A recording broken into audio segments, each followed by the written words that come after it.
3. Here are our organizers coming from various places, various backgrounds, and this is really a collective effort. Those of us who were here yesterday, we discussed many things, including ethics in action, including sustainability, including the UN framing, including the local framing. We heard from Malawi and Ghana. We heard from Arizona State University and what they are doing on climate activism. Lot of different flavors. We heard poems, we heard meditation, we heard art. So clearly, we have a lot to discuss here, and this is our day 2, another exciting day to start discussing all of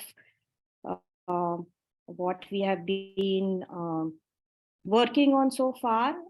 Just wanted to mention that the main objective of this session or the summit is to build a community around education for sustainable development, global citizenship education.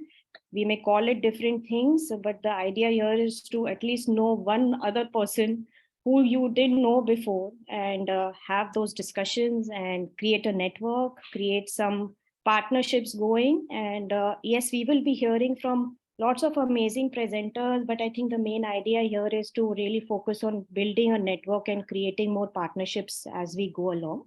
So I'll stop sharing. I'm Radhika Iyengar at the Center for Sustainable Development with my colleagues from the Center for Sustainable Development as well as SDSN USA. We've organized this panel with a lot of other folks, as I mentioned earlier on. And today it's my real pleasure to introduce Sumi Song.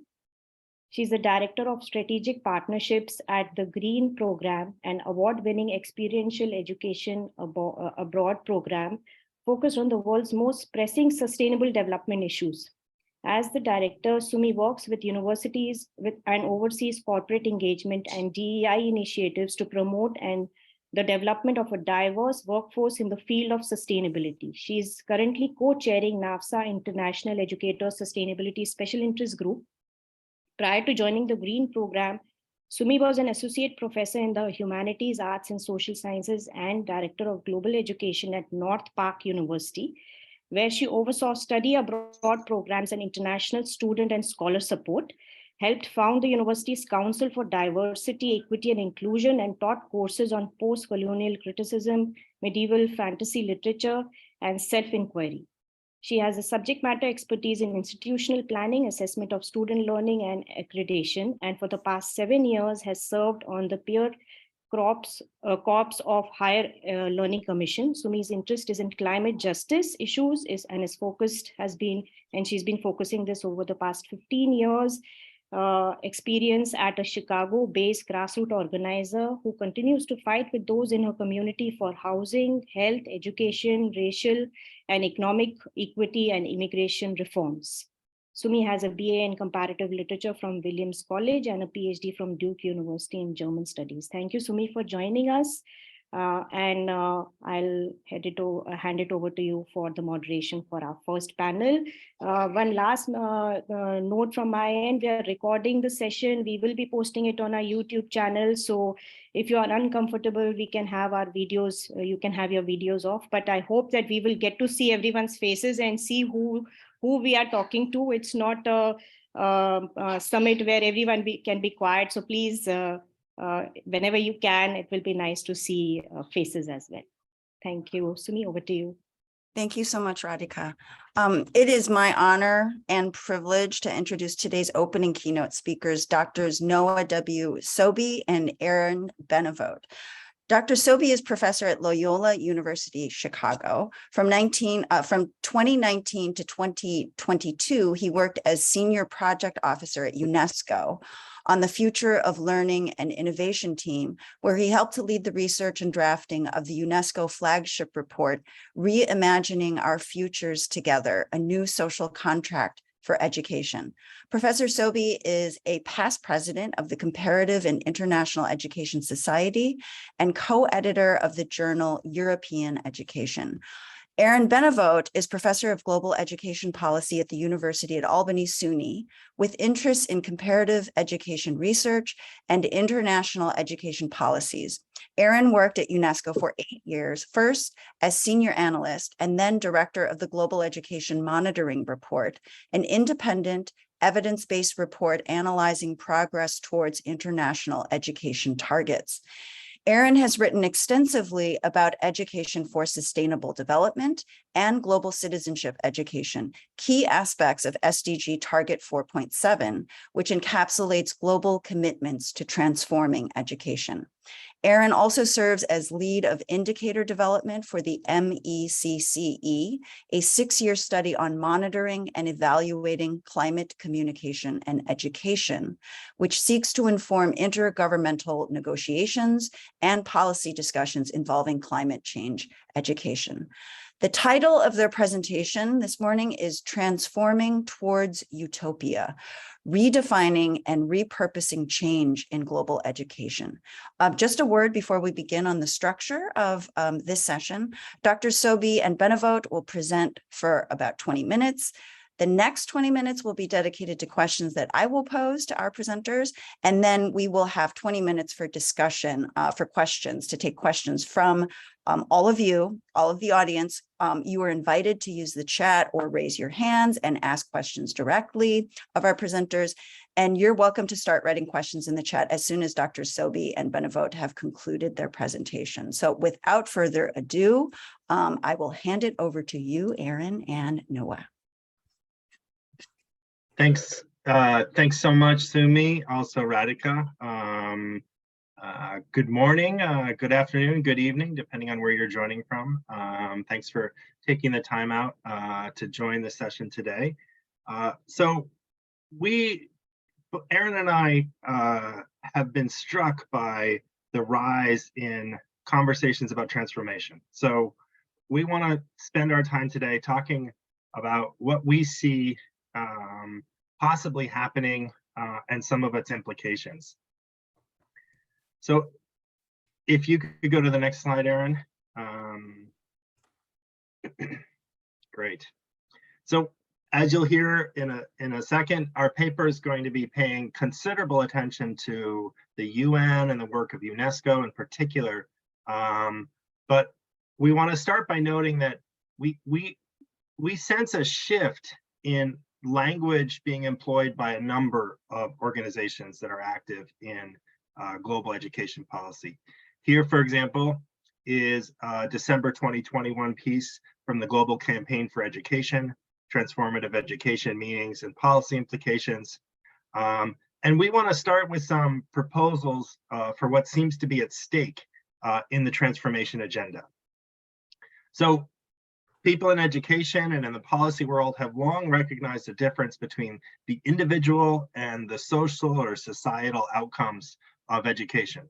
You know, on the one hand, education has great power to transform lives, right? To open up opportunities, to allow people to escape poverty, to actualize their human rights, to determine their own purposes, and to structure their lives accordingly. On the other hand, we also know that over the last 50 to 70 years, education's been seen as a tool for promoting broader societal objectives, such as economic growth, but also to make societies more fair and make opportunity structures more equitable. So our sense is that we see transformation, you know, being employed to signal something more than immediate or long-term change, something that's more radical, deeper, and systemic. And in one sense, of course, this is clear in the language itself. And one of the common factors converging with transformation arguments is an argument around urgency, particularly the urgency of the contemporary challenges of climate change and environmental degradation, you know, the changes that we're seeing in our oceans, our forests, our rivers, our fields, but also the challenges that racism, exclusion, poverty, and inequality face. present to us. These help to generate, I think, the urgency of calls for radical change. Business as usual is not enough. And one possible consequence that Aaron and I believe we're observing is that the individual and social outcomes of education are being brought closer together. I'm a little bit reminded of a line from Paulo Freire. Education does not transform the world. Education changes people. People change the world. And while there's great wisdom in this sentiment, I'm not sure that everyone today agrees. Across what we're calling the transformation agenda, there seems to be a very strong conviction that education is worlds making, and also that education involves more than human worlds, much more than we were previously aware. So over to you, Aaron, to take us through the next steps.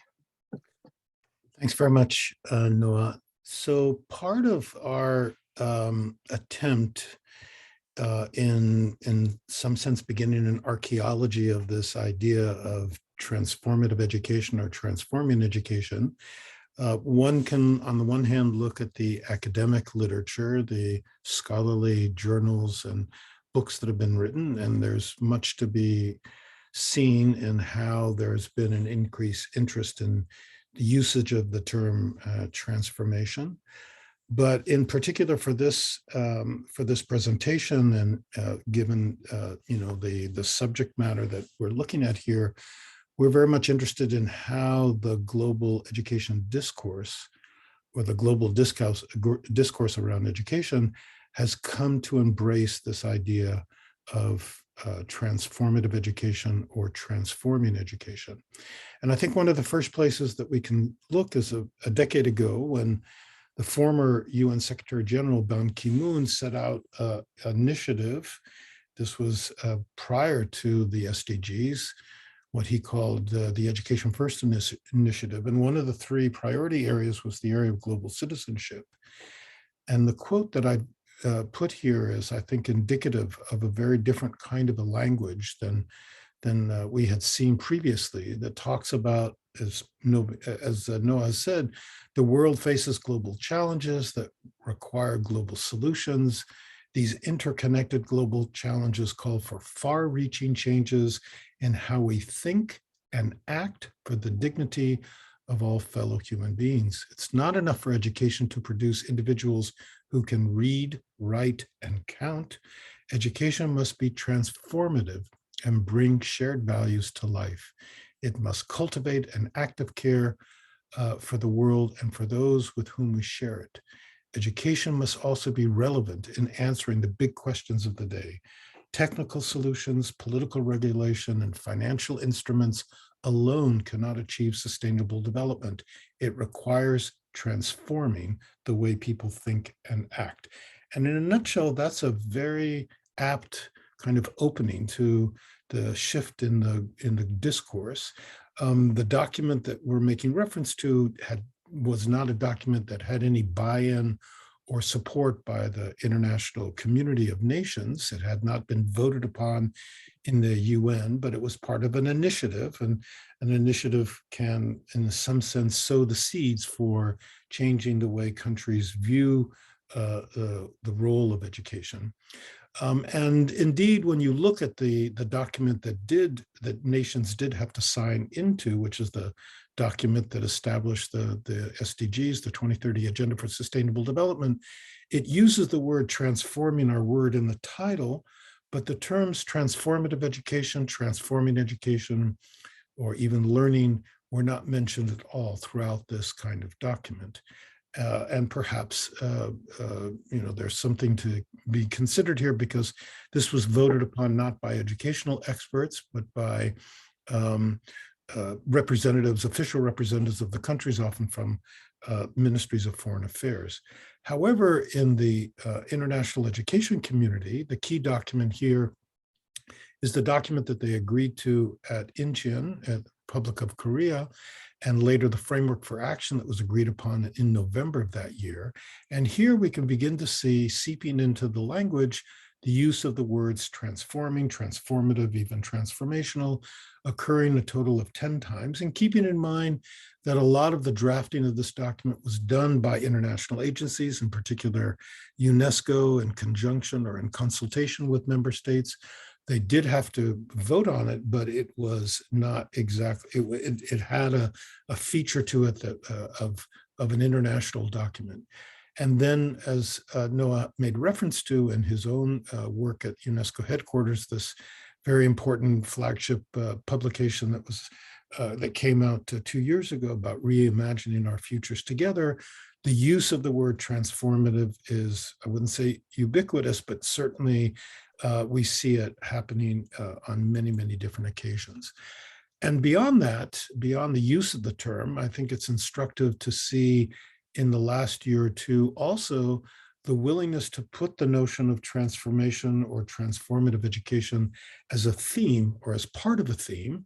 We see this, for example, in the 5th UNESCO Forum on Transformative Education for Sustainable Development, Global Citizenship, Health and Well-being, and then obviously the 2 summits that occurred last year, the pre-summit in Paris around transforming education, and all of this in conjunction with the UN Secretary General's convening of the Transforming Education Summit in New York, in which this notion of transforming education now has legs and, as it were, roots, and is beginning to structure a lot of the discourse that is very much indicative of this shift.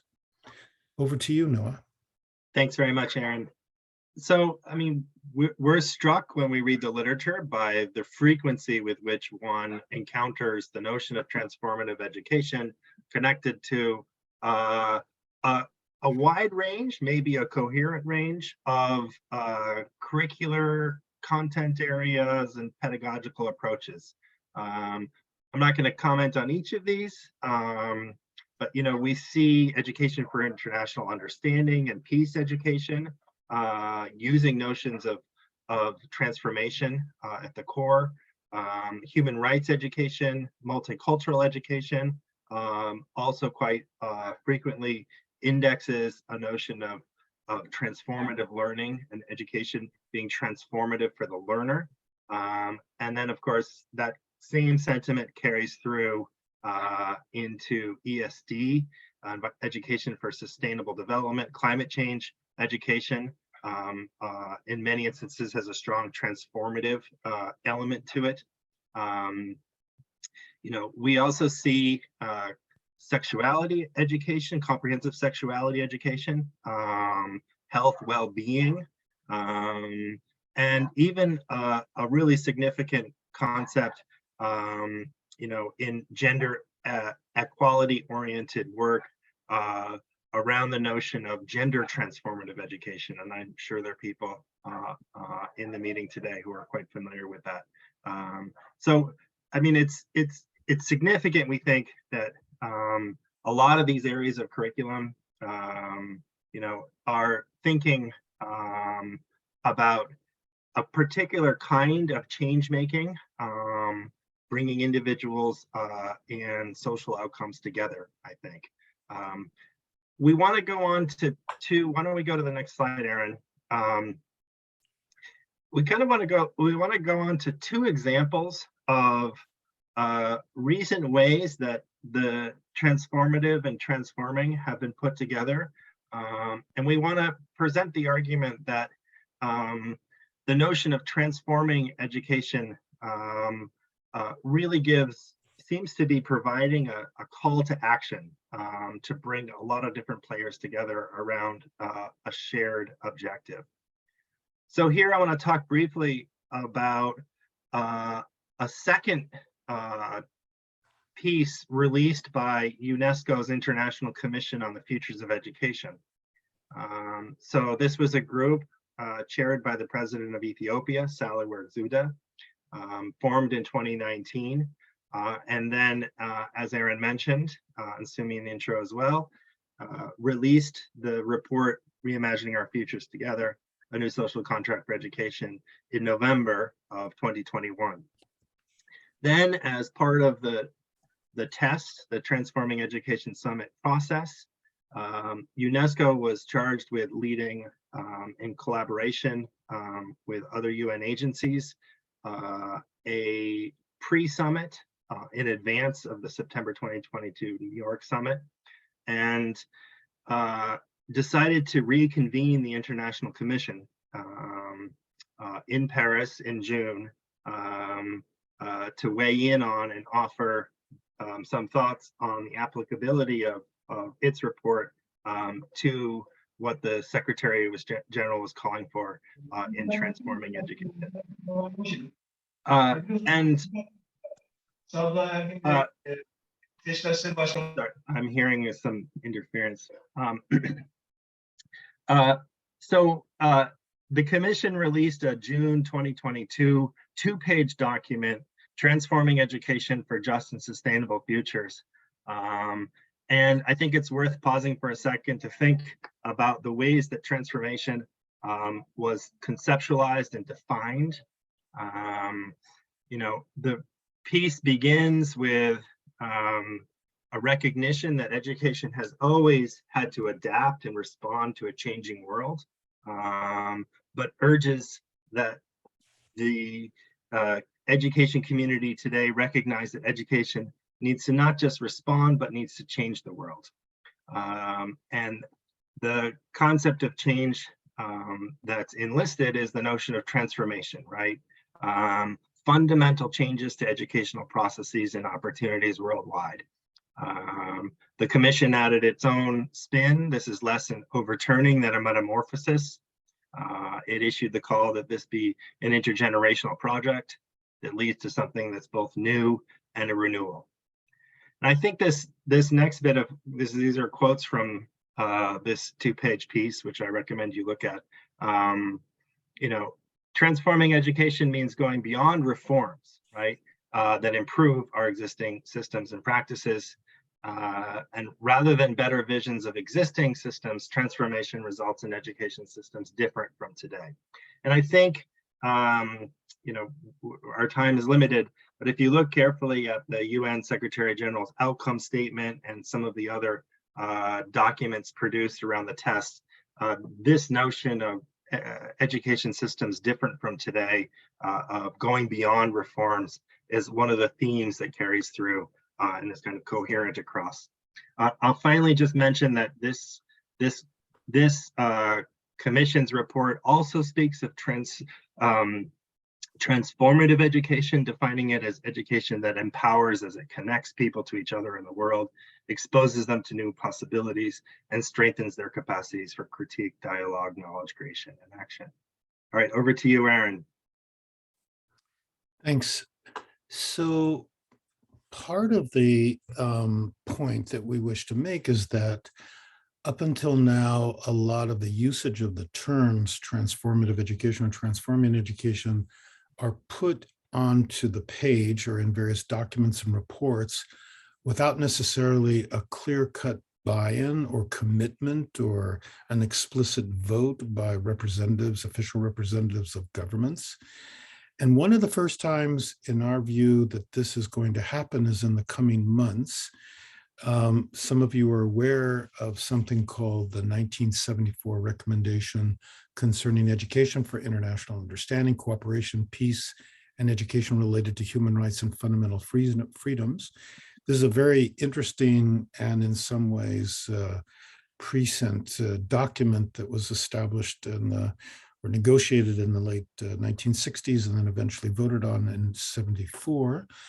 And after, you know, the UN agreed on the 10 SDG targets, and there was an attempt to figure out how to measure target 4.7 that everybody understood to be an important target. One of the things that UNESCO decided to do was to take the commitment that countries that signed on to this recommendation were to report to the international community every several years the evidence or the responses from these survey instruments, then became the means for monitoring progress on target 4.7. The problem is that number one, not all countries, or let's say a very small number of countries, a relatively small proportion of countries, submitted reports in reference to this recommendation.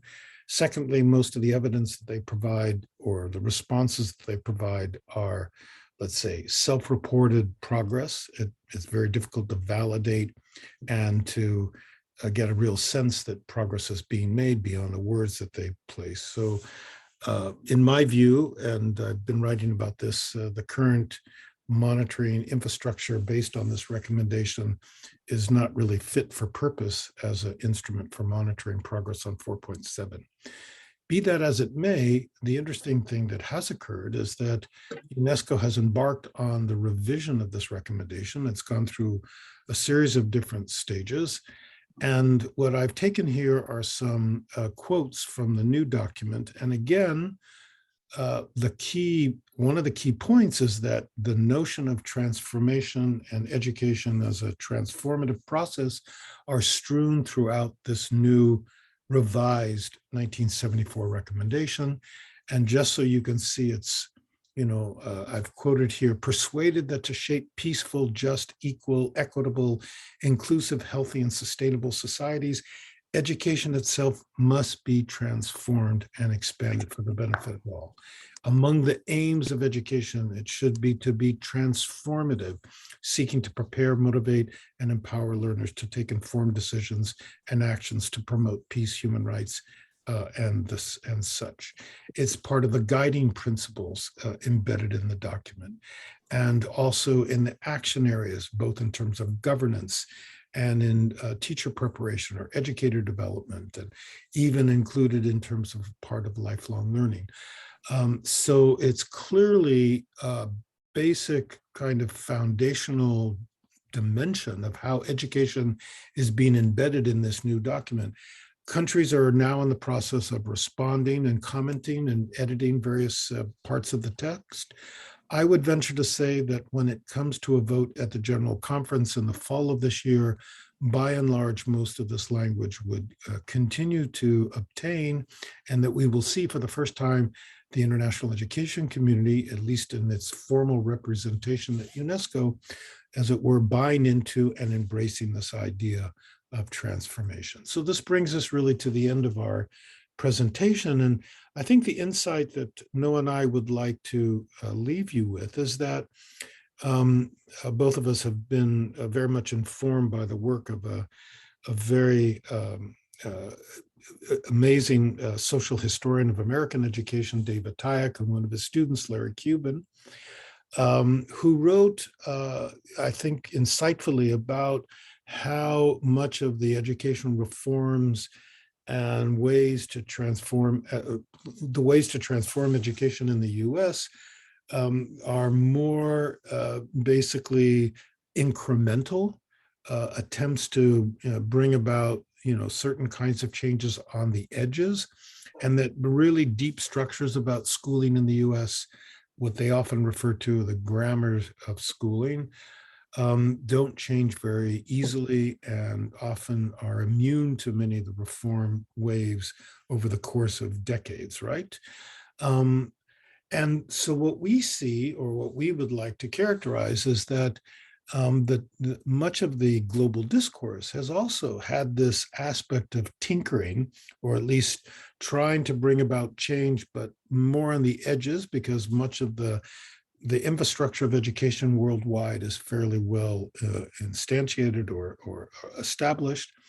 And that this new terminology, and in some ways it doesn't make a difference if you use the word transformative education as a way of encapsulating many of the different curricular content that Noah made reference to, or if you use the more active call for action by using the term transforming education, both of these in some deep sense really talk about moving much more deeply toward a utopian vision in an active way, in a more comprehensive way, and that education needs to be mobilized as a driver of this transformation. And for us, that is the crux of the kind of the change that's occurring in the last 5 years. And I can only end by saying personally that having worked, at UNESCO headquarters for quite a few years, and I left in 2017, if you had asked me at that point, would there ever be an international education summit that would use the term transforming education in its title within a few years afterwards, I would have said, this just inconceivable that this would occur.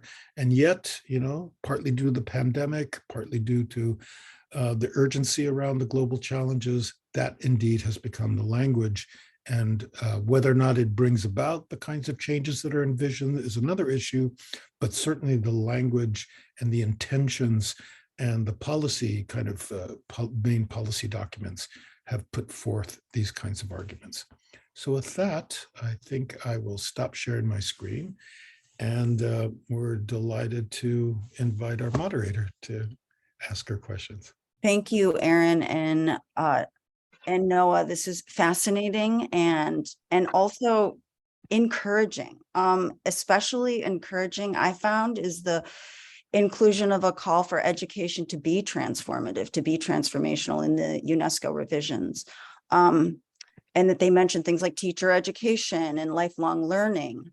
So I have several questions for you. Can you, I would love to hear from you, what for you does a fundamentally transformed system of education look like? Can you offer examples of, can you speak specifically to the types of systemic structural transformations that you imagine, that you envision, especially as they relate to your respective areas of interest and research? Sure, thanks, Sumi. I can start off quickly. I think one of the key things we need to all be attentive to is the question of transformation towards what, right? I think we need to ensure that amidst all this talk about transformative and transforming, we work together to build clear consensus on the directions we want to head. And I would say one of the key things we need to do is ensure that education moves away from current practices of competition, selection, and a narrowing of opportunities towards recognizing the abundance, right, that's in our world, the abundance that's knowledge, that's the global knowledge commons, that's the very process of learning. So, tied to that, I think we need to ensure that education moves from being, a private good, a market good, towards being a really robust common good.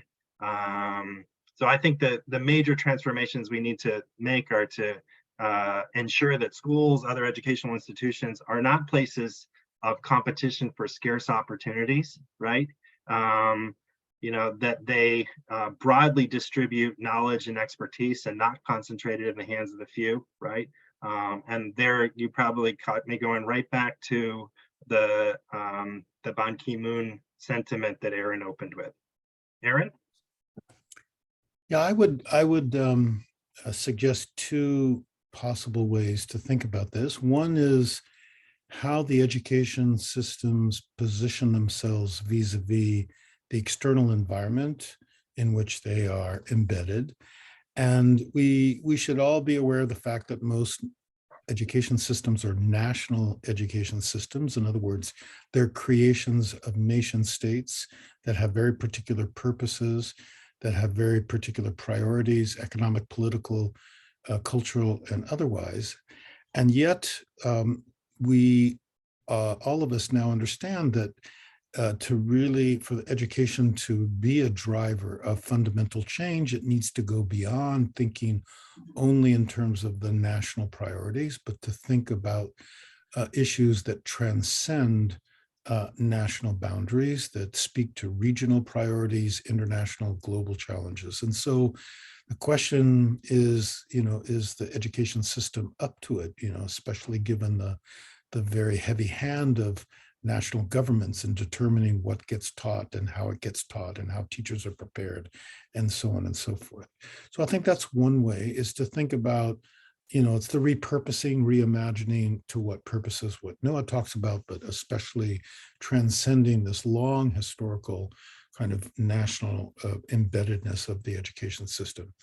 The other point that I would make, I would say, is more relevant to how we conceive education as a lifelong and life-wide process. So, when we talk about transforming education, by and large, most people think we're talking about transforming formal education institutions, be they, early childhood or primary, secondary, post-secondary, higher education, rather than thinking of the multitude of ways in which people are learning throughout their lives, young people, middle-aged, older people, in all the many spaces, non-formal, informal, and to begin to conceive of that wide-ranging learning opportunities that go beyond what happens in schools and universities between the ages of 5 to 25, but rather from 5 to 85, kind of the entire scope of one's life in many different respects, and trying to try to think more systematically how,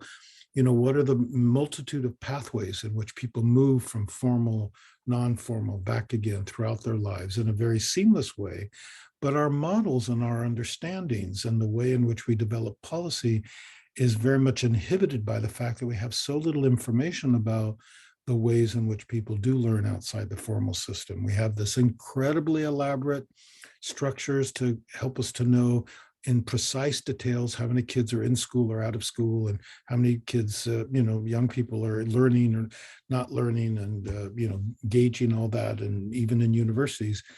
But all the other ways in which people are enriching their lives and being informed by what goes on in the world, for better, for worse, we have very little idea. It's mostly invisible. So for me, a real transformation would change the way in which we think about the broader scope of education and learning beyond formal institutions. Thank you so much. When we first met, when the three of us met, I had shared an example from Finland in response to, the work that you had just talked about, your work in the area of lifelong education. And, as we know, many of the Nordic countries, they rank very highly on this sort of happiness, factor. And in Finland, they explored the role, the very sort of critical role that access to learning, lifelong learning, in community centers, I guess you would call them. We don't really have the equivalent here in the US. They found that this is a space in which the generations, there was intergenerational sort of interaction, deep sort of interaction and connection, but that people could, throughout the course of their lives, take courses in sort of anything that may have sparked their interest, or even, identified, oh, I might be interested in this. So I think that what struck me, about this sort of discovery, it was a discovery for me, is that this is a system, a nation state, as it were, that's really prioritized human development over, sort of economic growth at all costs, right? So this segues into my next question. What do you both see as the greatest obstacles to the types of transformation that that indeed many of us who are present here today want to see happen, that we dare to imagine what needs to be transformed most in order for transformation to happen, to enable true, sustainable transformation? Should I start? Yes. Okay. Thanks. That's a great example, Sumi, and I really appreciate the question. I am of the mind that we can really only change how we do education when we change why we're doing education. And for me, that's where going to some of the grammar of schooling arguments and the David Tyack notion of tinkering towards utopia and thinking now about a transforming towards utopia model, they're useful because, all of us know, like, schools can feel, and other educational institutions can feel like they're difficult to change. I actually think they change, the historian, I think they change more over time than we sometimes recognize.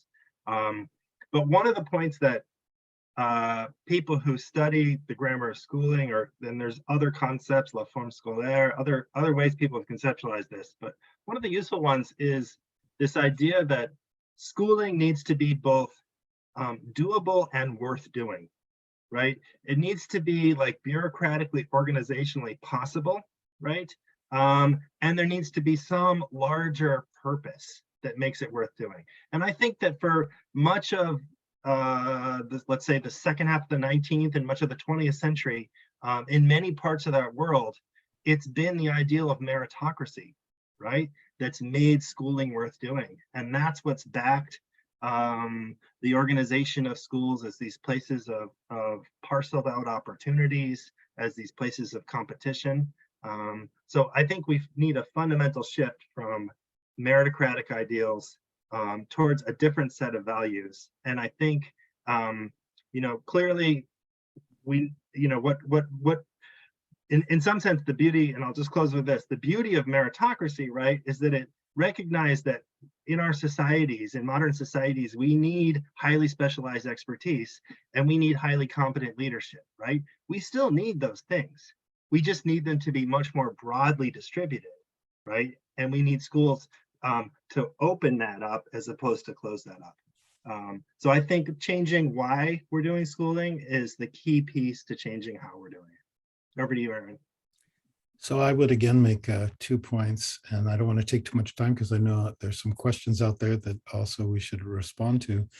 The Finnish example is also instructive as how Finland brought about its fundamental education reform. And, the Finnish leadership decided to really mobilize all key kind of stakeholders in Finland to engage in a fairly extensive conversation about what would be the vision of an education system that you want to work toward. And it was only after there was a sense of consensus, even among people who perhaps had very opposing or conflicting ideas, that a reform was actually instigated and established. And in some ways, that is part of the secret potion to the success of Finland, is that once you were able to, somehow get a multi-stakeholder buy-in about a reform that, civil society, business, the government, different parties in the government, all kind of signed off on the nature of the reform, then it was much less a reflection of this party that's in power, this party that's in power. And the reform, really had some long-term impact, because many of these reforms, to really have an impact, take time, to both be established and be implemented, and have the kind of, that teachers are informed, and school principals and headmasters and whatnot. So short-term reforms are probably not going to get us too far, and they are more tinkering rather than transformational. So that's one part of it. The other part, and it really speaks, I think, a little bit to the other point that I made earlier, for me, until we make visible the multitude of ways in which people learn that we don't know about, that are currently invisible, until we kind of retool the way that we measure, report, and monitor educational progress in a much broader way than we do now, I have a feeling we're not going to get too far, because the things that count are often not being counted. The things that do make a difference, we have a hard time measuring, and therefore they become deprioritized by virtue of the fact that we don't have some systematic evidence to engage in a conversation around that, which is a real pity. And that's one of the reasons that I have been, working really hard to figure out ways, innovative ways to, measure and monitor Target 4.7 and things related to climate change education, because they are consequential and we need to be innovative. And I don't necessarily think the current infrastructure is going to get us very far. So we have to think outside the box. So for me, that's a major obstacle that needs to be addressed until we can have some real transformative education. Thank you. Can I just come in real quick? Of course. Yeah. On the, just to say, I mean, I agree with Aaron fully. We've we've teased each other about whether the dog wags its tail or the tail wags its dog, but we both agree we like dogs with tails. So, and that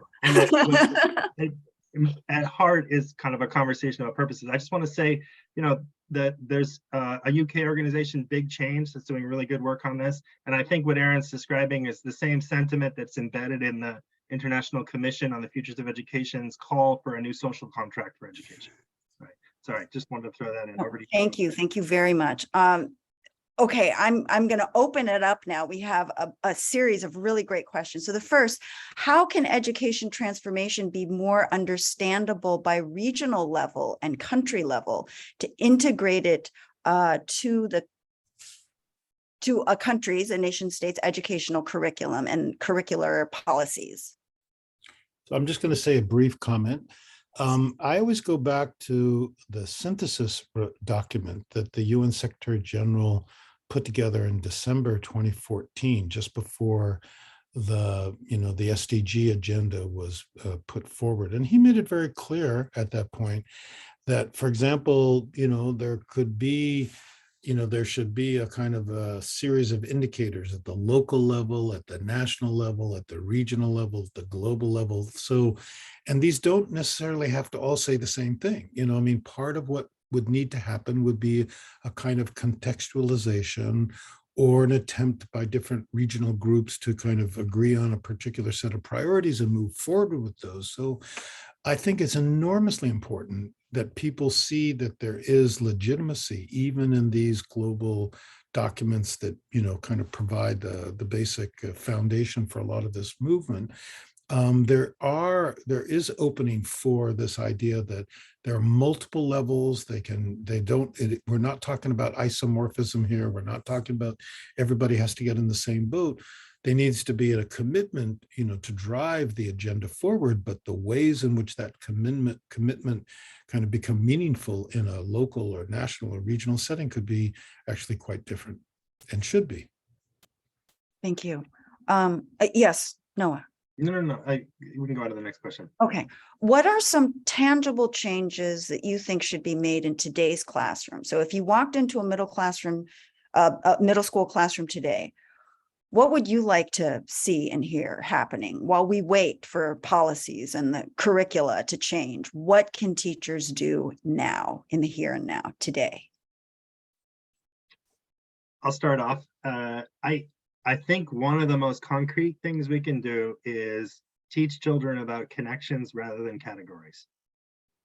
When you think about all the work, we don't need to pull the slide up again, but the examples of transformative education, that we gave earlier, often resonate with calls for interdisciplinary, intercultural, ecological approaches, to learning in formal and outside of formal education.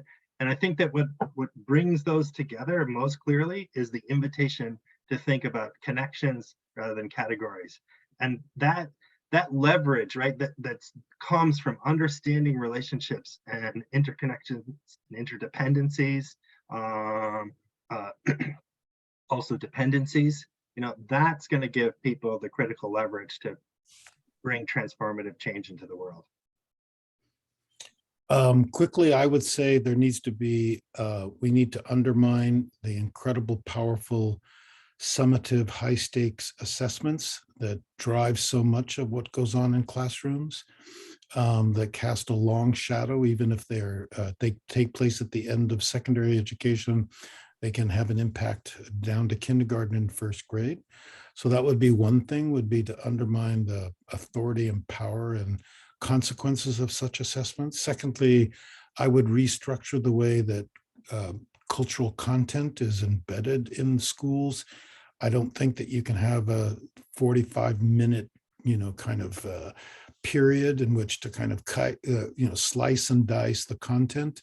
One of the interesting features of the Finnish system is they tend to have longer periods of like 90 minutes in which more than one teacher work together around a project that incorporates multiple kind of knowledge domains together, so that knowledge is seen as more integrated and more interdisciplinary. And there's a greater amount of time set aside for kind of deeper learning. I think those are all kind of critical elements. And certainly, I do think we need to empower teachers to be more, that they need to have some tools to do more formative assessments in the ways in which they can support, especially learners who come with fewer resources, and that whether it be in terms of language or whatever might be some of the barriers that certain learners face, they need to be able to figure out what they can do in the confines of the school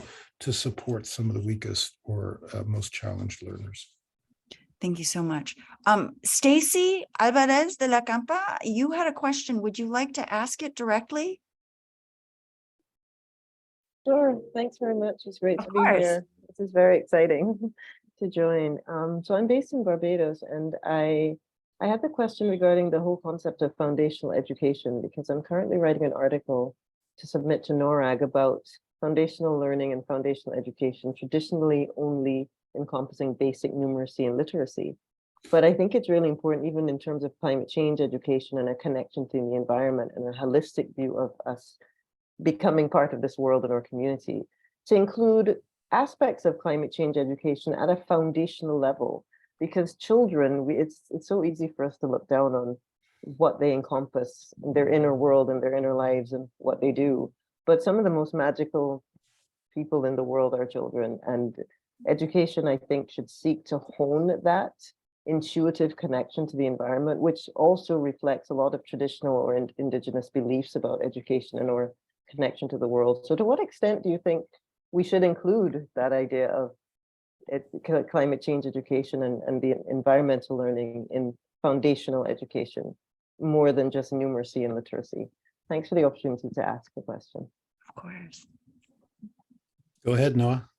I mean, I'm fully on board with you, Stacy. I honestly think it's a myth that, foundational education, needs to be done in this isolated way, that you can teach literacy and numeracy without any connection to the world, life's problems. I think we probably agree that climate change education is not a luxury or an add-on. I fully believe it can be deeply integrated into fundamental learning, literacy and numeracy, which again, I think can't be done without practice and application. Otherwise, it's an empty exercise, and we're all way more than ChatGPT bots. Yeah, I think that there are quite a few people that see this as a zero-sum game, which is very unfortunate. Yeah. And potentially it's both from the donor side and maybe those who receive donor funding, that they feel an acute kind of uneasiness because of the prioritization given foundational learning. But I think one should really resist the call to see it as conflictual. And as Noah says, I think there are many ways to integrate a much broader transformative curriculum and at the same time teach and deepen foundational skills and other 21st century skills.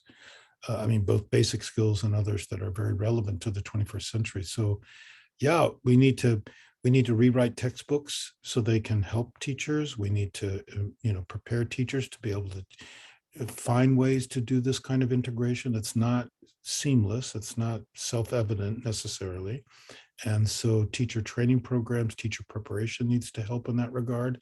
And one would hope that you could reach out to parents and they would understand how this is also valuable in a way that is, because of the substance is being integrated, or certain kind of substantive issues are being integrated in the ways in which young people acquire the foundational skills. So it's important to think about them also as an important constituency here in driving home this point. Wonderful. Thank you. Are there any other global thought leaders that are taking on the heavy lift of global educational innovation, similar to what Esther Duflo and Amarjit Banerjee are doing? I don't know if you're familiar with those folks. I am not. I apologize. You want to start, Noah? Yeah, Right. I mean, I think I'm not sure what I don't want to impute intent or to the question. I think it's dangerous if we chase the latest idea. I mean, I do appreciate the examples that have been drawn from Finland, but I also think it's dangerous if we chase, Finland. I would just echo what Aaron said earlier in response to the question, how do we take transforming education systems and transformative education agenda forward at regional and country levels? It's going to depend, right? And it shouldn't all look the same, right? And I think the first step is a conversation about directions that need to be headed, and building consensus and building groups. So I think there's endless lists of organizations and people doing amazing work, and they're probably closer at hand than some of us realize. Aaron? Yeah, I mean, as I understand the reference to the two colleagues, at MIT, and the work that they've been doing in trying to develop, randomized experiments to test, different kinds of policy interventions, that obviously has a lot of, is considered, quote unquote, the gold standard in terms of the evidence that's used to drive policymaking in some circles. I wonder, when it comes to some of the issues that are embedded in Target 4.7, how easy it is to drive home a particular policy intervention and randomly assign, students to different kinds of things. It's a very expensive adventure, and I'm not sure that both some of the member states or countries that are embracing this would see it as a good investment. And since it deals with issues of more, moral character and ethics and, kind of worldviews, these are not easily kind of equated with like a policy that's meant to be more or less effective, but rather, again, what are the ultimate purposes of the education that's being provided? And even if it's doing, could do a better job or a less better job based on some kind of evidence, it's a little bit beside the point. If indeed the community has agreed on a very particular direction that is about its own understanding of itself, its collective identity, the purposes at which it wishes the schools to reach out to, and how they go about doing that. So I'm reluctant to kind of say, well, the only way to get this to happen is by doing, very well-controlled, randomized controlled experiments and testing certain, derivatives of Target 4.7 or such things. Thank you. This is our last question. I'll try to read it really quickly. I don't know if you'll be able to answer it as quickly. In the US, our education and other systems reinforce a separation of people by age. Is there an example of or a connection to this vision of lifelong learning and abundance that could break down and address some of these intergenerational silos?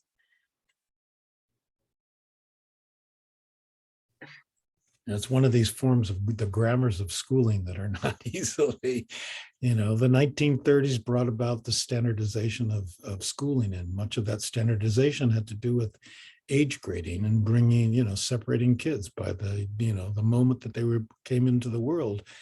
And, there are obviously some private forms of education, the Montessori system and others, at some of the early levels that allow for multi-age school classrooms. And in certain parts of the world, we have multi-age classrooms by fiat, because there aren't so many kids in each cohort, so they do learn together. I think we all believe, and I'm not sure of the evidence about this, that when older children are given the opportunity to interact with younger children and teach them, that they themselves gain a lot of self-confidence and other very important aspects of social emotional learning. So I think the point is well taken. The question is, how do you actualize it in a system that is fairly rigid around some of these issues and only becomes less rigid under very particular constraining factors?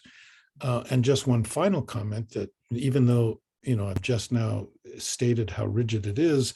One of the things that we've learned through the pandemic is some of the things that we thought were the most rigid and less susceptible to any kind of change actually did change. So, maybe there are openings here that we need to think about and bless, or at least suggest. Noah?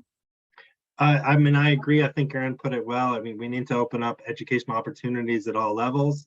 I would say, let's just embrace education as an intergenerational project, that, in which kind of the young come into the world and the old are rejuvenated. I want to thank you both so much. Thank you for your work and your time this morning. And I've learned so much. This has been educational and transformative and transformational and has given me a lot of hope. I wanted to know, some people have asked for your emails. If someone wants to address a question to you, or if their question was not asked, will you welcome emails from them? Okay, great. Thank you so much again. And I will turn it back to Radhika. Thank you, Sumi. Thanks a Appreciate lot, it. Sumi. Thanks for all the questions too. Thank you.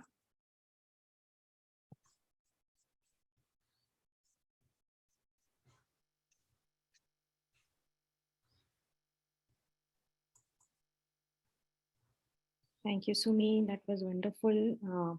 Great start of the day. I want to turn it over to Sonia to ask Tim to moderate the session. Thank you, Radhika. Yeah, we have a really exciting upcoming panel, sustainability education, non-formal and informal education.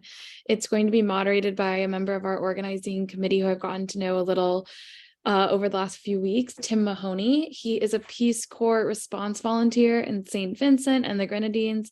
After 23 years as a teacher, educator in academia, he decided it was time to put his knowledge and experience to work in a more global context. His assignment in St. Vincent is to work with the Ministry of Education to create a national system of new teacher induction. He is also working on increasing the capacity of teachers and educational officials to teach literacy in a sustainable way. He hopes to continue his work on global sustainability and education development after his service ends. Tim, I'm going to turn it over to you to introduce your wonderful panelists. Thank you so much for joining us today. Hey, thanks a lot. Thanks a lot. I don't know what a spectacular way to start the second day. I don't know how the rest of you feel, but I got about 18 things that I want to think more about now.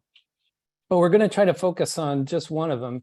And thankfully, I think it was Aaron who referenced this in the sort of in his comments about non-formal education, and that's kind of the focus of this panel, is more non-formal. So not necessarily from a public school classroom or university, but more from people who work in those spaces when we think about non-formal or informal education.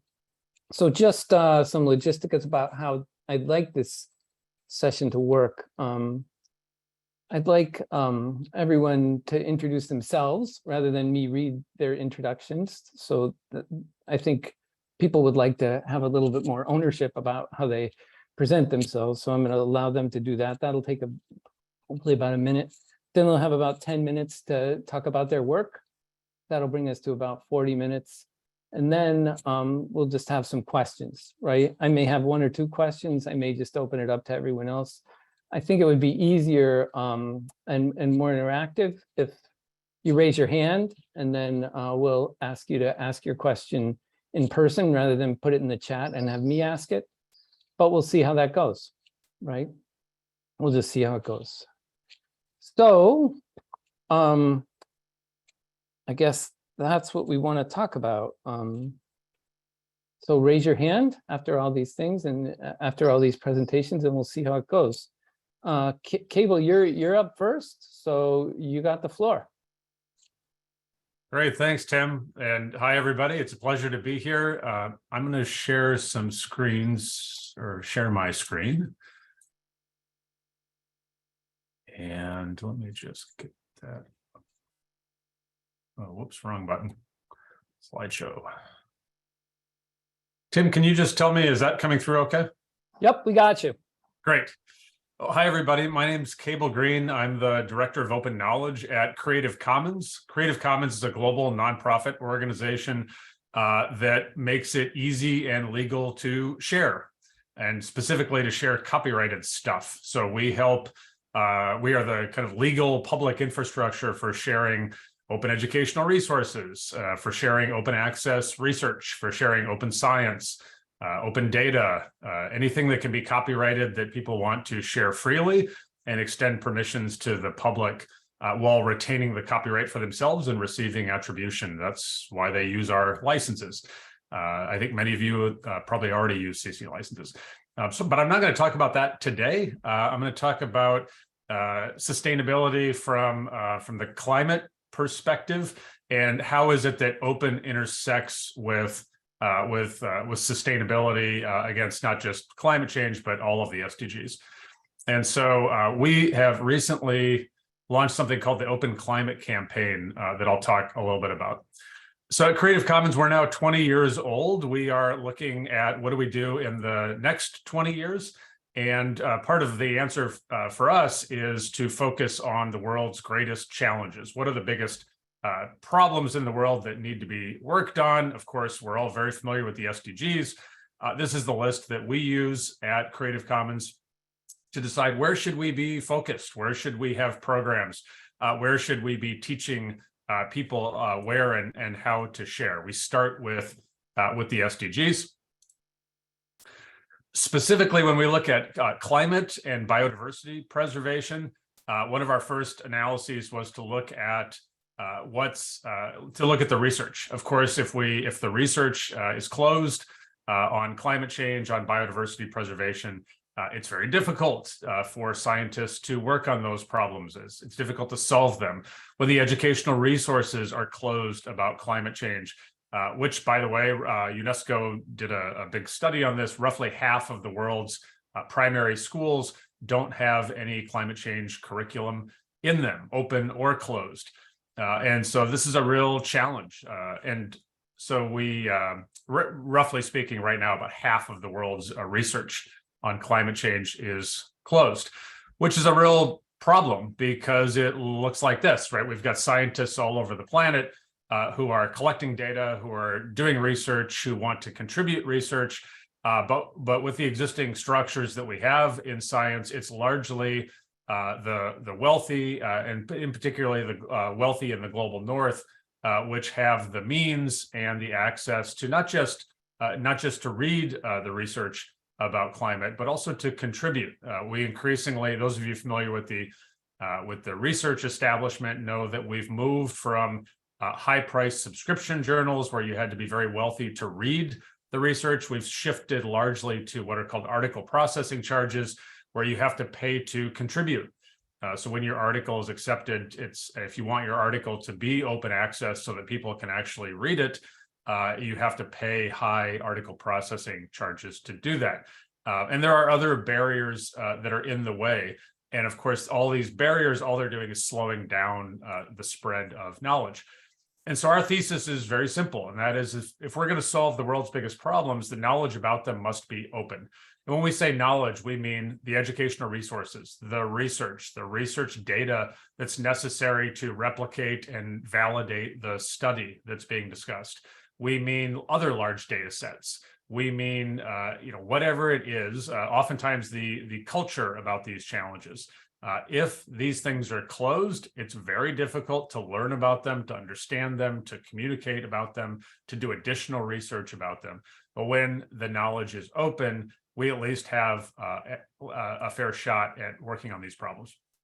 We've put together a coalition launched just last year of these organizations to launch what we're calling an open climate campaign. And so the main focus of this 4-year campaign is to promote open access to research, to accelerate progress towards solving climate and preserving biodiversity.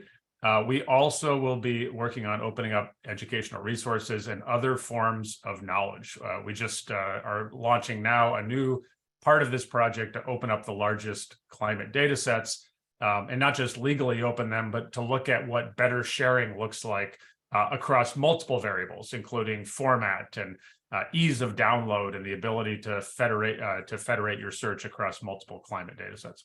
I won't go through all these right now because we're trying to keep this short, but if you want to learn more about the Open Climate Campaign, it's just openclimatecampaign.org. I will highlight of all the goals that we have for the campaign, the 3 that I want to focus on are 4, 5, and 6, which is that we will be working with national governments, the largest funders around climate science, and environmental organizations, which obviously work a lot in this space, to help them create, adopt, and implement open access policies. So generally speaking, when you change the rules on the money and open access is required, then you start to get that in the results. And so we'll be working very closely with those 3 entities, along with educators and librarians and researchers and others interested in this work. If you'd like to know more about this, you can, our email is just contact@openclimatecampaign.org. You can contact me if you'd like. I'm cable@creativecommons.org. And you can sign up for our newsletter on our website to stay in touch. If you are a government and environmental organization or a funder, please let us know. We're looking for folks to work with as well. Thanks. Back to you, Tim. Okay. So I can already see how having access to information and ideas could have a transformative effect, and really building on, you know, the kind of idea there and know what we're already talking about. So we already see some convergence in some of the ideas happening. All right, Lada, you're up next. Okay, thank you, Tim, and good morning, everyone. My name is Amlata Prasad, and I am with Childhood Education International. I'm the Global Practice Area Lead for Leadership at Childhood Education International. And today I want to talk to you about another transformative approach to transforming education. We heard a lot about that this morning, and that approach is called education diplomacy. I want to tell you what it's about. I have some slides. It never works well for me when I try to share slides, but I will try once more. If it does not, I will simply talk to you about it. So just 1 second.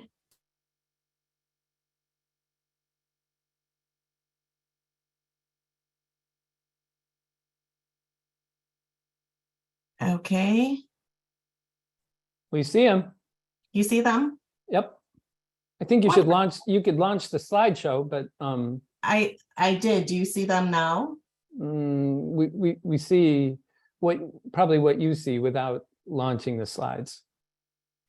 So you're not playing the slideshow. We just have your slideshow.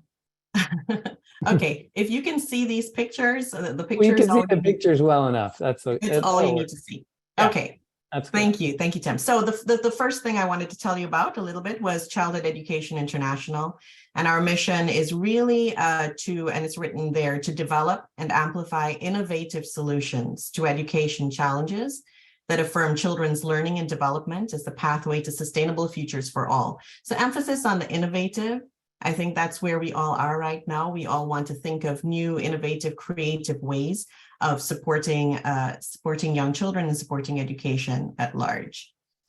I want to talk to you about education diplomacy, and to start that, this picture here, which basically the starting premise is one that is clear in this conference we're having here, that interconnected challenges at the global level and the local level, and we see that most clearly in climate change and environmental issues. If our challenges are interconnected, then we require interconnected solutions, right? That much is clear. Then having that in mind about the need for interconnection, looking at the global goals and the way we have organized ourselves, you know, education is embedded into the SDG agenda. It's one of these colorful little segments here, right?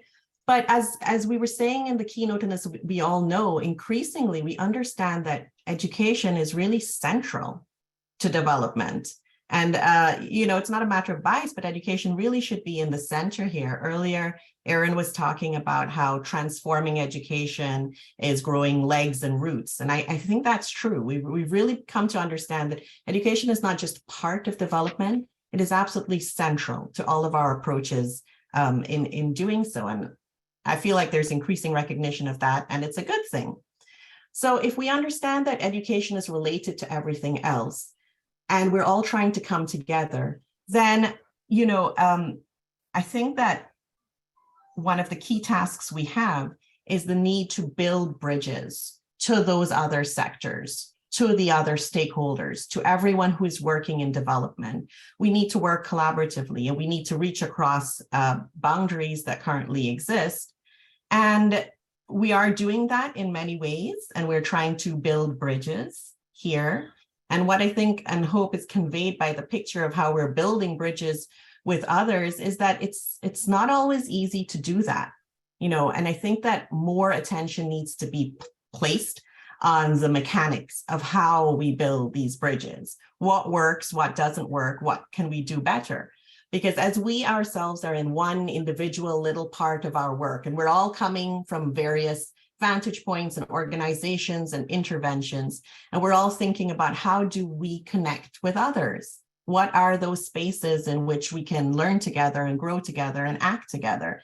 And sometimes if you're thinking about it, you're sort of standing there thinking, how do I fit in to this bigger picture? How do I fit into a challenge that is so interconnected and complex and difficult?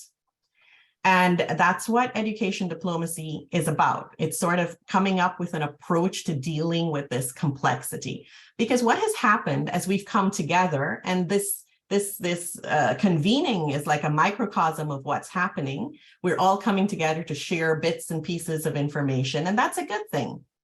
Look at the picture. Like, we're all stepping up. We're all participating more, and it's great. And there are more voices in, not all the voices that we need, but there are more voices coming to the table. And there is a lot more sharing and connecting and networking and partnering, and these are all really good things.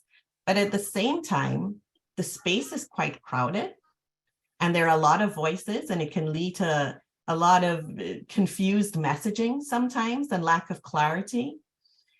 And if we don't have the tools that we need to work together efficiently, then all sorts of problems arise. You've got missed opportunities, and you've got duplicated efforts and all of that. And as you start to collaborate, you realize that it is a lot more difficult than you might have anticipated. And what we wind up with, as we've seen from our perspective at Childhood Education International, is that we may all be sitting at the same table, holding very different markers, and maybe speaking past each other, drawing past each other, coloring past each other. Are we coloring together? So how do we put these pieces together? How do we have a more cohesive approach to working together?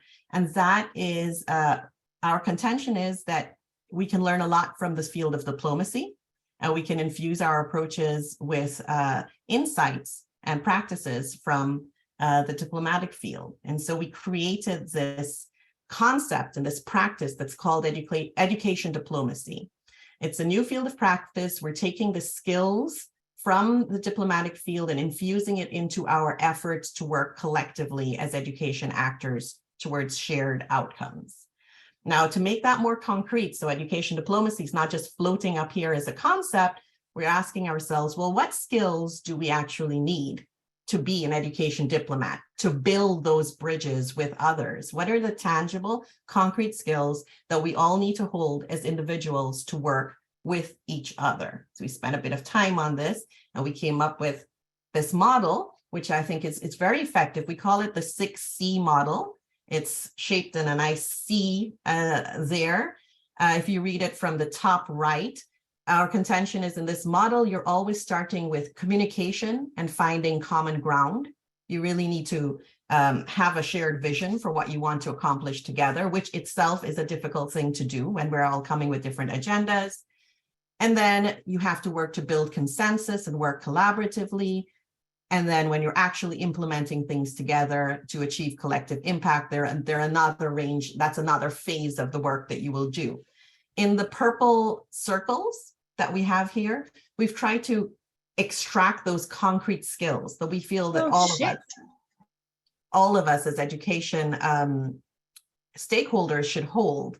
So we have things like diplomatic and strategic communication, trust and respect, consensus building and negotiation, partnership building, convening stakeholders, the very act of convening and how we convene and who we convene and how, and the way we plan together and the way we work together and how we think about sustainability.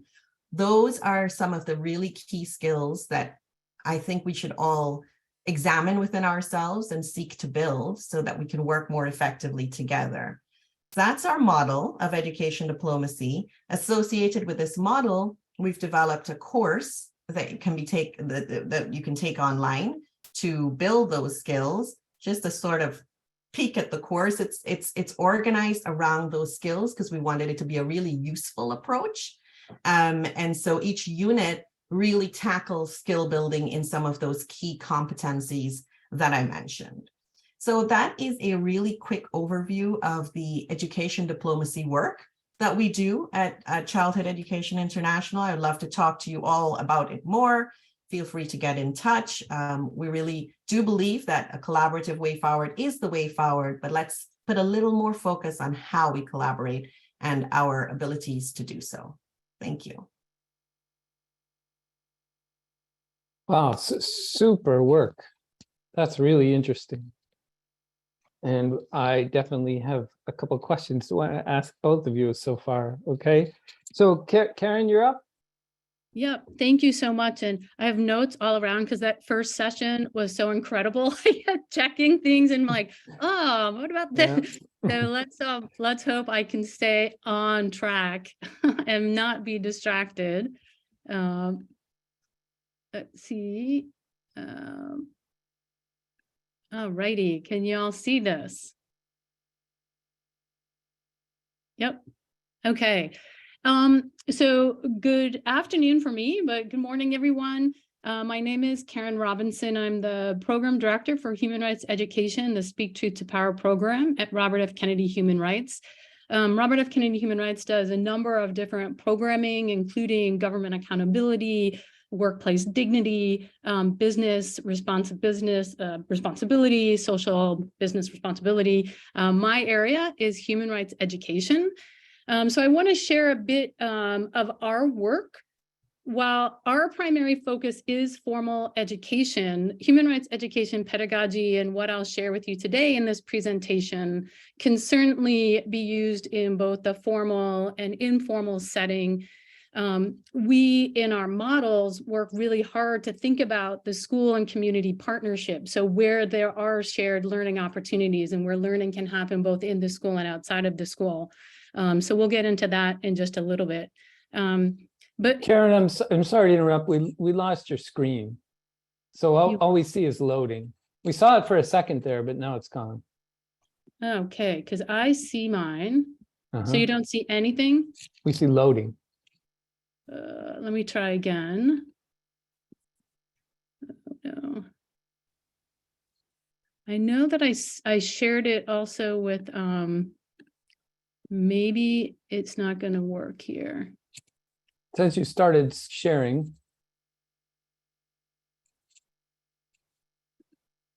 If it doesn't work, I can share it from my end, but please do let me know because we can't double share the screen. Okay, maybe, yeah, if you could do it, that would be brilliant. Thank you. I think that may be helpful. My connectivity is supposed to be better here, but it's not necessarily. There we go. Excellent. We're in business. All right, get the slideshow up. Excellent. Thank you so much. All right. So before I dive into the content of the presentation, just to kind of frame for us, increasing the human rights literacy rate in the US and elsewhere is a fundamental necessity in advancing advocacy or advancing peace, justice, freedom, sustainability, and the foundation of who we are in this world and what we need to be fully human and what we need to be fully in and with the world we live in. Human rights education specifically and education more broadly has really been a part of the work of the global community since for a long time, but particularly since 1948, when the Universal Declaration of Human Rights was established, not only in the preamble, but in Article 26, it talks about education shall be directed to the full development of the human personality. And then in 1995 to 2004, the World Program for Human Rights Education really dove into building stronger programs and capacity for human rights education at all levels. Then it moved, the lessons learned from the decade moved us to the World Program for Human Rights Education, and then to the Declaration on Human Rights Education and Training. And most recently in 2015, of course, the 2030 Agenda for Sustainable Development. And as Dr. Bond mentioned in our session yesterday, particularly Goal 4, Target 7, which talks about ensuring that all learners acquire the knowledge and skill needed to promote sustainable development, including, among others, through education of sustainable development, so on and so forth. So the slide just changed. So for us at RFK Human Rights, the key thing is that throughout all of this time, the messaging is about how do we acquire knowledge, how do we acquire skills, and how do we promote advocacy. So for us, that is about centering human rights education in any learning environment, any educational ecosystem that exists. So we're talking about incorporating human rights throughout the whole system, promoting the role of HRE to reach informed action, right? So that action is grounded in understanding and knowledge of the nuance and issues around any SDG or human rights issue that's that young people or anyone are addressing, and to really reposition human rights education as the center, really the connective tissue for what happens in schools and in other learning environments. Next slide, please. So what is human rights education? I think a lot of us often understand that first piece, that human rights education is education about human rights, but it's definitely it's deeper than that. It's also education through human rights and education for human rights. Now, if we were doing this in person or we had more time, I'd ask you what those each mean to you. What does that look like in your learning ecosystem? But for our time, if you could please move to the next slide. And this one's pretty straightforward, right? So education about human rights is really about providing that knowledge, right? What do we know about human rights principles, the history, the law? How do we understand these violations in context to our world, to our personal experiences? Who are the people and the agencies and the mechanisms responsible for helping address these violations? Really understanding the full scope and spectrum of human rights, understanding that, the other session talked about connectivity, right? That human rights are not just economic, social, cultural, civil, political, that these are all connected and they fully, when realized, are what we need to be in the world. So education about human rights is about this content. Next session. Slide, education through human rights really focuses on what happens in the learning environment, right? Using participatory and inclusive methodologies. Is what we're doing really learner-centered, right? Are we ensuring that we're modeling those behaviors, that the space is one in which everyone is open and vulnerable to learning and to expanding and to growing in our understanding of the issue, the topic, but that space is one that is very learner-centered. For us, this is where social emotional learning and really addressing those core competencies come into the context of our work. Next slide, please. And then finally, education for human rights, right? It gives people a sense of responsibility for respecting and defending human rights and empowers them through the skills and knowledge to take appropriate action.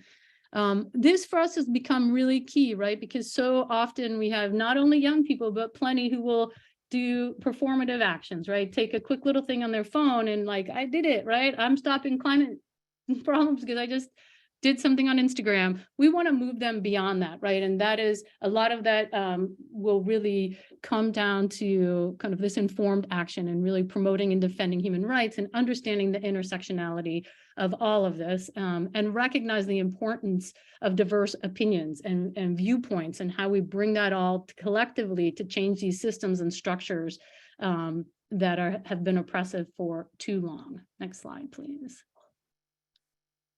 So in doing this in the formal education setting, although if you look through this, you can see where these ideas, these principles, this integration and strategy can be applied in any learning setting. You know, the first is to ensure that the environment where human rights, that's an environment where human rights are practiced and lived on a daily basis in the whole school.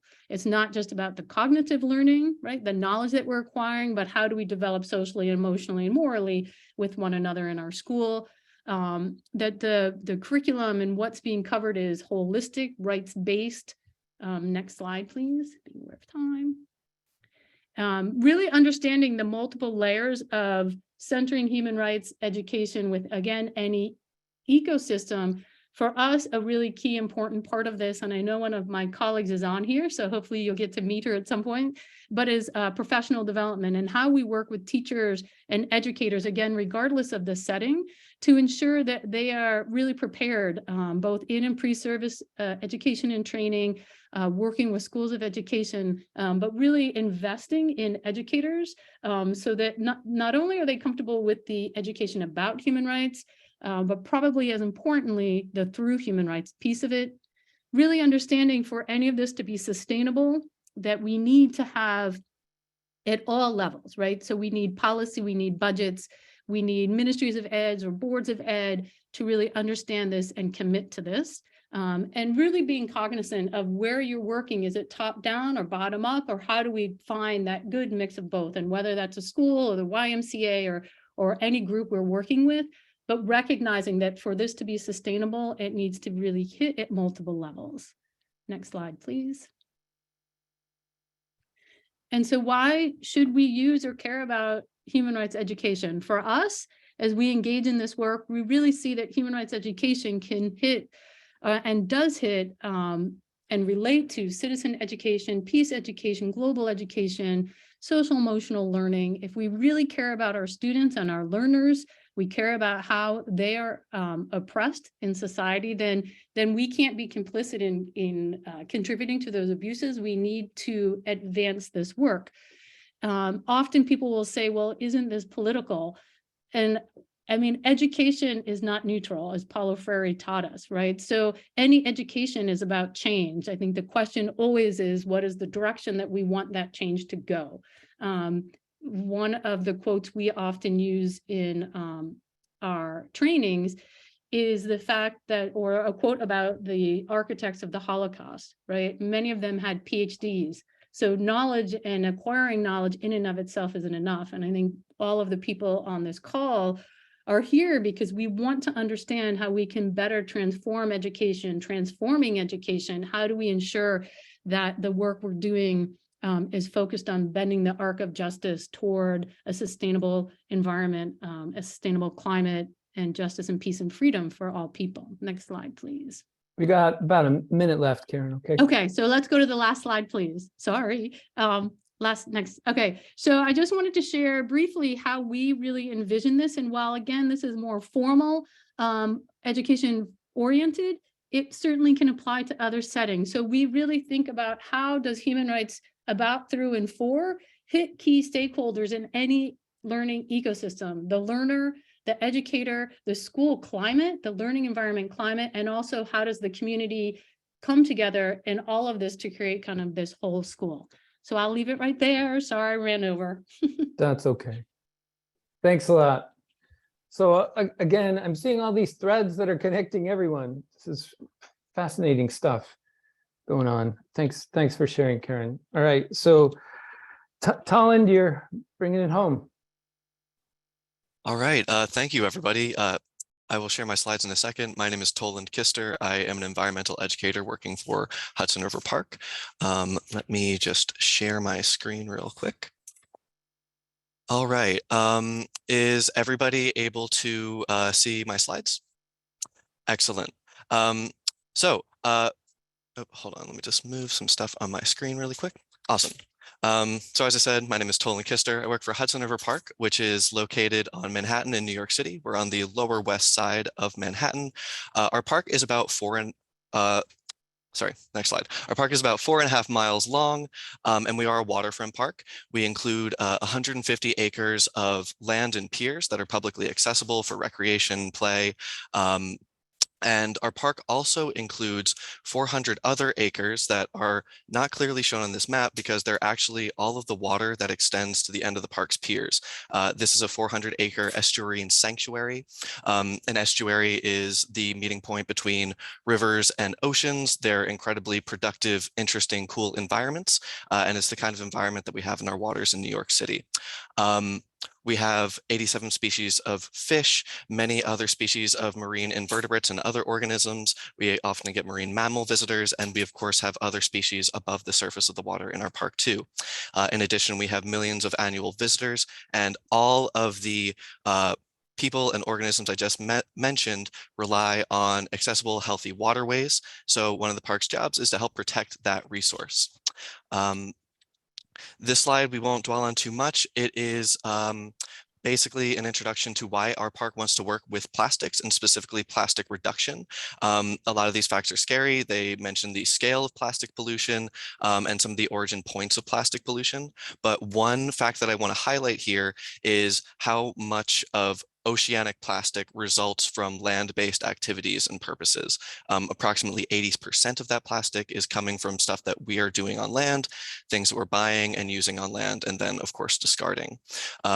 So when it comes to plastic reduction, as much as these facts may seem scary and it may seem insurmountable, to us it says that there's a lot that we can do where we're living and where we're working and where our communities are to help reduce this problem in environments that may be very, very far away from us. So to talk more about plastics and our work with plastics in the park, Hudson River Park has been conducting plastic research since 2015. This includes a couple of different surveys. Number one, we have published a report on microplastic concentrations in park waters. This involved going out with a very fine mesh net, combing through the water along transects in several different areas, and basically calculating how much plastic was collected versus the volume of water passing through our net to arrive at plastic concentrations. We have also been conducting marine debris surveys, which are taking place during our shoreline cleanups throughout the park. In addition to going down to our shorelines, removing plastics, we're also categorizing plastics, figuring out what types and pieces of debris we're seeing most often. If you're interested in that work, definitely check out our current research pages. We work really hard to make sure all of our data is publicly accessible and downloadable if you're interested in it. So in addition to our research on plastics, community, tenant, and staff-based surveys all indicated to us that our community is interested in reducing single-use plastics use in the park and reducing that plastic debris pollution that we're seeing out in our waterways. So this all culminates in an initiative that we launched in 2019 called the Park Over Plastic program.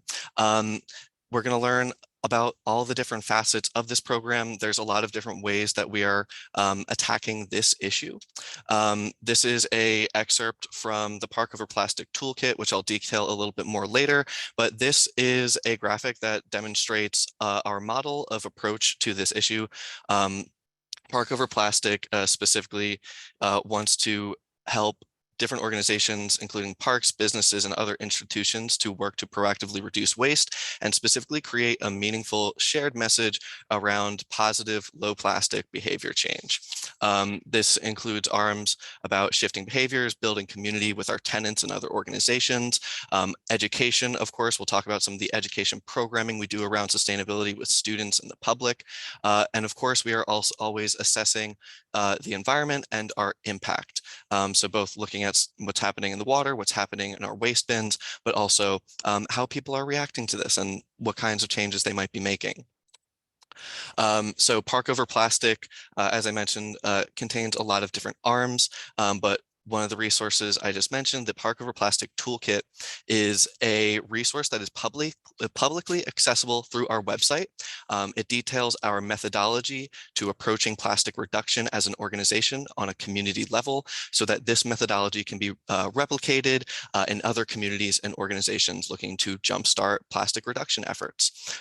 This also includes sustainability programming, both in field trips and formal programs set up with schools and other organizations, as well as public programming. We have a Green Partners program with tenants throughout our park. Our park involves boat houses, recreation sites, restaurants, all kinds of different organizations that are making their home in the park. Since our launch in 2019, 14 out of 26 of these organizations have signed onto green partner agreements with the park to formalize plastic reduction programs that work for them in their individual spaces. We, of course, also are working with communication and outreach through our social media and other channels. And we also have made operational changes as well to help reduce the single-use plastics that we are using as an organization. And one of the things I'll highlight just in our photos, top photo, hydration stations are one of the big event operational changes we have made. Want to make sure that there are basically stands available for people to fill bottles. If they don't have a bottle, they can grab a drink from the water fountain, and really make sure that when people are coming to our events, we are facilitating the fact that they don't need to use single-use plastics, and that doesn't necessarily need to be part of our event. Similarly, bottom right, we have lots of hydration stations throughout the park, including some for dogs, which is super, super cute. And bottom left is actually, want to call out the Trapeze School in the park as one of our green partners. So we have a lot of great messaging around joining us as green partners in this program. More specifically on the education side, we have field trip programming that is centered around plastics and plastic pollution, as well as sustainability and climate issues. You can see some of the specific program callouts there. We also have science at home programs. These programs actually started during the pandemic as we were working remotely, unable to connect with students as consistently as we were before. We wanted to produce lesson plans that parents, teachers, students can print out at home. These lesson plans are specifically designed to make use of widely accessible, low-cost resources to make sure that we're providing lessons plans that are equitable, people can make use of in lots of different homes and stuff like that. Normally they make use of household objects that are fairly common. We'll be talking about the Plastic Rapid Survey a little bit later. It's one of the ways that we usually start out engaging students with plastic. Public programming involves shoreline cleanups, as well as plastic education happening throughout public programs, even if it's not directly a shoreline cleanup. We can see some examples there in our photos on the right-hand side of the slide. And then we also have our science leadership programs, ongoing research for the past couple of years, which I will detail in just a little bit. The Plastic Rapid Survey. This is a pretty short, it usually takes about 5 minutes working with students, but it is the way that we engage students to start thinking about the plastic that they're using in their everyday life.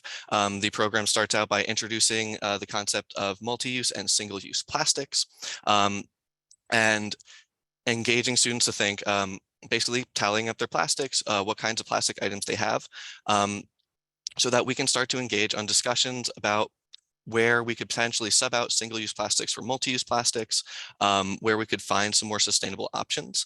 And I want to emphasize that this program too is solutions oriented. We're not here to admonish the use of single-use plastics necessarily for students, but we are trying to engage them on ways that we could potentially get more multi-use happening in a way that works for people. And also, of course, having discussions about it too. One of the most interesting discussion questions that we run into during this program is when students call out certain single-use plastics that are hard to replace, or based on how they're produced might be something that's, a little bit tough to deal with. For example, a lot of medical applications, for example, if you're somebody that needs to use a syringe for medication, those types of plastics are hard to find multi-use for because there's, so much important with sanitation and everything like that. But one of the things we find with this is students are really, really engaged in thinking about their own plastic use, and especially when given an environmental context, they leave incredibly motivated to enact change, both in their life, in friends' lives, and everything like that. On another hand, I want to mention our science leadership program. This is a program that is run in collaboration with the City University of New York, the Lamont Doherty Earth Observatory, Intrepid Air, Sea and Space Museum, and the Young Women's Leadership School. The program emphasizes multi-tier mentorship, where high school students work with college mentors and staff from multiple STEM organizations as part of the program. And for the last 2 years, this will actually be the 3rd year of this project, they have been looking at the impacts of plastic ingestion on wildlife, specifically seagulls, which is one of our very common organisms throughout the park. We have found that seagulls, unfortunately, are running into plastic pollution as part of their food source. Seagulls produce something called a bolus. It's basically a owl pellet collection of non-digestible materials. We have found that they are collecting plastic in some of these boluses that they are basically regurgitating onto docks and other surfaces throughout the park. Our middle image here, we can see a healthy bolus or a normal bolus on the right-hand side versus one that has plastic debris in it on the left-hand side. Normally boluses are organic indigestible materials like bones and shells, but when seabirds are mistaking plastic debris for food sources, we are seeing rubber bands, nurdles, and other fragments located in these boluses as well. SLP students. About a minute left, Colin. No problem. Thank you so much. Yep. And I wanted to call out that our SLP students produce excellent research and posters and presentations on this, and they are really driving how we're gaining knowledge about this specific impact of plastics in our water. Lastly, I will share out this presentation or otherwise share out our resources. All of the things that I mentioned previously in our presentation can be found freely accessible for download on our website, including our data from plastic research, science at home lessons. You can find information on our field trip programs, our Park River Plastic Toolkit, and lots of other information about the park. And lastly, if you want more information, website is hudsonriverpark.org. Email us any questions at education@hrpt.ny.gov, and you can find us on social media under the handle @HudsonRiverPark.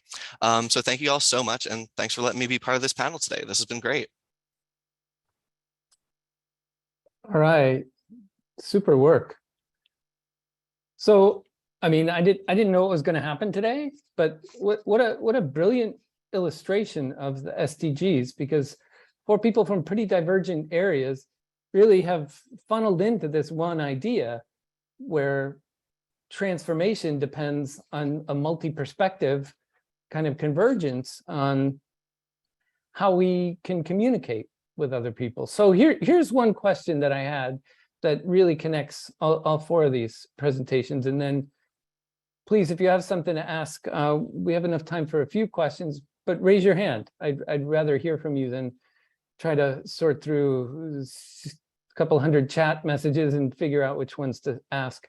But here's the question. So transformation probably depends at least somewhat on a shared sense of information, right? And Creative Commons is really oriented toward making sure people have access to that information.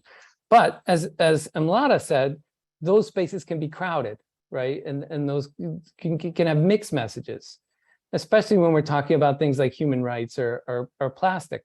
So how do you, Cable first, but how do you see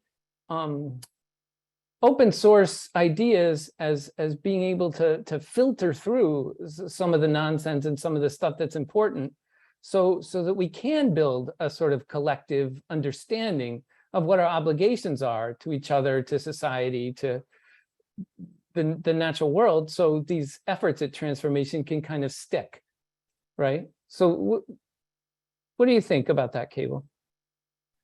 Yeah, it's a good question. I think there's multiple layers to how open is important to this broader conversation. So at the most basic layer, if something is closed, you don't have the legal rights to access it or adapt it, then you're fundamentally locked out. So knowledge that's closed is fundamentally unequitable. It's not socially just. We're talking about human rights. Article, I forget what article it is, but there, one of the human rights is a right to an education. We have rights to access science. Like if we don't have those basic access rights, and that is in the law, and then we can't participate. And if you can't participate, you by definition are ruled out of the conversation and your voice is not heard. So that's like a fundamental layer. So our work in that space is to make sure that things are open. And we do that by changing policy. So if you take our money, what you produce is open. We do that with governments, funders, and other entities. So that's one layer. Another reason that open is really important is the affordances that come and the rights that come with openly licensed works. So for example, I was listening to the previous session, and they were talking about how one solution doesn't fit all, that you have to look at the local needs, you have to look at regional needs, you have to look at language, you have to look at what examples are most appropriate. And what open enables is actually the legal rights to adapt and to make changes and to translate. All these things are restricted by copyright law. If something is all rights reserved copyright, I can't translate it into my local language. I can't take the examples. I live in the Northwest. I can't take the examples of bears, pine trees, et cetera, out of my biology lessons and put in Amazonian rainforest examples if I live in Brazil. And so the ability to adapt, and that comes with the important change in practices.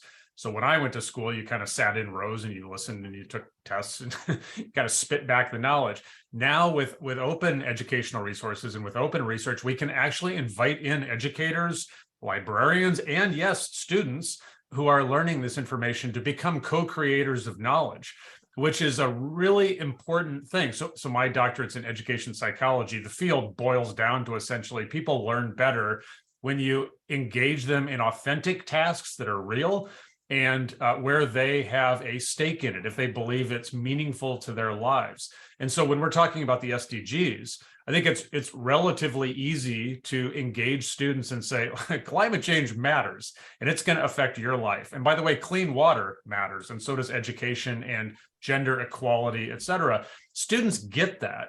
And because those are real things in their communities and with their families, they care. And when they care about what they're learning, they learn more deeply, they're more engaged. They're, to the extent that part of education is about becoming good citizens and people of good character who are going to care for each other and for the planet. If they're engaged in learning, that matters a lot. And when things are open, when the content they're working with is open, when the research they're working with is open, they can actually be part of that. So just a very quick example, and then I'll stop. It's quite common now that when a teacher moves her or his or their course to open educational resources, they will actually give assignments to their students saying things like, you're learning chemistry.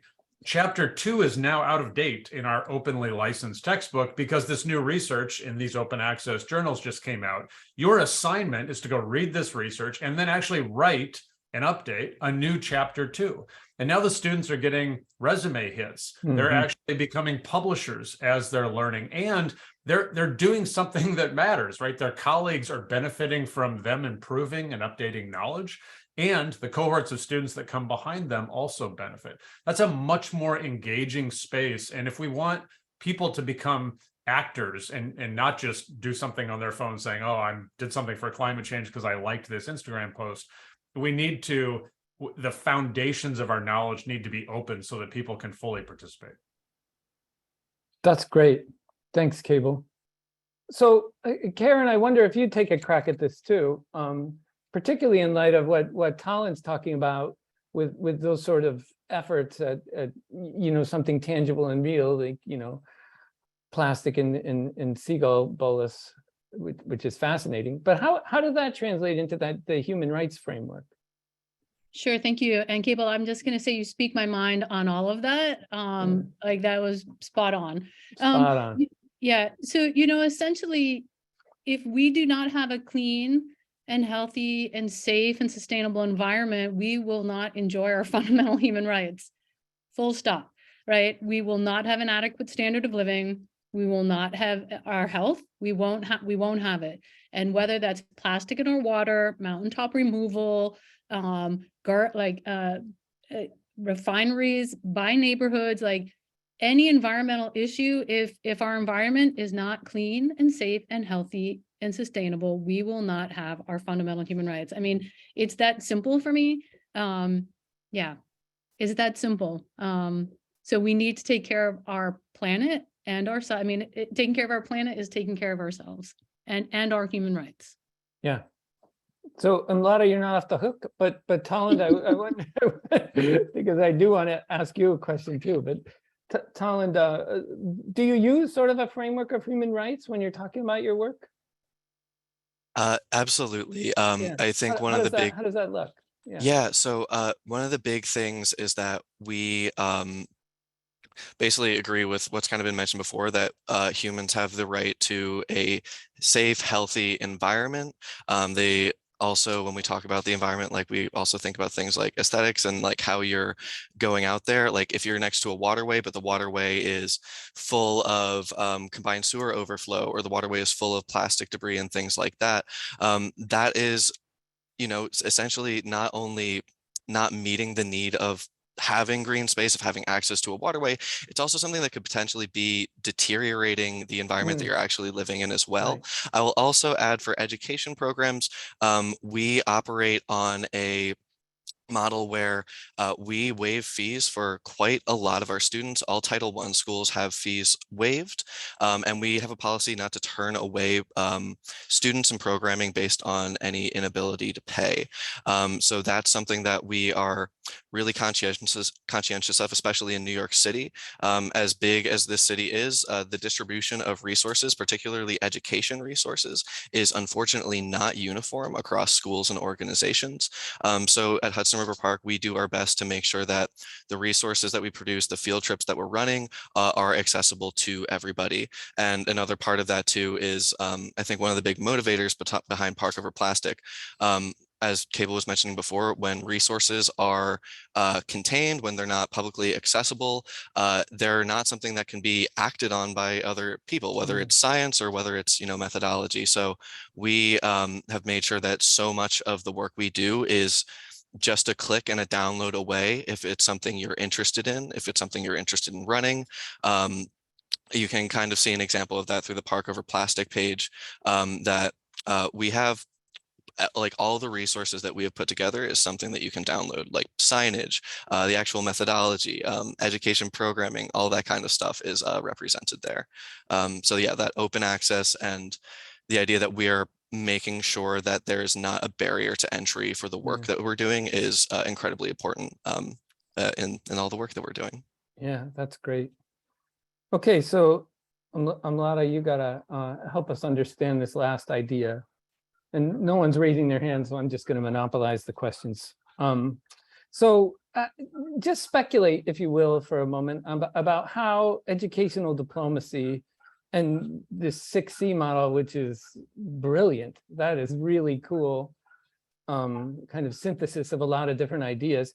How does that help us prevail in arguments, conversations, discourses where the sort of opponents or the blockages to transformation are getting in the way of the progress that we're trying to make? So how do you see your work contributing to our success collectively in prevailing about the SDGs, you know, more universally? Thanks, Tim. Yes, so, you know, thanks for the kind words on the model. And I think the model is central to our abilities to respond to obstacles or blockages. Almost by going back to the very start, at the start of the model, we really talked about coming to a common understanding and a shared vision. And I just really wanted to, you know, really bring a lot of attention to that, because I think in a lot of spaces we move forward without an understanding of how collectively we are all, what we are bound by. And if we don't understand that at the beginning, and if we don't have that shared aspirational value, the cracks start to appear as you advance in a process. And people usually don't take the time or don't have the time to really think about how trust and relationships are the bedrock of collaborative action. So I would point to that as one key element. I would point to dialogue as another one. I think many parts of our model really urge you to step back as a practitioner, step back as a scholar, and really position yourself and understand the landscape and how you can approach things a little more thoughtfully. I just wanted to weigh in just because my colleagues on the panel were having such an interesting discussion about knowledge and open access to knowledge and how much is being created even now here as we're speaking in this panel and throughout this conference. And I think I read somewhere that the ability to navigate all of the knowledge, the ability to sort through knowledge and to extract that is going to become one of the most important competencies we hold. And I think I feel it every day. I'm sure you all do. We are on LinkedIn or Twitter or reports, like so much is coming at us through a fire hose. How do we then sort through it? How do we navigate it? And I think this is an important question that I'd like to think about more in the context of my own model for education diplomacy, but to start thinking more about what are the markers of good knowledge? What are the standards that we're looking for? Think about the knowledge brokers. I was just at a conference where we were discussing this idea, like who is transforming this knowledge with which agenda for whom? And to be a lot more critical about that ourselves as we consume this knowledge. So I went on a tangent off of your question, but I just find that really fascinating for us to keep in mind as in these spaces. Yeah, that's great. That's interesting. Well, I think we're out of time. So Radhika is going to take over in a second, but let me just say this. I think the sign of at least for me, the sign of a good panel is that I'm really bummed out that I don't have a couple more hours to sit around and talk to you. Because each one of you, I could spend a lot of time just sitting around the table, having a chat about all these interesting things going on. Okay, so thanks very much. That was really, really good and a nice follow-up to the morning keynote. Okay, thanks for everyone for listening. Thank you, Tim. Thanks, everyone. Yes, thank you, everybody. Thank you. Tim and the panelists, wonderful discussion, linking HRE, human rights education, to environmental actions, and then opening up this access for education, which Cable was mentioning. Fantastic. I think we have our next session, which is regional networking round, which is fascinating because I think I wait for these sessions so that I can get to interact more closely with peers and who are working on similar ideas. I think Hain is going to do the introductions and the format. Sure. Thank you, Radhika. Yeah, I'm really struck by in yesterday's conversations and today's conversations, really how just thoughtful the presentation and the discussions have been. So thank you all. So as Radhika mentioned earlier this morning, one of the primary purposes of our summit is really wanting to build a community surrounding transformative education. So we really didn't want to skip on the networking hour. So we're going to go into that. But before we do that, I know our next break won't be until later this afternoon. So we did want to give everyone an opportunity to just take a quick break to either, your bathroom break, you grab your coffee or a bite, whatever you need. So we are going to come. But please do come back. I guess that is my main thing right now. So we're going to come back. We're going to get about 10 minutes. So if we can all just take a quick break and come back at 11:10 Eastern time, just 10 minutes from now, we'll set you up into different rooms, and we'll share a little bit more about how those rooms are broken down. But please do come back, and please feel free to take your break at this time. Thank you, everyone. And for those of you who are sticking around, I'll just go ahead and put a Jamboard link. There are 3 questions in there on just your thoughts about how the sessions have been today, what you're hoping to get out of the summit. So I will share that Jamboard link now so that you can use it as well.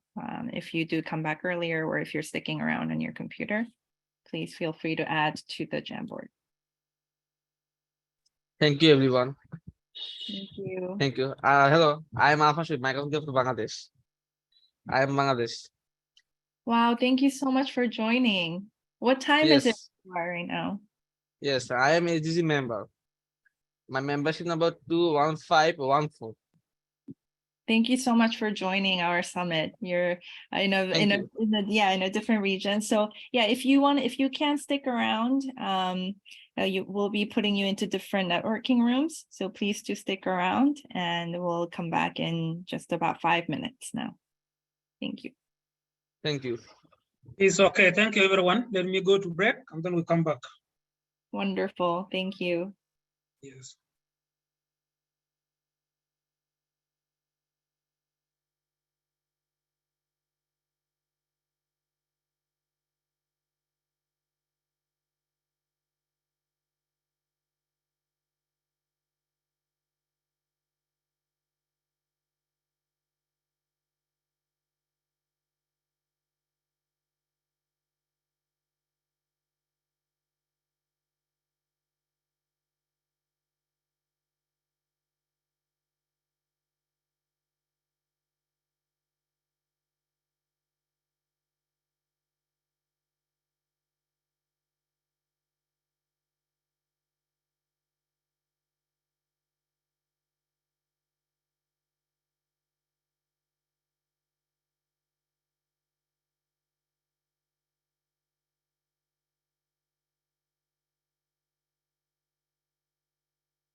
I think we're all starting to come back. Thank you for coming back promptly from the break.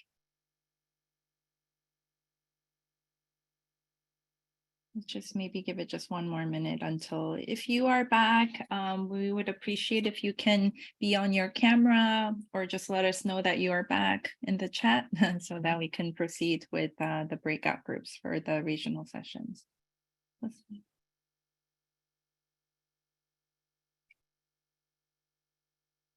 There's a question, will the slides and recordings be shared later for the whole summit? We will share the recording of all the sessions except for the breakout rooms. So they will be up on the YouTube channel of SDSN USA. Excuse me. For the slides, it will depend a little bit on whether the presenters have made them available, but we can share an update in an email to all those who registered if you're interested. Thank you, everyone, for coming back. So just as a quick intro, so these networking sessions, we have, two things in mind. One of them, as I mentioned before we went for our break, is to really be able to connect with those in this transformative education network within the US, so you can get to know each other, maybe support each other's work, just learn about what is happening. And the other one is also to really collect any resources or links in each group by their region that might be helpful. It could be something you can even ask and seek out some resources that you would like, or you could share things that have been useful for your work. So the regions are divided into Northeast, Southwest, Southeast, Midwest, and West. So you'll see Caroline and Sonia will open up the breakout room, so you will have an option to join the room that you would like. Thank you to all our international participants who are joining as well. For that, we will leave it to you to join the room that you feel most connected to in the US. So the breakout rooms have opened, so please feel free. It should, for those of you who can't see it, it is on the bottom right. You'll see a little red bubble with the number. If you click on there, you'll see the 5 different rooms and you can join. If you have any issue joining, please just write on the chat which room you'd like to be placed in, and Sonia and Caroline can help you and can support us to place you in those rooms. With each room, there's going to be a facilitator. So if you have any questions, please direct your questions to them. They also have access to the Jamboards, which will be, open to all the different rooms, across different rooms, so that you can also share different resources and see what links have been shared in other rooms. So with that, we'll let you go into your rooms. Thank you. We will come back at 11:50 Eastern time. So we'll set the timer for that as well. See you soon. Thank you.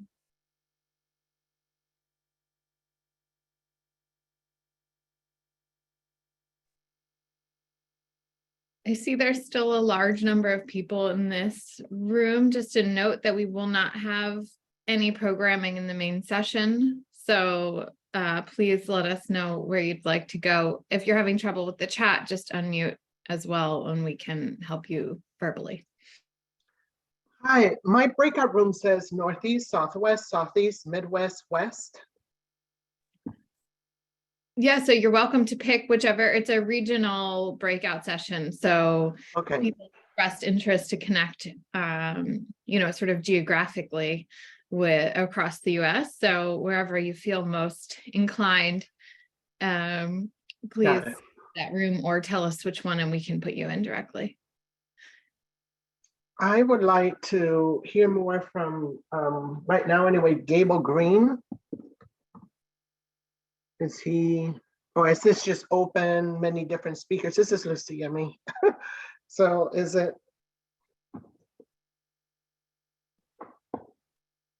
Yeah, so for the breakout rooms is mostly for networking and connecting with others and sharing resources. I'm trying to see the person that you mentioned, Lucia, but I don't think that he is on the call.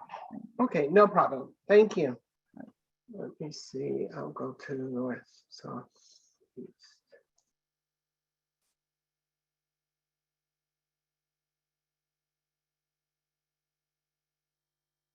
We have a particularly small Southwest group right now. So if any of you are based there or interested in that conversation, please let us know so we can add some voices into that group.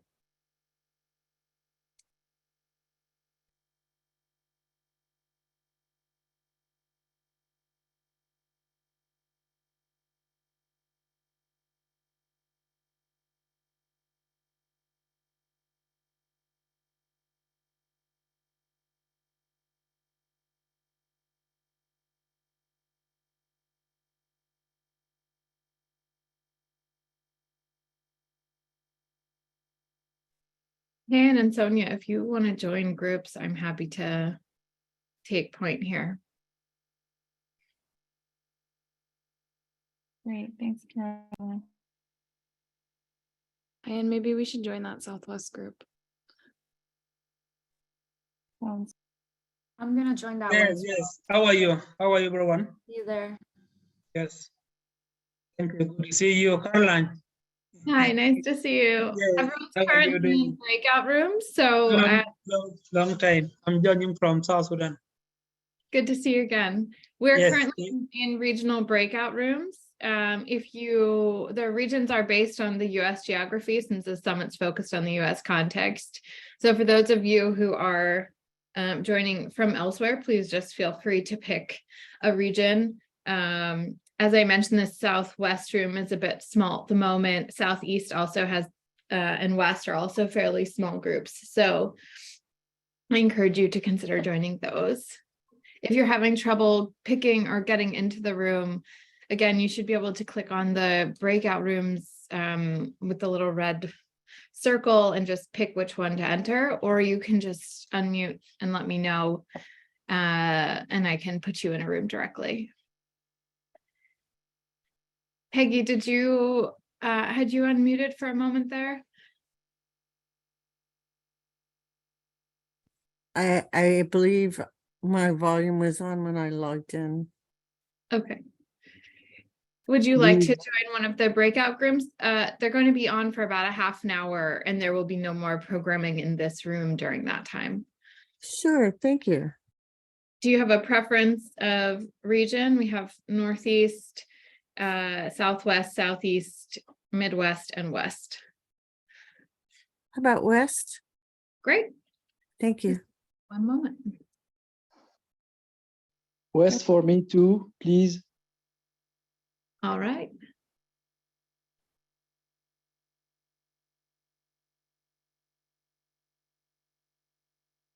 Caroline, I'll join the room after I put the broadcast with the Jamboard links. Okay, great.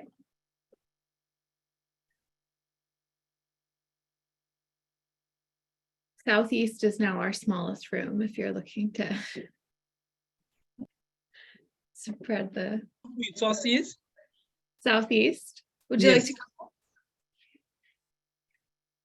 Pardon? Okay. I can put you in that room, sure. Okay, so it's okay, no problem.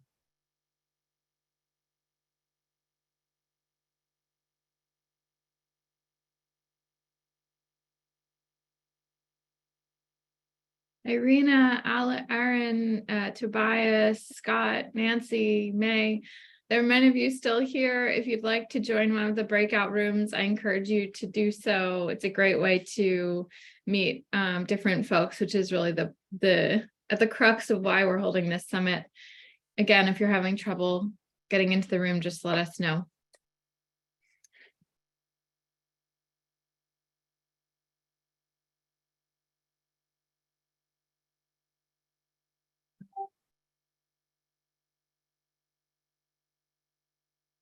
May, this is a US focused summit, so all of the regions are based on US regions. I'm happy to just place you in a room so you can network. There are a number of people joining internationally, but we do not have an Asia room.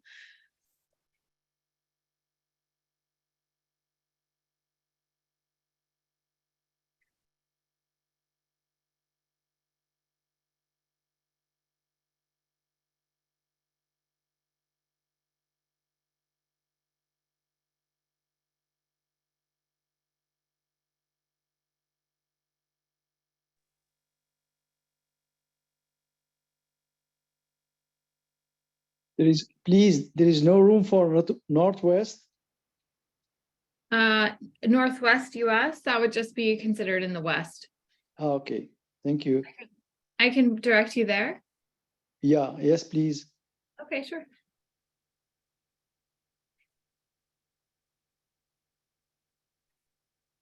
Thank you.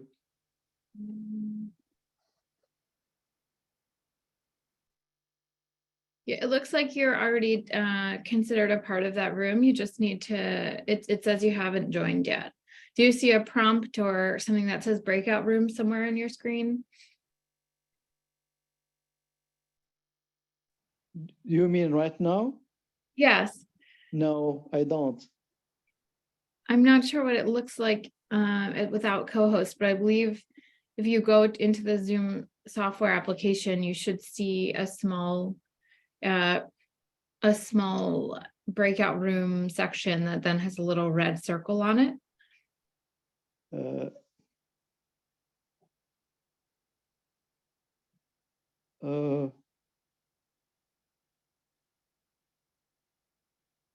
I don't know if it's the right room or not. It's you're directed into the west. Yeah. Okay. That would include the Pacific Northwest. Okay, thank you.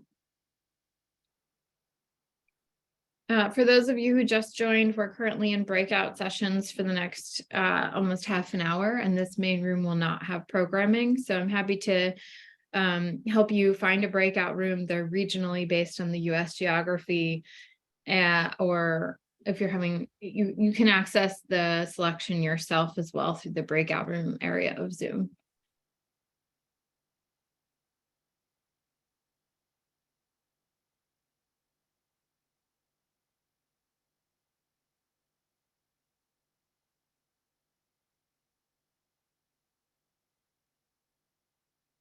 I will stay here, but I'm going on mute. If anyone needs help, please again post in the chat or speak up.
For those of you just tuning in, we're currently in breakout rooms based on regions and geography in the United States. I'm happy to help you join a room. This main session will not have programming for about 25 more minutes. So if you can either take a break or, as I said, join one of the breakout rooms.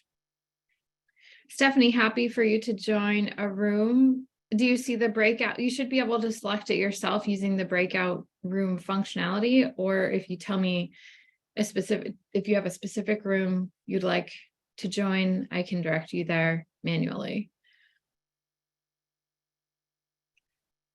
I'm also happy to just put you in at random if you'd like. The options are Northeast, Southwest, Southeast, Midwest, and West, again, based on US geography.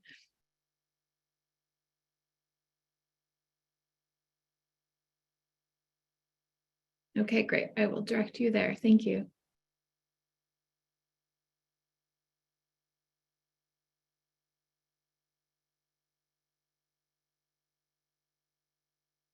Is anyone else just tuning in or tuning back in and want to be directed to a room?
Hello, I think we're connecting to audio.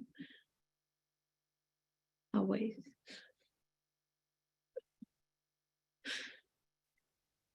Hi, I think someone just joined. Peace. If you would like, we're currently in breakout rooms for the next 20 minutes. There won't be any programming in this main room, but I'm happy to help direct you into a breakout room, or you're welcome to pick one on your own through the Zoom app.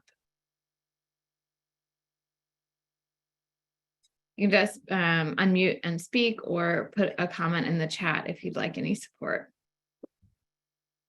Hello. Hello. Hello. Hi. Hi, how are you? Great. How are you? Sorry, I'm a bit late. No problem at all. So we're currently in breakout rooms that are set up based on US geography. The options are Northeast, Southwest, Southeast, Midwest, and West. I'm happy to pick for you, or if you have a preference amongst those, I'm happy to direct you there. No, it's okay. You can pick it for me. Okay, great. Enjoy.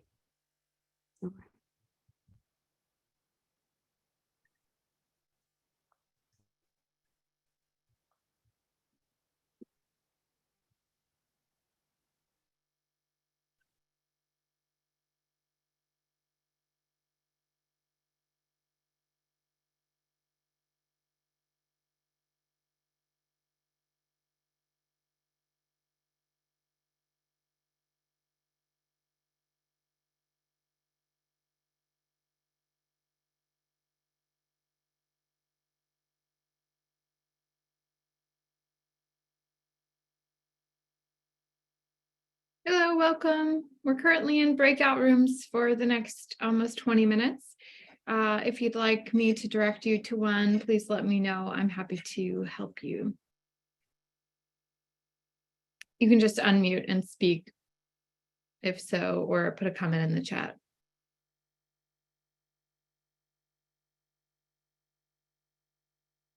We're meant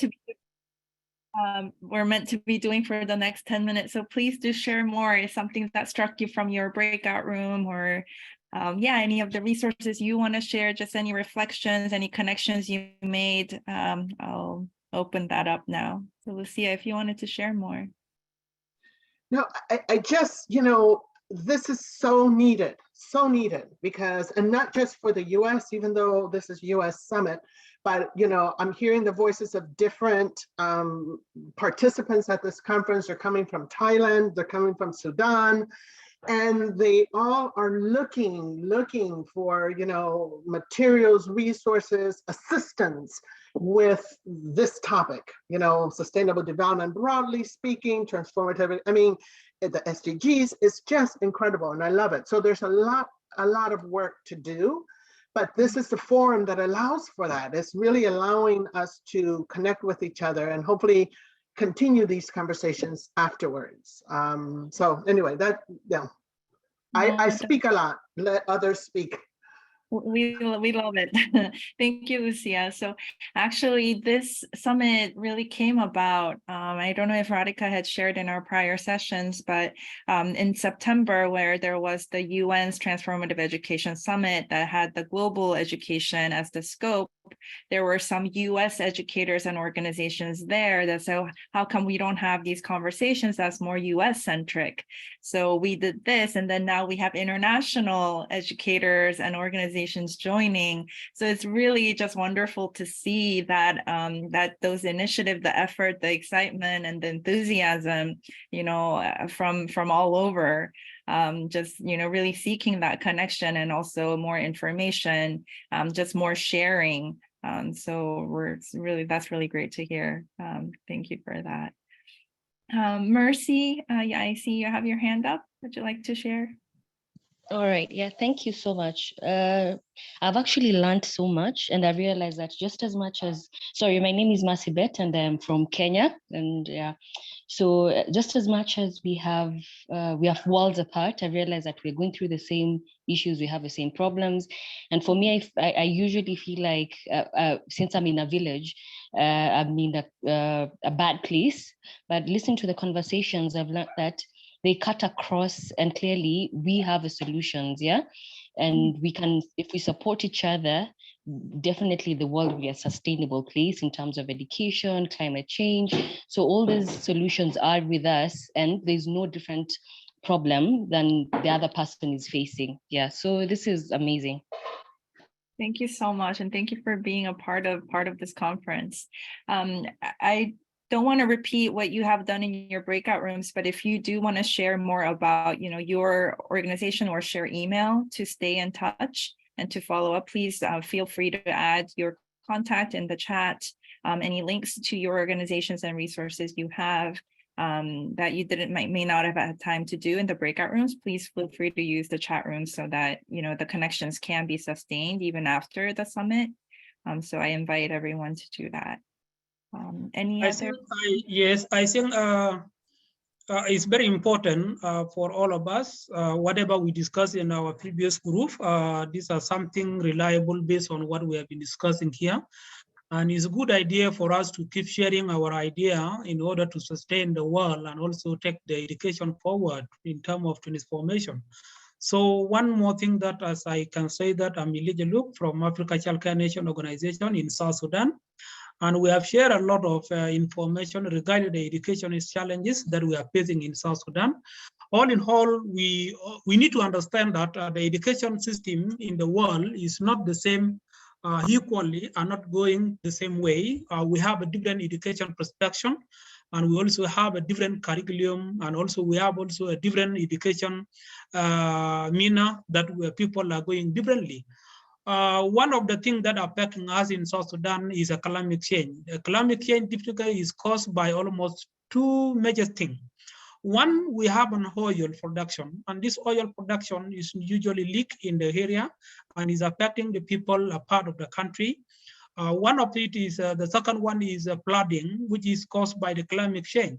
So many many children are not in the school, are not attending the education, are not attending for the last period of 3 years. So some of them run to the refugees camp, some of them they run away, some of them they just remain idly in where they are staying. And one of the major things that cause all these challenges is a political crisis in South Sudan, because the South Sudan is still on crisis. That's why it's enabled people not to stable well. People cannot even go to school well. People cannot also produce agriculture. People cannot also pay attention on their need. So this is something very challenging. Secondly, one of the aspects is a poor education in the country. As we learned so far that the countries are not going the same way. You can find some part of the country has a good building of the school, and then some part of the children are still on the tree, getting to acquire the education on the tree. So this is something that is very painful. And for us, we, the education advocate in South Sudan, we really need to reach out to more. But the problem, it is just a capacity support, and then from the international partner. So it is one thing that we are lacking, and we did not get a partner that can collaborate with us for the last 1 year since we joined the program of global school program. So these are the big challenges that we are facing currently. So we had everybody whoever feel free, interested to support people in South Sudan. Kindly do request you that you link up, and then you will get us from our Twitter page. You can Google us from our websites and link page, and then you link with us, and then you share whatever you need to do, and you need to collaborate with us in South Sudan. So this is a lot of things, and we have a lot of questions that we are asking. This sustainable development program, is it going to change the curriculum, or is not going to change the curriculum? So this is something questioning are coming up from the community, from the school, from the government. So we are facing a lot of challenges. So we really urge everybody to pay attention, and then to collaborate with African countries, and then so that we can move forward in terms to achieve the sustainable development goal. Thank you. Thank you so much for sharing that, Elijah. I think, a lot of us on the call, even though this summit is focused on the US geographically, we do have, experiences in our network, in our group of our educators who have worked internationally. And I think also some of the challenges, the context and the challenges might be different, but also there might be common challenges in terms of what you mentioned about curriculum implementation.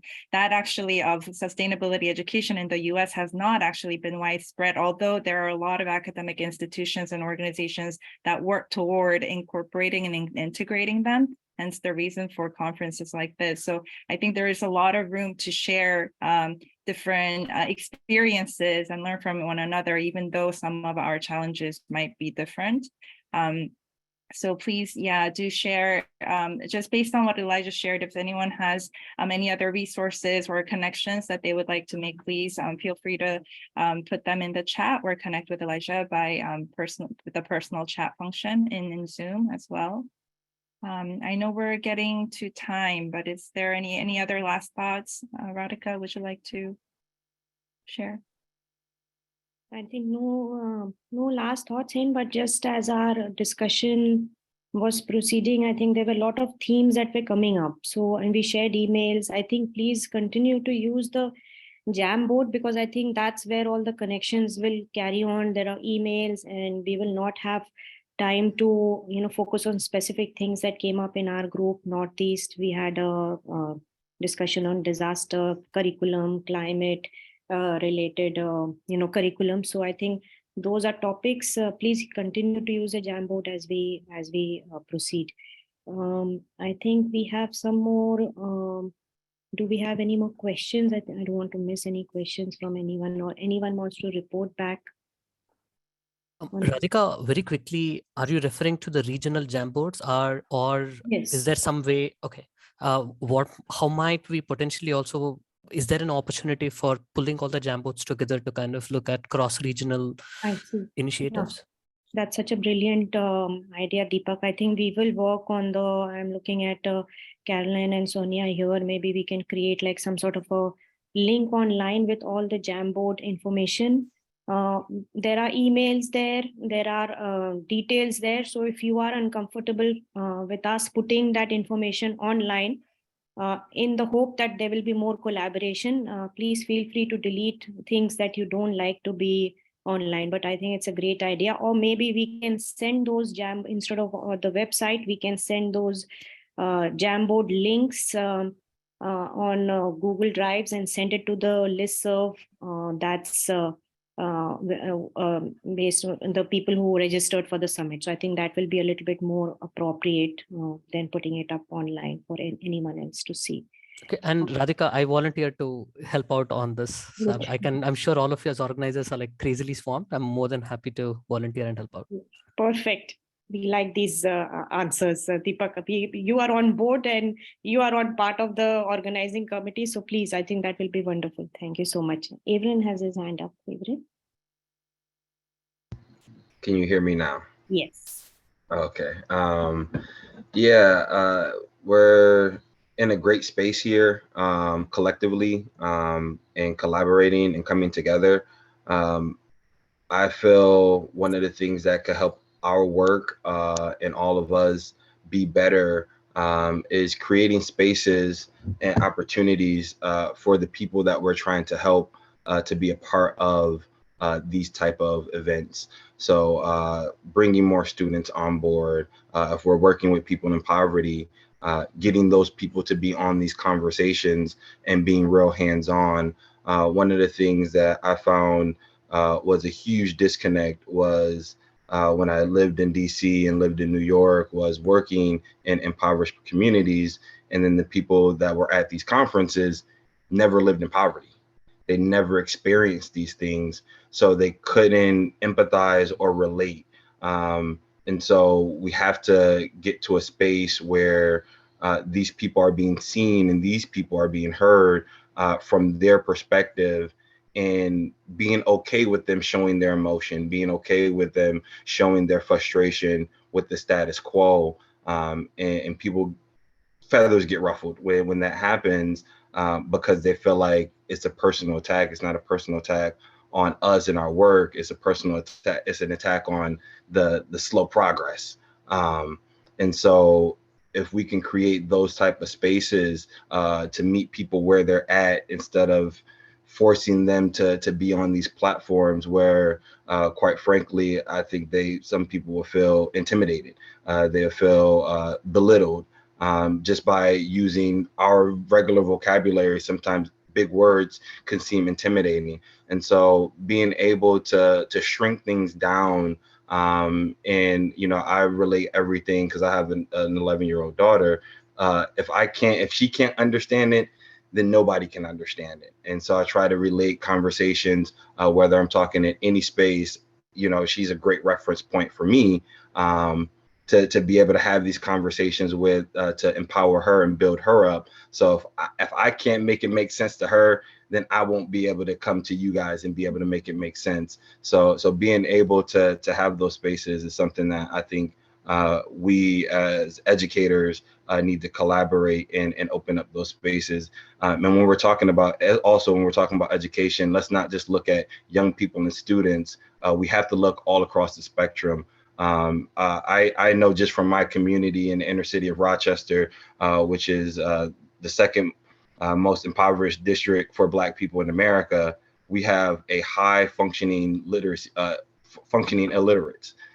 So that means people are in this community who can't read and write, but they're functioning because we have apps, because we have all these different services that can accommodate. But these same people cannot fill out an application. They can't comprehend basic things in life. And so how do we get them educated to the point where they can be self-sustaining on their own? And this as well for the elderly. And so I just wanted to put that on the table and open that. Such an important observation. We feel that this platform is for everyone, and maybe it is not. So looking at who gets left out while we proceed, I think it's just so important. Thank you for getting that onto the table. Michelle, I know your hand is up. But sorry, we have to move on to the next our presentation because it's only for 30 minutes. So I want to hand it over to Jasmine, and maybe Michelle, you can ask your send it over chat, and we can definitely respond to it. Jasmine. Hi everyone, I'm Jasmine Mora. For those who still don't know me, I'm at the Center for Sustainable Development. I have the pleasure of introducing our next guest for the special session. Dr. Peter Sutoris is an environmental anthropologist and assistant professor in the Department of Education at the University of York. He is the author of books, Visions of Development and Educating for the Anthropocene. He tweets at psutoris, and more about his research can be found on his website, which is www.petersutoris.com, which I will be putting on the chat. So welcome, Dr. Sutoris, and the floor is yours. Thank you so much, Jasmine. I'm just going to share my screen because I have a few slides that I would like to go through. So let me just try that and see if that works. Okay, can you see it? Yes, we can. Great, excellent. Okay, yeah, so thanks everyone. I think I'm going to speak for about 15 minutes or so, and then I think we'll have some time for questions. So this is a session about this new book, which has recently come out called Educating for the Anthropocene, published by the MIT Press. And I should say that the book is obviously available for purchase, but it's also an open access book. So it can be read for free online. And I'll make sure to drop the link to the free open access version into the chat for anybody who would like to take a look at it later, or also share it in your networks. Please feel free to do so.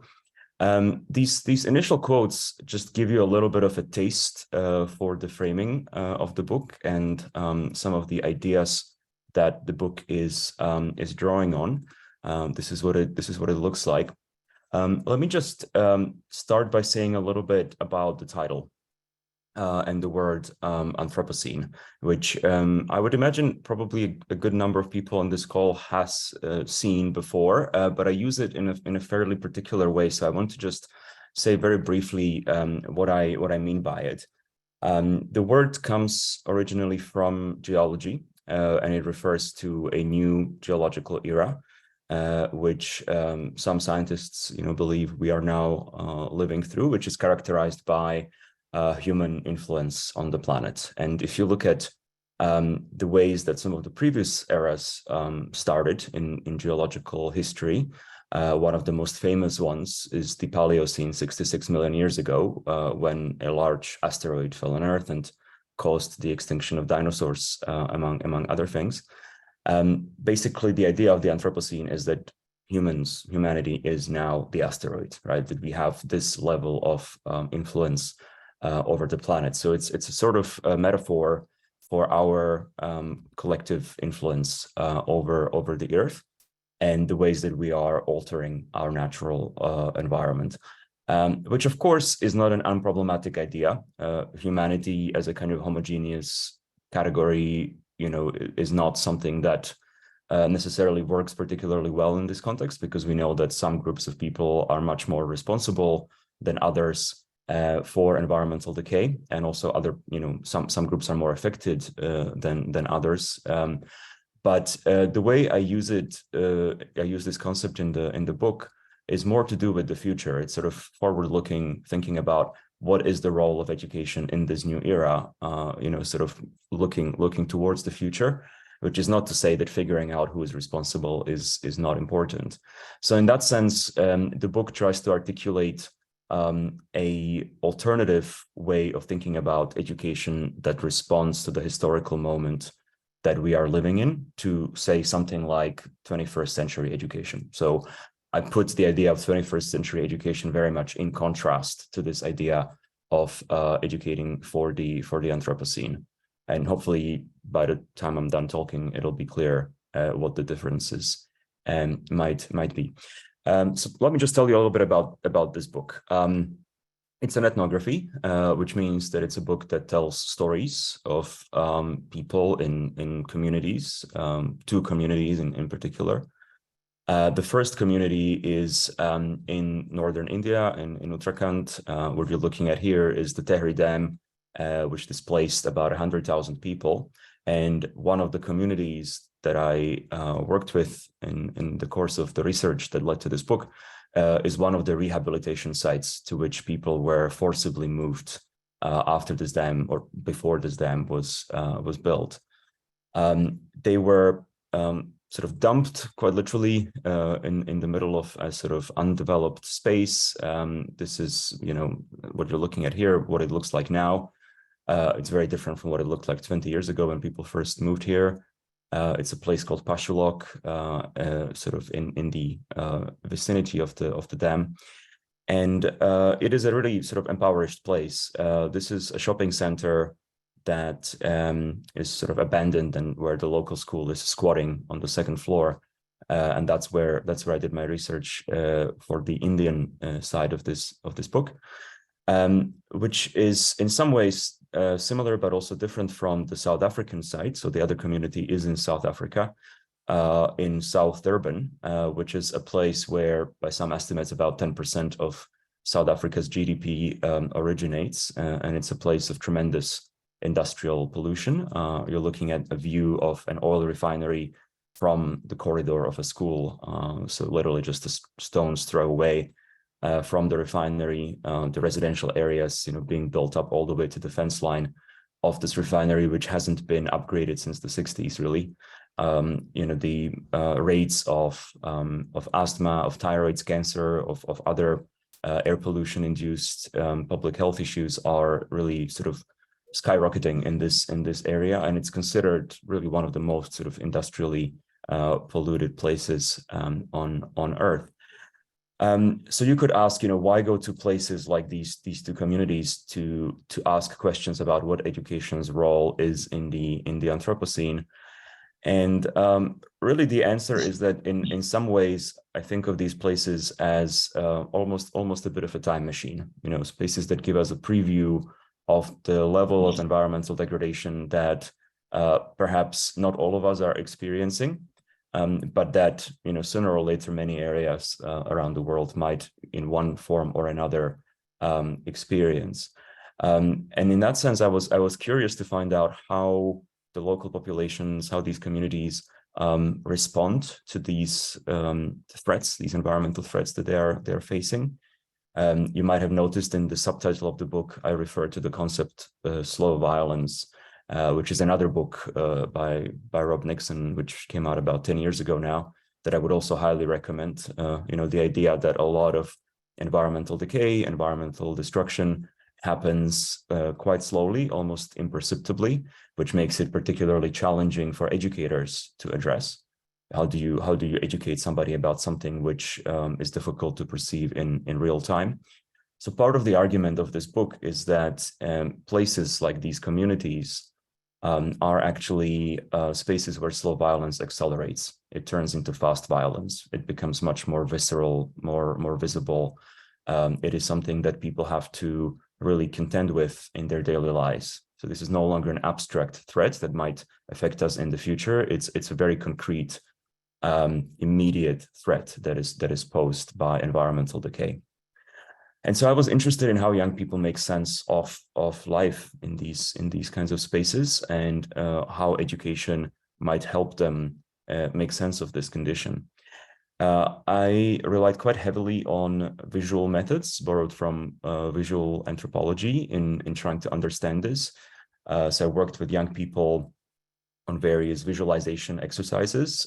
This is a drawing that one of the children that I worked with in South Africa made in response to a prompt about imagining the future 100 years from now. So you can see the kind of dystopian image here. You know, another one also from South Africa. There was also a prompt I worked with which had to do with the past. So thinking about what the past might have looked like and how it might be different from the future. So you can see a clear contrast between the way that the children depicted the future and the past. But you know, I thought, this is interesting, but there's got to be more to this, right? And the beauty of ethnography is that you get to spend a lot of time in a place, and you get to really sort of talk to people and get to know people and build relationships of trust. I mean, based on these drawings, I could basically just conclude that the young people are despairing about the future and idolizing the past, which is what a lot of us in academia do in one way or another. But I was really curious, to go a little bit deeper. So I worked with these young people on making short films, again, visual methods, sort of visualizations of their lives, where I sort of did this workshop where I told them how to use camera equipment, and then they would take these cameras home and they would make these short sort of observational films about their lives and their experiences of life in these communities. And these films would then become starting points for a conversation that we had about their imaginations of the future. And what was very interesting to me was that the children in both cases, in both countries, made the choice to focus almost exclusively on older people, on activists in their communities. So these spaces of what I call accelerating slow violence are actually spaces where people are not only threatened by environmental decay, but they're also resisting and responding to that decay in all kinds of interesting and creative ways. So in both cases, there is a strong presence of environmental activism. In the case of India, activism against large dams, but also that sort of very much critiques the kind of overarching narrative, grand sort of development narrative of a certain kind of modernity and certain kind of development. And in the case of South Africa, a movement which is very much looking at air pollution, but also the kind of environmental racism behind the city planning and the construction of the neighborhoods that are adjacent to these petrochemical industries in South Durban. And the children almost instinctively sort of gravitated towards these activist figures in these films, where they wanted to talk to them, in the case of India, about what life was like before the dam, what was lost due to the dam, what were the kinds of indigenous lifestyles that might have existed in this area.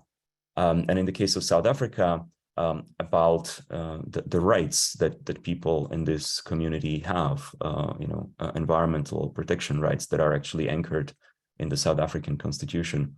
And so this really led me in this project to look at activism as a space of learning, as a space of education, as a kind of alternative space in which young people might be able to educate themselves or be educated in and for the Anthropocene. And so I make this argument in the book about activism as a form of education, which is an argument that first and foremost requires that we distinguish between spaces of education and spaces of schooling. So education is not the same as schooling. There are alternative spaces, and there are also academics who work on projects that are parallel to this project, where they might look at, for example, religion or spirituality. So in my case, I looked at activism, but there are other informal and non-formal spaces that we can be looking at for inspiration about how to respond to this Anthropocene moment. I think this is also an approach, this recognition of activism as education, that really calls for localization of curricula and giving teachers agency in the process. If we want to think of sort of schooling practices that are inspired by activism, then we really need to think of teachers as having a lot of agency, not just delivering a curriculum, not just being deliverers of something that somebody else has designed, not just passing down a blueprint, but really sort of co-constructing that practice of whether we call it activism or something else with the learners. I think there's also something to be said for removing barriers between activists and educators. And that was one of the things that came out of this research, that in both of these places, there was very little dialogue between the schools and these activist groups. And you sort of tended to see a lot of suspicion, actually, where the activists might have said, well, these teachers are part of the problem. They're agents of the state. They're spreading a particular narrative, which is dangerous and which is discriminatory against the people who live in this area. Whereas the educators might have said of the activists, that these activists are sort of anti-system radical elements. They should never be allowed in schools, and we should be careful with them. So I think there was a lot of suspicion, and my sense is that this is not unique to these two cases, these two sites, and perhaps there's something that we can ponder here around how we might build bridges between these groups. But as part of this book, what I try to do is I also try to articulate a kind of a model for education, or a set of ideas that I derived from my interactions, both with the activists and with the teachers, with the educators in these places, around what this idea of educating for the Anthropocene might look like. And I try to contrast it with the kind of much better known concept of education for the 21st century. That many of us will be familiar with, and concepts like critical thinking, teamwork, metacognition, right? I mean, these are buzzwords that get thrown around a lot, and I think arguably in many cases these concepts don't necessarily signify what they once used to signify. Critical thinking isn't necessarily so much about truly thinking critically. In the book, I sort of say that it's in many cases become more about problem solving for infinite growth, right? Is this idea that we are producing graduates through education systems whose job it is to join the workforce and to contribute to this idea of infinite economic growth on a finite planet, which is something that we don't really challenge. So we think critically, but not too critically, right? That there's a sort of a limit. There's a point after which something like critical thinking is no longer desirable. And so the idea of educating for the Anthropocene in some ways is to not necessarily try to suggest something that is the complete opposite of 21st century education, but in some ways is more of a return and revisiting some of the ideas that might have led us to think about, what educating for the 21st century might look like, but using this idea of the Anthropocene, which forces us to engage with deep time. It forces us to engage with scales of time that are beyond the individual lifespan of individual people or even individual societies. It forces us to think from the perspective of the planet. So you could say it's a way of building empathy with the planet and with the non-human.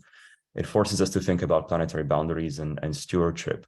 And I think it also forces us to really think carefully about what we mean by sustainability. Half of the book is about activism, but the other half is about the formal schooling and the formal education that the children in these places are receiving. And there is nothing that these children are learning in their schools through their school curricula about the kinds of environmental racism or the kind of social injustice that occurred in these places, and the environmental decay and the way that it threatens human habitation in these spaces. So the idea of sustainability in these curricula is very, very abstract, and it doesn't seem to confront the notion that somehow these different dimensions of sustainability, the economic, the social, the environmental, might actually sometimes be in conflict with one another, and that the environmental aspect sometimes actually gets suppressed. So to conclude, I, as part of this project, spent a bit of time with designers and thought with designers and through design thinking about how some of these ideas might be distilled into something that could be shared with non-academics, with people sort of outside of academia who don't necessarily want to read a whole academic monograph. And we came up with this model of these 4 words, or rather, I'll just skip to the final slide, 5 words: grasp, care, imagine, communicate, and act. Grasping what is at stake, care as an emotional response to that which is at stake, which again, is sounds like common sense, but is quite different from the sort of direction of travel in education, which in many places is much more towards the cognitive, the rational, rather than the emotional. Imagination of alternative futures, the ability to communicate that imagination of that alternative future to others. And through that friction of communication, of the differences between these different imagined futures, then being able to act pluralistically, act together. And this is a circle, so it's iterative. Once I have communicated with others, I might realize there's something I didn't grasp, which might lead to a different emotional response, a different imagination. So this is kind of iterative, cyclical learning, not something that is set in stone, but something that is dynamic. And perhaps the final thing to say here is that these are not necessarily new ideas, and I'm not really claiming that I'm sort of describing something revolutionarily different from ideas that have existed really for thousands of years, right? I mean, the kind of ancient wisdom of know thyself, has been around for a very long time. And these words in many ways are nothing more than that, right? They're about discovering or rediscovering, reconnecting with these ways of being human that really are inherent to us, right? I mean, grasping, when we are born, one of the first things we do is we start grasping the things around us. Care, imagination, communication, action. These are things that come naturally to us as human beings. So in some ways, this call for educating for the Anthropocene is nothing more than just recontextualizing these ideas, putting them in conversation with the historical moment and the challenges of the historical moment, and really sort of taking stock of whether what we are currently doing in education is moving in this direction or away from this model. So I think I've spoken enough, so I think I'll stop there. But yeah, I will momentarily post the link to the open access version of the book. So do feel free to take a look at it if you'd like to learn more. Thank you so much, Dr. Sartorius. That was an amazing summary of the work you've been doing. You mentioned you talk a lot about the disconnection between activism and schooling, and how the formal education and the informal education kind of like are not really talking to each other right now, which I think is a recurring theme that we've seen in other sessions as well. Do you have any suggestion in your experience with this project on how to bridge that gap between the two, or creating more like a learning community experience? Sure. Well, I mean, I guess one part of the answer would be to say that actually in some ways the divide maybe isn't, I'm going to sort of contradict myself slightly here. The divide is not as big as it might seem. So, to me, the divide seemed a lot bigger when I first started working on this. So, as an ethnography, it took years to do this work. So, I was in the field on and off for 5 years. And certainly when I think about the beginning of the process and the end of it, initially I thought, these are two completely disconnected groups of people who don't talk to one another. But, by the end, I was a lot more hopeful in some ways. In fact, the book has a section called Outlier Teachers, where I talk about teachers who, are sort of full-time employed educators within state-run government-controlled education systems, but who are sort of secretly activists. So they sympathize with the activist agendas, and they try to sort of push the boundaries of what is acceptable and what they can do within that system. So I think part of the answer lies in recognition that some of this is already happening organically, and that perhaps we would do well to properly document that, to understand that phenomenon of teachers exercising their agency in unexpected ways, and being creative and thinking outside of the box, and learning from that practice and trying to see if that can be somehow replicated, or if we can find inspiration in that. But beyond that, I think there are certainly policy lessons, to be learned here around thinking of a space like activism, but also these other spaces, such as religion, spirituality, et cetera, thinking of them as spaces of learning, and really giving them the visibility within our policy frameworks, giving them the recognition, giving them funding, right? I think this might sound controversial, because in many countries in the world, there isn't enough funding to fund the existing formal systems. But I do think, that when it comes to something like the Anthropocene and just the level of environmental destruction, environmental decay, making sense of that, preparing somebody for that, we just need to recognize that this needs to be a wider coalition that responds to this than simply just schools. So I do think there are some policy conversations to be had around that visibility, that recognition, and that support, including financial support. Thank you so much for that very comprehensive answer. We have a question from Mercy Bed. Would you like to ask a question? Yes, thank you. I don't know if you can hear me. Yes, we Yes, we can. All right, thank you. So I've listened to Peter. Your case studies are quite interesting. I come from Kenya, Africa as well. So those issues are quite familiar, right? And listening to your difference between, the disconnect between the activism and the education, it made me think about the situation going on here. And I feel like the issue around most developing countries is the fact that we are unable to we're supposed to start with the culture change first, go into the deep issues, the reason why these people are taking their children to school, or the reason why education is not being clearly fostered in these areas. So, because for example, let me give you an example, like where I come from, there's a lot of FGM, and parents actually drink, parents actually drink a lot, and they forget to take their children to school, right? And this is, of course, due to poverty. And you'll find that there's a lot of suppression, there's women empowerment. So I feel like it starts with the man first has to be empowered, right? There has to be culture change. They have to know that the reason why these children need to go to school, the reason why FGM needs to be stopped. So it's just, I feel like it's a step-by-step procedure where you first start from the culture change, and then you now go into activism, because the activists are just pushing an agenda, correct? They are trying to sell a narrative, but they do not understand where these people are coming from. So I feel like by starting with culture change, you'll be able to tackle the end product, like technically why they're not going to school, and also be able to lead them to the end goal at the end of the day. I don't know if I've made sense.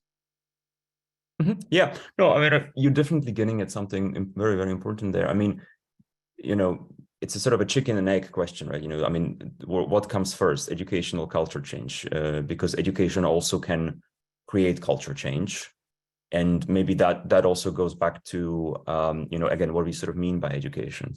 Because for education to create culture change, it has to, a certain amount of time has to pass. These children that we are educating, has to sort of become adults, and then that's kind of how that change could happen. But it could take decades. But if we think of education as something that is not simply just something that we do to young people, but a broader set of processes in society that have to do with learning, that have to do with intergenerational dialogue, intergenerational knowledge, then I think we get a very different picture of the relationship between culture change and education. And certainly activism is a space that draws not just young people, it draws people of different ages. So we can also think of activism as a space of sort of adult education or lifelong learning. I think we tend to sort of look down upon lifelong learning or adult education, as something that is not as important as schooling. But in many ways, with these environmental issues, where action is really needed very, very soon, really yesterday was too late.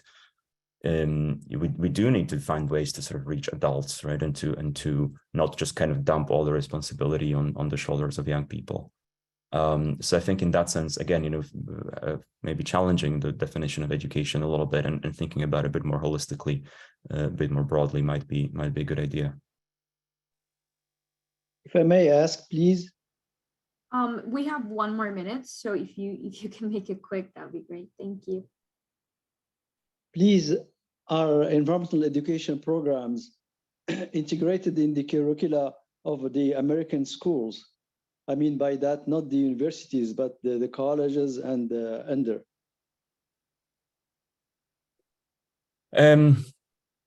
It varies. I mean, again, I'm not an expert in American education, but from what I understand, I'm based in the UK. From what I understand, there's a great degree of autonomy, on the state level in the US, and I think these themes, they tend to be sort of seen as kind of cross-cutting themes, right? So they're not necessarily given a dedicated subject or a dedicated space or a dedicated teacher or teacher training program. I think oftentimes it's sort of assumed, that we can tackle something like sustainability as part of a number of subjects, which means which, it can be really good if that's done well, that kind of interdisciplinary, intersubject kind of approach. But I think more often than not, it in practice ends up meaning that there is no space for this agenda, right? And that it doesn't have a home, and there's nobody who's kind of looking after it, nobody's responsible or accountable for it. And therefore that integration remains on paper. I mean, that's been sadly my experience. And from what I know of the work that colleagues are doing in the US, it's similar in many places there as well. Thank you. Thank you so much, Dr. Sartorius. I'm sorry, everyone. I know that you want to ask many questions, but we're in a very tight schedule. Thank you so much for coming to this session and for talking about your book. You shared the link. I'm sure that everyone is very excited to read it. And thank you again. I would like to pass the microphone. Yeah, and just to say, I mean, if colleague. anybody would like to get in touch with me, feel free. Drop me a line. You can find me easily. Yeah. Thank you so much. All the best. Bye. You can put your email on chat, Peter. Your email. I'll do that. Sure.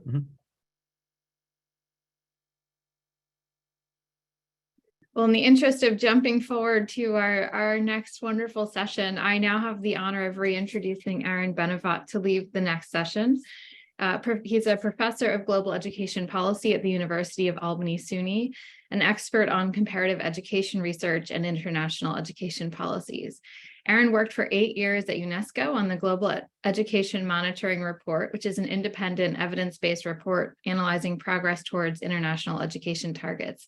He's also written extensively about education for sustainable development and global citizenship education, which are key aspects of SDG Target 4.7, addressing global commitments to transforming education. Aaron also serves as lead of indicator development for the MECCE project, which is a 6-year study on monitoring and evaluating climate communication and education, which seeks to inform intergovernmental negotiations and policy discussions involving climate change education. I continue to deeply consider your remarks from this morning and really look forward to this session. So over to you, Aaron. Thank you very much, Caroline, for your kind introduction. And what a fascinating book to hear about of Peter's. And I also look forward to reading more carefully. A very interesting analysis and experience that he conveys. So this is a little bit of a shift. We're moving from the local to the global. What I have the pleasure of moderating is a session that will have basically 3 parts to it. The first part is my colleague Aaron Redman, who works on the MEIS project, will tell us a little bit about the MEIS project and how it can be used or potentially has something to say around the monitoring of Target 4.7, or at least aspects thereof. Then I will take the floor and give some additional comments, linking a little bit more carefully these 2 agendas, the agenda around the United Nations Framework Convention for Climate Change and SDG 4.7. And then I will be very pleased to welcome questions from the floor that you might have for my colleague, Aaron. So here we have a session with 2 Aarons, and I'm going to allow my colleague, Aaron Redmond, to introduce himself and go ahead and show the slides that he's prepared. Thanks, Aaron. Yeah, it's a real pleasure to be here, and it's been really great to hear the whole wide variety of presentations. I'm Aaron Redmond, and I've been working on the MEIS project now for over a year. And I'm just going to go ahead and dive right in. We don't want to take up too much time, so we still have time to have a little bit of a conversation. And all this information is also available on our website as well, so to follow up with. You already heard a little bit about us, but we're a global network of universities, primarily with our sort of home at the University of Saskatchewan in Canada, focused on quality and quantity of climate change communication and education. Our project has 3 what we call axes, or sort of work areas. The first one is the country profiles and case studies, indicator development, and knowledge mobilization. I'm going to talk about each one of them and how they link to measuring progress towards SDG 4.7 in particular. This is just sort of a recent an overview of our activities that we have going on right now, which I'll talk about in more depth on each one. But one that I wanted to point out to all of you is that one part of our work is the development of regional hubs. And so we would encourage anyone who's interested in joining and being part of the MEIS project and benefiting and contributing to the work that we're doing to reach out and look into joining one of the regional hubs. We have so the contacts at the end for the Americas hub, but you can also jump on our website if you would prefer or are located somewhere else geographically in the world.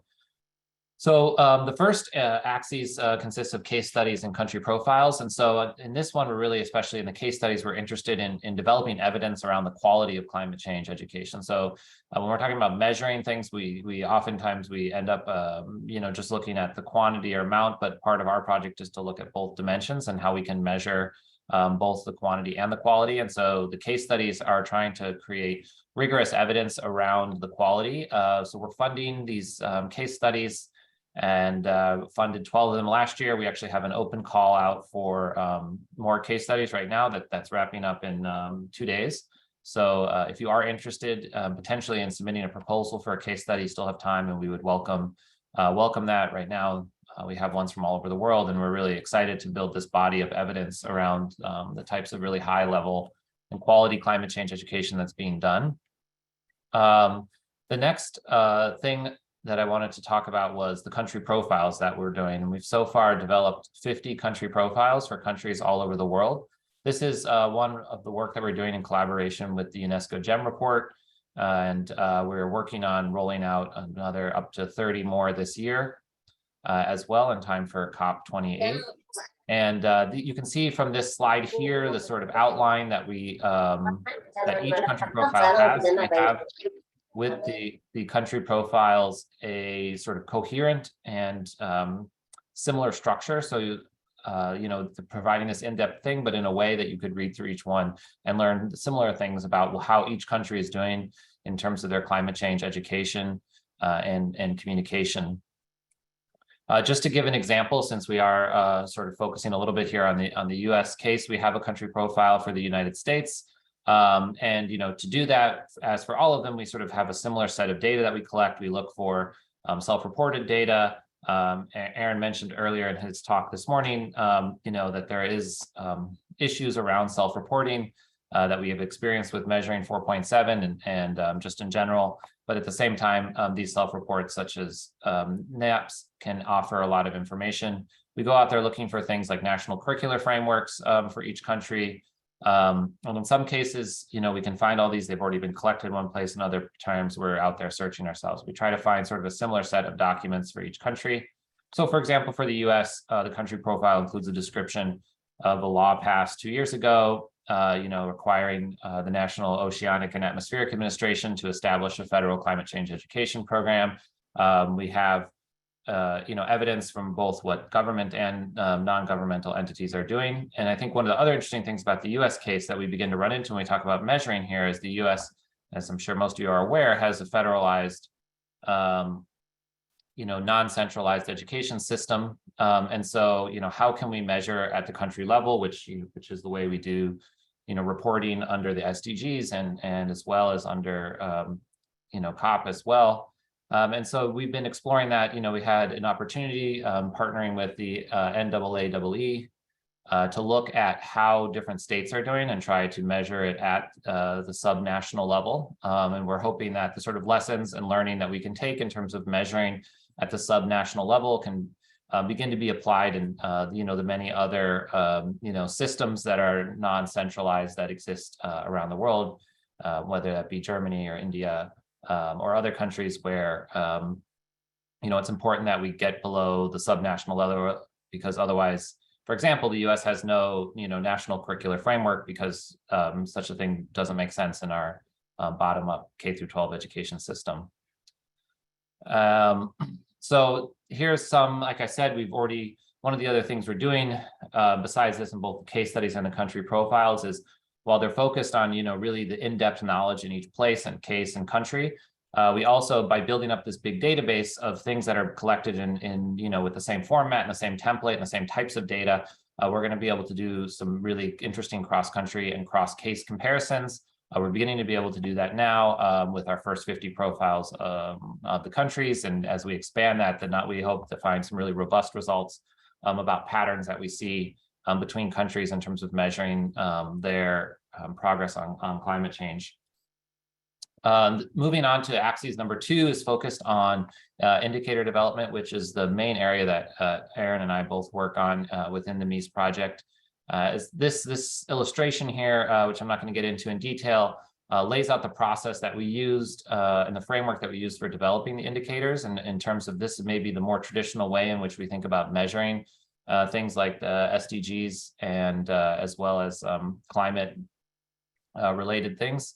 What I want to emphasize here is we had this process for looking really broadly at all the different types of data sets that are out there and the types of data and a set of criteria in which we could really begin to narrow it down. And when you get to that, this is sort of one of these things, and I'm sure anyone who's sort of gotten into thinking about how to measure 4.7 comes across this, where you see, well, it seems like there's a lot of different ideas and data out there, but as soon as you say, well, I want to make sure I'm covering everywhere in the world, all of a sudden you get down to a very narrow set of options. If you say, well, I want something that, has robust outcome-oriented types of data, you get even a smaller set of options. So what we find when we go through this, everything that we could find and all this different data is that we're really, going to need to be creating data if we really want to understand, all that's happening in this space. So for COP27, which was last November, we rolled out our first set of 9 indicators. Which are listed here. These, just to give you a sense of what this is, like I mentioned, having the global coverage was critical to us. We did find, indicators, at least something that covered everywhere. And we do have broad coverage, but you can see there are certain regions and countries, which are much better represented by the current set of indicators, such as Europe and South America, and other regions like the Sahel or Central Asia, which are much less well represented by the current set of indicators that we have. To give you an example of what we're doing for the indicators, so one of them that's focused on primary and secondary education that we're describing as integration of climate change and curriculum policy. This focuses on, you may remember I mentioned on the country profiles that we've collected national curricular frameworks for lots of countries. We've expanded that to even more countries and been building out this database of these policy documents of education for nearly 160 countries now. And we use these documents to do an analysis across a whole large number of languages, which we're working on expanding right now, and looking for keywords related to climate change education, as well as sustainability environmental education. And based on the amount of those keywords as a proxy for the integration of these themes in their policy frameworks, we sort of basically assigned a level between 1 and 5, which was what we did for all our indicators. And that gives you the following results, which you can see. We have these type of results for each of our indicator to give us a sense of the overall picture here. And you can obviously go into an individual country and see, how that individual country is doing as well. What we see here, for example, for this one is, that we found pretty good coverage, pretty even coverage, I guess you might say, across the different regions of the world, which we see as, this is the advantage of this database that we've essentially generated ourselves, of being able to focus on that regional coverage. A lot of the existing data has its own regional biases based on whoever is the one collecting the data. If it's a OECD, then it's very OECD focused, or if it's a European based thing, et cetera. And that no region is really standing out here as doing excellent. In fact, the only country which achieved our level 5 ranking here was the Marshall Islands, had a large amount of climate change in their national curricular framework. So finally, moving on to the knowledge mobilization axes, we have launched as well at COP27 what we call an interactive data platform. And in here you can find, you'll be able to find access to all the case studies. You can go and read all the country profiles that are so far published, all 50 of them, as well as finding out and exploring the 9 indicators that we've already posted. So that includes looking at how they're mapped, looking at graphs, listing the countries, reading about the methods, exploring them and doing some comparisons based on regional and other filtering criteria. We're going to be continuing to roll out new features on this, as well as adding more country profiles, adding more case studies, adding more indicators, and upgrading the indicators that now exist on there already. So I think that pretty much covers what the overview of sort of what we're doing in terms of measuring climate change education, both from a quality and quantity standpoint, and its links to 4.7. In particular, I just wanted to, like I said, promised at the beginning, wanted to mention as well that we have, these regional hubs, including one for the Americas, whose contacts of the leads of that I put up here, as well as, our contacts as well. I'd love to talk to anyone afterwards if there's not time for other questions or follow-up. So that's, I think, all I got for now. Aaron, I'll pass it back to you.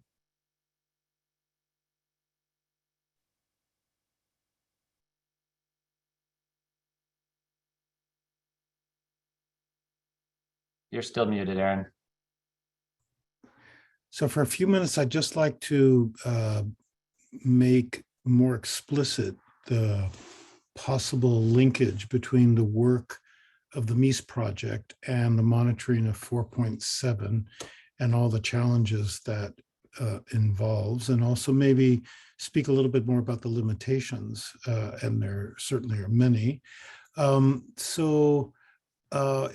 obvious target 4.7 is this grandiose target that includes basically all the wonderful humanistic and global aims around education, whether it be talked in terms of global citizenship, education for sustainability, human rights, gender equality, promotion of a culture of peace and nonviolence, global appreciation of cultural diversity.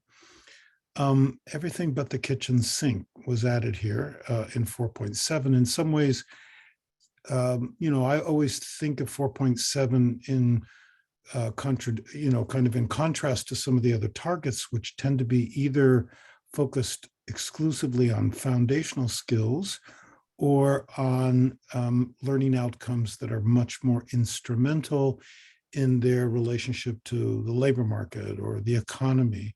And 4.7 in that sense is unusual because it speaks, first of all, to the broader sustainable development agenda. In some ways, this is the connecting tissue target, but it also provides a discussion of this broader humanistic agenda.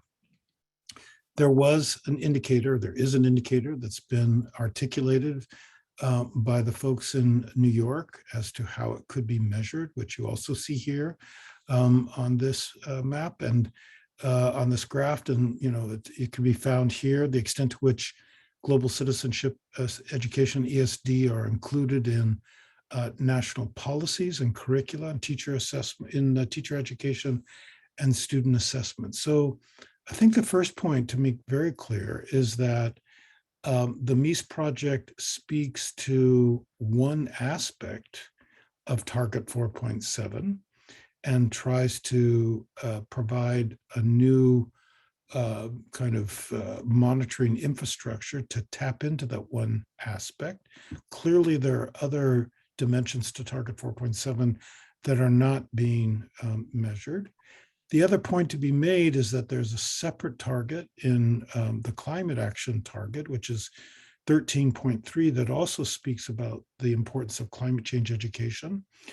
And there, it also has a slightly different indicator. And here, the work of the MEIS project is more, as it were, relevant or aligned. But the main point that I wish to make here is that the MEIS project is by and large focused on, in some ways, a very different international policy regime, which is the United Nations Framework Convention on Climate Change that was established in 1992. And from the very beginning, there is a paragraph or a commitment to what's called the Action for Climate Empowerment. And it has 6 different components. And much of the work of the MEIS project is really to try and provide insight about the quality and quantity of ACE, of Action for Climate Empowerment, along each of these different dimensions. Education in the MEIS project is distinguished between, as we saw, primary and secondary education on the one hand, and higher education on the other. Now, what is also kind of interesting is that after the SDGs were established, we have this new initiative or this new urgency around seeing education as a driver for broader transformation, indicated in part by the summit that took place last November. And as most of you are aware, what came out of the summit was a list of 7 initiatives. And these don't have the same, let's say, status as the SDGs by any stretch of the imagination. There were not representatives from all the member states at that summit, but this was a consensus document that came out of that summit. And the very first initiative speaks about greening education to get every learner climate ready. And beyond that, the summit also called for a particular accountability initiative around accountability approach to these 7 initiatives based on what's called the National SDG 4 benchmarking process. And it mandated UNESCO's Institute for Statistics and the Global Education Monitoring Report to come up with a way of monitoring and measuring this greening education initiative. And so maybe just a moment to say what this national benchmarking business is all about. How should I put it? In some ways, the international community, well, let's start from a very basic point. If you look at the foundational document of the 2030 agenda, the word monitoring does not appear. Countries are not exactly excited to be held to account for their action or inaction. And the word in particular, monitoring, is one that they feel, I wouldn't even say ambivalent, but fairly antagonistic. The euphemism that's used in that document is follow-up and review, follow-up and review. Up until the SDGs, most of the time that countries were being monitored or followed up and reviewed, it was that there was a particular international target that all countries were meant to reach. But recently, the idea is that this is very difficult for countries, especially given their initial placements where they may be on the process of trying to make progress, that it makes more sense to develop, first of all, intermediate benchmarks, and even go a step further and say, well, if a country is along a pathway that we can somehow articulate, maybe what we should do is kind of monitor progress of where they begin and the extent to, that they're making good along that pathway.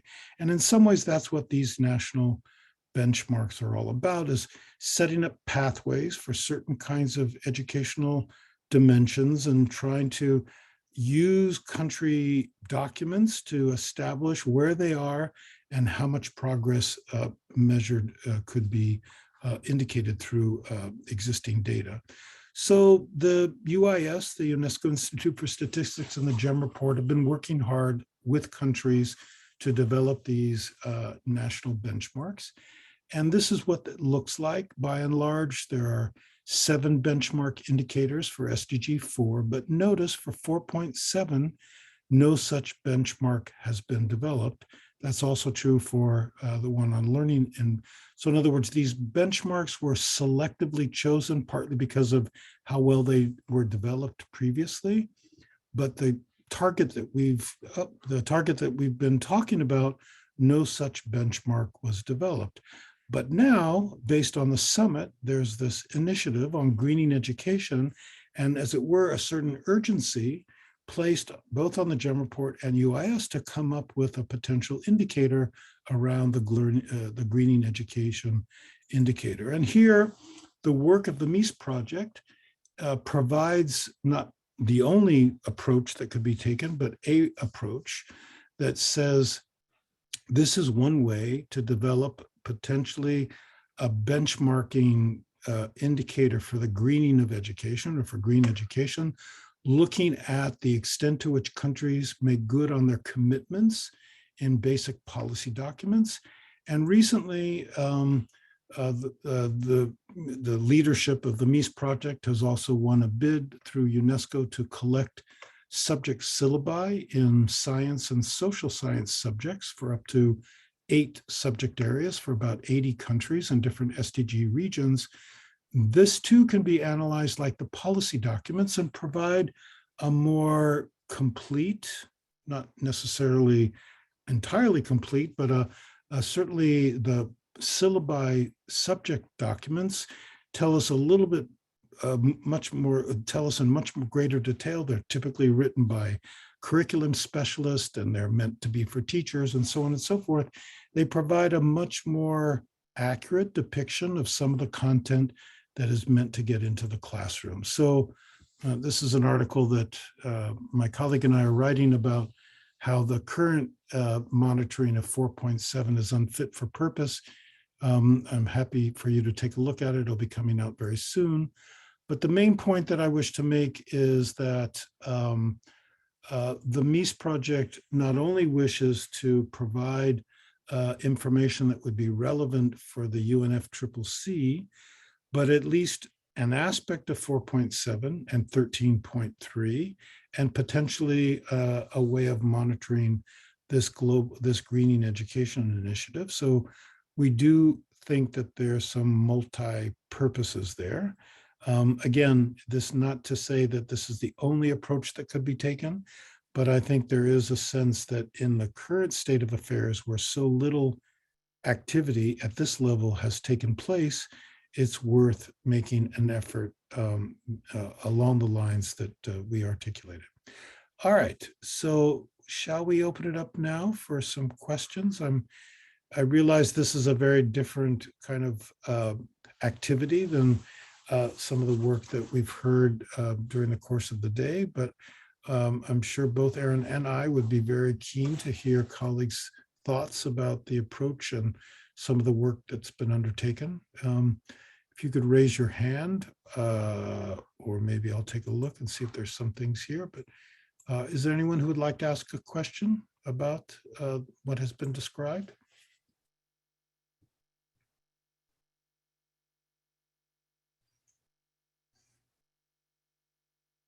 I just have a quick question, not necessarily about the substance of what you've said, but do you offer, this is to Aaron Redmond, do you offer internships, field experiences for graduate students? Actually, maybe I'll let Aaron talk about that. He has actually better things to say about that. But well, I mean, Lucy, it's a great question. A lot of this work that we're doing would not have been accomplished if not for the enormous effort of many graduate students located throughout the world. Literally, the team meetings that we have around Access To often involved multiple time zones with people in many different countries who do have access sometimes to detailed information in their region, or speak languages that enable us to kind of understand and look at the documents. So the answer is we always are looking for, and many of the people that are writing the country profiles that Aaron mentioned, there are literally dozens of people that have been involved, many of them graduate students. Partly we were looking for people that are not otherwise kind of committed to a particular regime or political system, but have a certain ability to search for documents and other kinds of evidence wherever the search may take them. So we felt that it was actually better to mobilize graduate students in many different parts of the world. So if you are interested, send us your particulars or send it to our project coordinator at the University of Saskatchewan, Nicholas, and we'd be happy to follow up. Avram, I see you have a question. Yeah, so I work in the solar installation field, and now I am taking this practice and working in developing nations. So we have projects who I'm working with in West Africa, as well as some Pacific islands. And so how could I use the information that you guys have and somehow incorporate the curriculum that we're putting together in a larger scheme? Because just showing that list, I didn't realize that I was addressing some of the SDG indicators that have nothing going on right now. So I want to know more about what you guys are doing and be able to get young people involved as well. I'm a part of the UN Association of America, which has branches all over.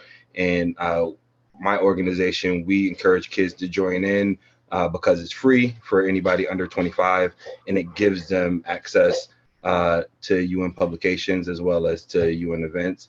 And so I want to know, how can I partner with you guys, get involved with what you guys are doing, and get the students on board. I'm just now introducing a program to RIT, Rochester Institute of Technology, here where I'm at. And so I think this would be something very much in their wheelhouse. I'm a Syracuse alum. We have SUNY ESF over there.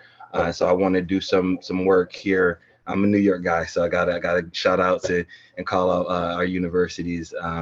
And so I just want to know, how can I get involved and how can I play a role in growing what you guys are doing? Yeah, I can jump in a little bit on that. Maybe Aaron wants to add something as well, but I see immediately a couple things in that. One is, as we mentioned before, I think in the chat, like, look into maybe the regional hubs. It's just a good way to, get an introductory level of involvement and to be connected to things that are happening and also to contribute back. And then the second thing, just in terms of information, would be you may find it really interesting to go and look at the country profiles of areas you're working in.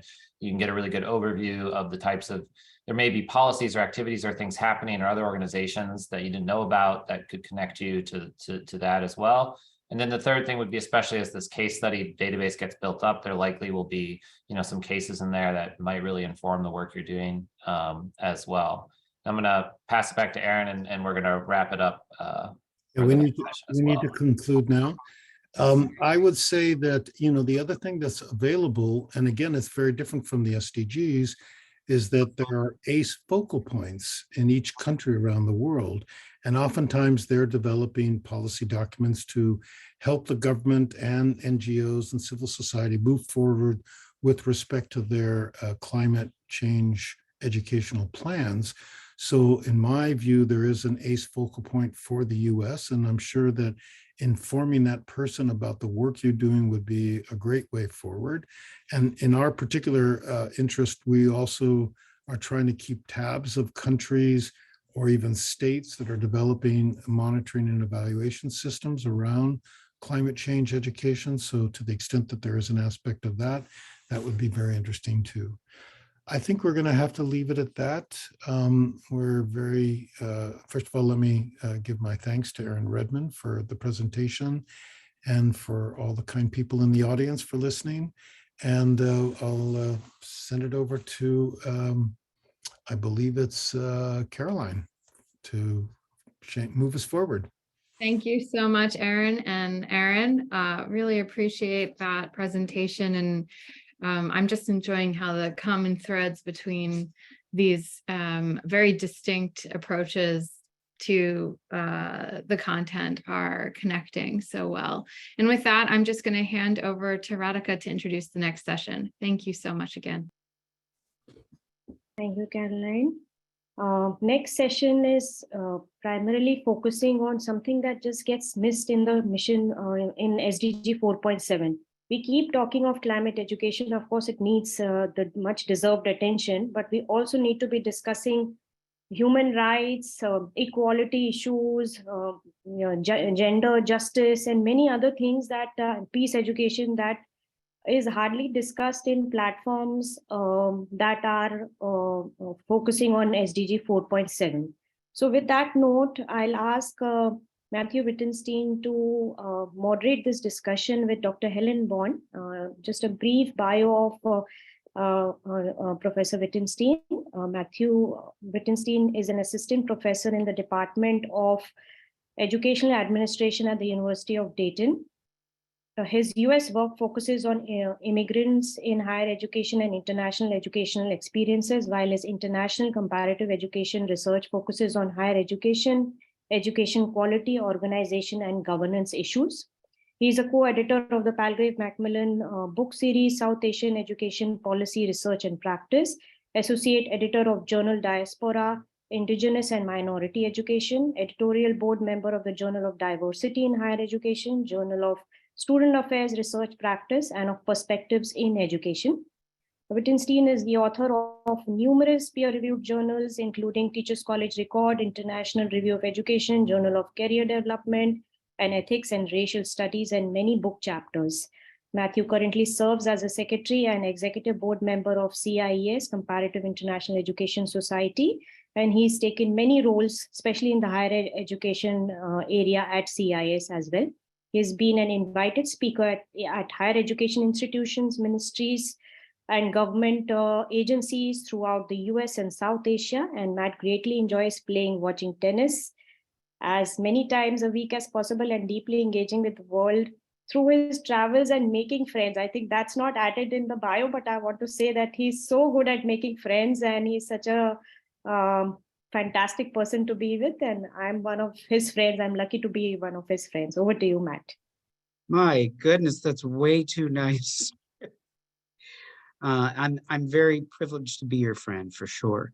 I'm very excited to introduce Dr. Helen Bond here. Helen, I don't have a bio though, and I'm sorry that I'm not sharing a bio. Do you want to share a bit about you? Yeah, I'll just go ahead and just sort of give the bio. I'm a professor, university professor at Howard University in the School of Education, Department of Curriculum and Instruction. My PhD is in human development, and I've done a lot of work with international education, education in terms of in pre and post conflict societies.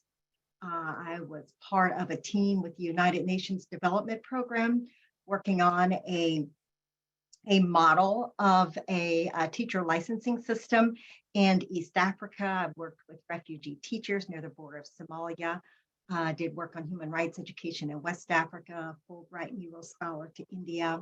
I'll share some publications around. What I'm going to talk about today is really the intersection of race, the SDGs, and Black history. And so I'm going to kick it off with saying Happy Black History Month. So whenever you're ready to get started, I'm ready. And I want to thank, but I do want to start off by thanking the organizers of this, Columbia University, SDSN. Thank you, Matthew, so much for the introduction. Apologies about that bio. And thank you, Radhika, Dr. Ivan, for leading this for the last couple of days, and the audience listening as well as viewing. Thank you. Helen, I apologize about the bio. That is my fault. And I apologize. Just being at CIS and then another summit right afterwards, I lost it out of sight, out of mind, and I apologize. But I have some great questions that I've got that I've thought through the last couple of days based upon some stuff that I've been in meetings with you through the SDSN network before, and some stuff you sent. So I'm excited to hear your talk, No Justice, No Sustainability. No sustainability, no justice. The role of equity and justice in sustainable development. Okay, great. I do have a PowerPoint, so I'm going to share that before I get started. I do have a lot of slides. This PowerPoint I'm going to share with the organizers so that it can be shared with you. And so let's get started. Just a minute while I share that. Great. That is the title of my session. However, a larger frame I'm going to start with, and then I'm going to work to a very discrete, smaller frame, and that is the intersection of transformative education, race, and Black history. I also forgot to add that I'm co-chair at SDSN USA, and so some of what I'm going to present today represents some of the work I've done there and other places, but also my unique research interest in the intersection of race, SDGs, and this notion of international development in general. So thank you. And we will have time. Do please keep your questions. I'm going to go very fast, but we will have time for question and answer. Before I get started, I do want to give recognition to the Diversity, Equity, and Justice for Sustainable Development Working Group at SDSN. We are working on an SDGs and race dialogue with people of African descent. And so we will let you know when that will be taking place. But I'd like to say thank you to my co-chairs. Hopefully some of them are here today. Framing question. I have so many big questions and big ideas around this. And just listening the last 2 days has really given me new ways to think about my interest and my questions. And what I've been thinking about, and hopefully you have too, can society be both just and sustainable? And I started to reframe that, should society be both just and sustainable? And I think we had a wonderful session on ethics, and the answer would be yes. But balancing these two seems to be a task. And so here are some suppositions that I'm going to start with. And my presentation is going to be based around these 3 pieces, and I hope to thread them together so you have some interesting questions. The first one is, racism is a distortion to the relationship to the natural world. A lot of times we think of racism over here, the environment, the natural world over here. I'm arguing that it is a distortion of that. Racism, xenophobia is a violation not only harmful to people, but is also a deterrent to development that is truly sustainable. That is a supposition that I'm arguing. And I think there is evidence for it. Number 2, transformative education can and should play a role in developing anti-racist attitudes and values and educating about a painful past. And I'm going to do some table setting around what do we mean by transformative education? Where does this fit in with the SDGs? I'm hoping that's going to become very apparent. And my last block, my last supposition is Black history education, not just in February, 12 months out of a year, just the concept of Black history education is transformative education. And I was listening to the previous talk, and I heard transformative education, kitchen sink. And that is a bit true when you look at what transformative education is and how it's defined, situated context within the SDG framework. These are the SDGs. You've seen them throughout this week. Here they are again. If you're just now joining us, they are the 17 goals. I'm focusing on SDG 4, but I'm arguing everything I'm talking about involves SDG 1 through 17. Here is the foundational framing of those 3 suppositions and my question. Goal 4, inclusive, equitable, equality education. And target 4.7, which education you can see, I was listening to the wonderful discussion around human rights education. And so that's also in target 4.7, if I might use the kitchen sink metaphor. But I'll have to say that all these things in the sink are very important. And it's great that they're going to be a little bit more measurable. But my questions, my discussion today is undergirded, founded in target 4.7. Now, more importantly, as we work toward what's transformative education, education about a painful past, how does that fit in? It fits in through the leave no one behind, which is, and I won't have to say a lot about it. Many of you are familiar with the Agenda 2030.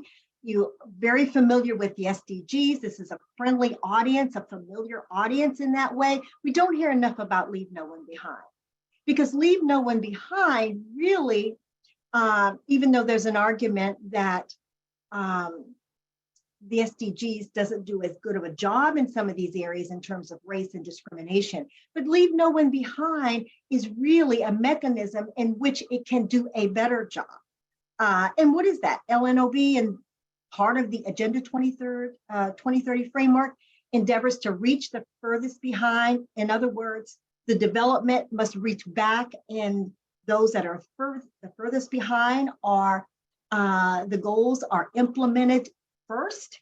It has a specific language that says it requires combating discrimination and rising inequalities within and amongst countries and their root causes. So there is grounding in the original agenda to pay attention to combating discrimination, and discrimination as being a key deterrent to development. And another plank of that agenda, a major cause of people being left behind, is discrimination, including gender discrimination. So what does that look like in this world of environmental justice? Let's bring it closer in.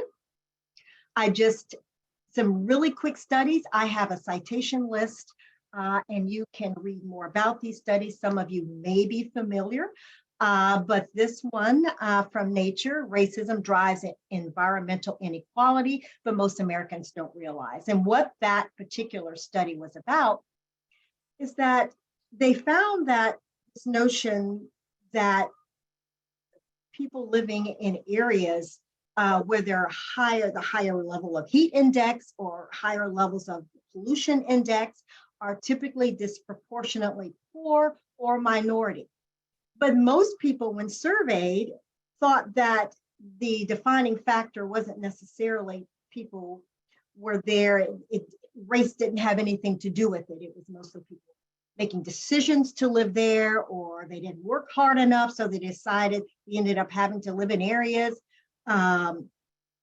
that were near a lot of areas of pollution or a lot of metals in the soil, that those were decisions that people were making based upon their work, their job, or maybe just because they were poor. Of course, poverty does have a lot to do with it. But the study found out that it was disproportionately, they found that racism was a major cause. But most people tend to minimize that, or not to understand how racism could cause that. Another interesting study is, and as I was reading it last night, I was thinking, if we're feeling unwell and we want to see how well we're doing in terms of health, we often take our temperature. Well, you can also take the temperature of your neighborhood and get a sense on how race, poverty, and the rising heat index is worse in areas where people that have been minoritized tend to live. They have higher heat index. And there's a lot of things involved with that, but they have found race and poverty as definitely drivers of people living in places that are extremely hot. And we know that heat can kill. And so getting people to sort of see these things together or to understand how they work together. And they're arguing in both articles that less overt forms of discrimination exist today, but this notion of concentrating minorities in really environmental, undesirable neighborhoods through processes like redlining, segregation, discouraging out-migration, encouraging people to come in through prices and other sorts of methods, as well as, this deeply embedded institutional forms of discrimination, citing people near these particular facilities, were cited as primarily the root of a lot of these environmental injustices. But people tended to attribute them not to institutional practices and policies that are racist and discriminatory. Often they would attribute that to personal choice or to the lack of working hard and making the right decisions. And here's some great pieces too. And it's not that this hasn't been publicized, it's been talked about, but I want to show you the role of history and how these things can be connected, and why having historical knowledge and historical reasoning enables you to have better political judgment and judgment about what's happening today, understanding the context, what I tend to call the long view. Racist housing practices from the 1930s linked to hotter neighborhoods today. This is why history is so frightening to so many. A rising heat bakes US cities. The poor often feel it the most. Here's another great study on that. The effects of historical housing policies on resident exposure to intra-urban heat, looking at 108 US urban areas, finding race as a key factor for living in places with a rising heat index. So this is what is particularly disturbing about that, and moving on to having the importance of transformative education, including a historical chronological aspect. Researchers found that these neighborhoods with higher temperatures were the same ones subjected to discriminatory race-based housing practices nearly a century ago. This is why history is perceived as dangerous, often why reading may be perceived as dangerous. And again, I'm arguing, looking at one aspect or looking at Black history can actually fill in some of these gaps, Black history as American history. And thinking about this particular study, what's happening in Black neighborhoods, I talked a lot about this particular study that that was led by Elena Lynch at SDSN. We all participated in it though, but it is one of the first known attempts to use the SDGs as the measure to assess the racial delivery or the implementation of the SDGs in Black, Brown, and Indigenous communities in the United States.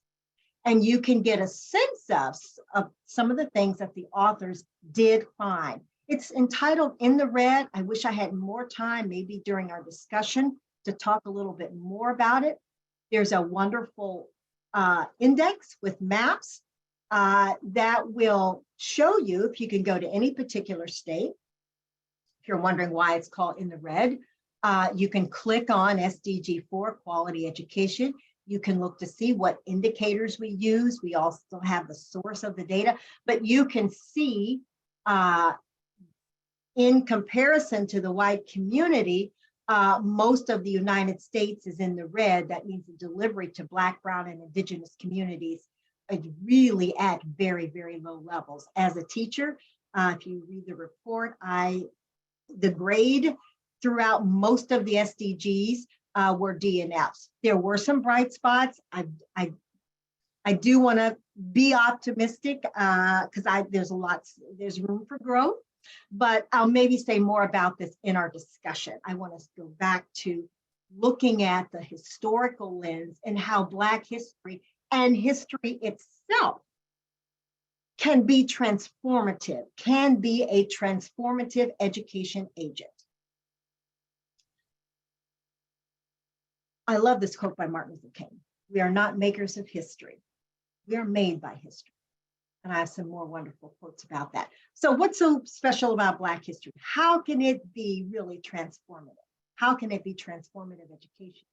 Well, first of all, looking back and just making that connection that places that are really hot now were redlined a long time ago. It provides historical knowledge, builds historical reasoning, provides a long view of a longitudinal view of the status of things or the outcomes of things.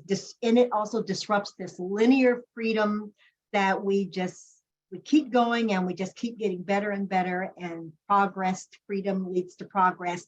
And I do want to say we have made a lot of progress, and that is very important to acknowledge in the narrative. But it also, historical reasoning, access to history, access to be able to read, books not being centered allows us to make connections from the past to the present. The importance of educating about a painful past. I just want to, and I'm speeding it up because I know time's getting away from us, but some really important work by Kemet Roosevelt. He's actually the great-great-grandson of Theodore Roosevelt. He makes a really interesting argument here. The book is called The Nation That Never Was. And I was observing him on C-SPAN. I got the book, but he was actually teaching about this to a class. And he was making the argument that the story we tell ourselves, just didn't work anymore. That,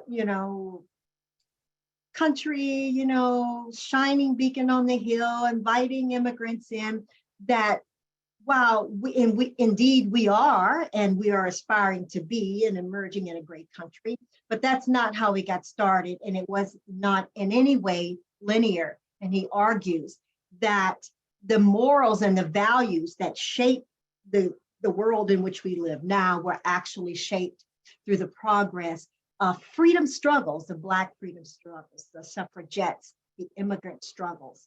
And that is another reason why incorporating this history, incorporating the right to read, pushing back against book bans, pushing back against the anti-CRT laws is important, he argues, and I argue as well. I love this quote by James Baldwin. Such a great thinker for all times. You think your pain and heartbreak are unprecedented in the history of the world, but then you read. I want to talk a little bit about, in this important to educate about a past, you know, the importance of this being thought of as transformative education is the right to read as part of this transformative education model. Let me just scroll down here.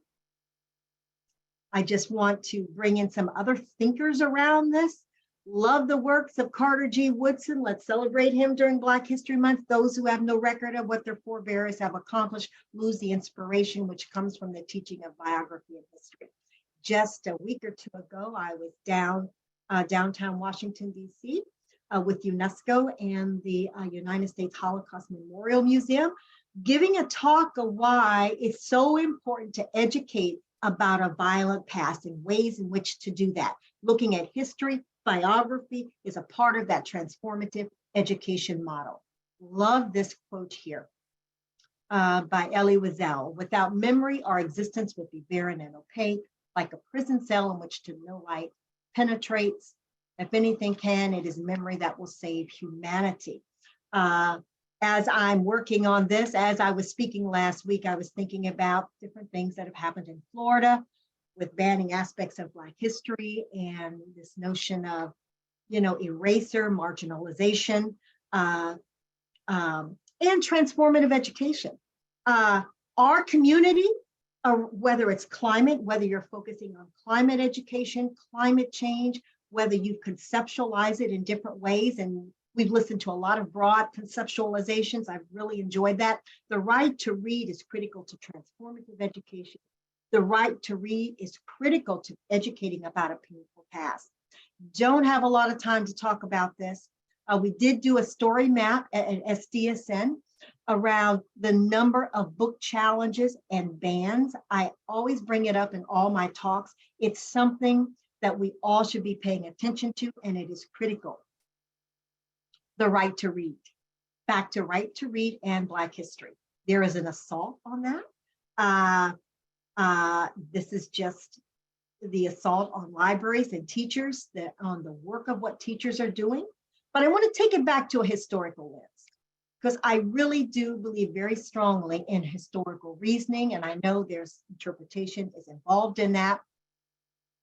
But there is a historical, and that's the reason teaching about Black history as transformative education, as a way to do this, is important, and it has something to say, because reading and literacy has always been threatening. I just showed you a slide there where they're banning books, 400 books from the shelves. I just showed you a list of the top 10 most challenged books of 2021. And now I'm showing you a slide. In 1833, an Alabama law asserted that any persons that shall attempt. So, you know, if you have to learn to read, or even if you're trying to help someone else, you're under indictment. That was in 1833. In 1831, Virginia declares much similar laws. Now I'm going to show, looking at a series of how Black history education, the importance of Black history, and how it is transformative, and why teaching history about a painful past is also transformative. It's transformative in the way that it shows that this linear notion of we just marched, there was, our history was just one march from freedom to progress. And of course, we have made a lot of progress, but it wasn't linear. Teaching about Black history can show you, can disrupt this thinking of that slave life was this sort of codicil on a plantation with overhanging trees, this notion of the brutality of slave life. and using, and we know that transformative education is really well done with primary sources. I'll move along a bit faster so we have lots of time to talk. Just teaching about Black history, for Black history, and through Black history is transformative because it reveals the long view, the longitudinal view. Instead of thinking that people are living in high areas with heat index because they just want to live there, it's a great place to live, that there is a history, a connection of dots or breadcrumbs that Black history can lead you back to. I had a student at Howard University. I teach social studies teachers. We were in the Library of Congress showing them about how to use primary and secondary sources to do a good job at telling America's story. And I had a student to find this particular picture showing you just a device that was used on slaves, that a bell would hang there in case they would try to resist. The Black History Month theme for this year is resistance, but this will give you a better understanding of the inequalities today by looking at the history through primary and secondary sources, if you will. Just some really quick slides here. There has been progress. It's not all bad, but it's not linear. There's lots of aspect to it. There's some significant achievements of African Americans in business.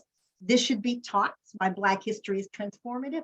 I want to pinpoint something I think is really important, that Black history, while it is crucially important for Black people and for people of color, but it's crucially important for white people as well, for the very same reasons, transformative.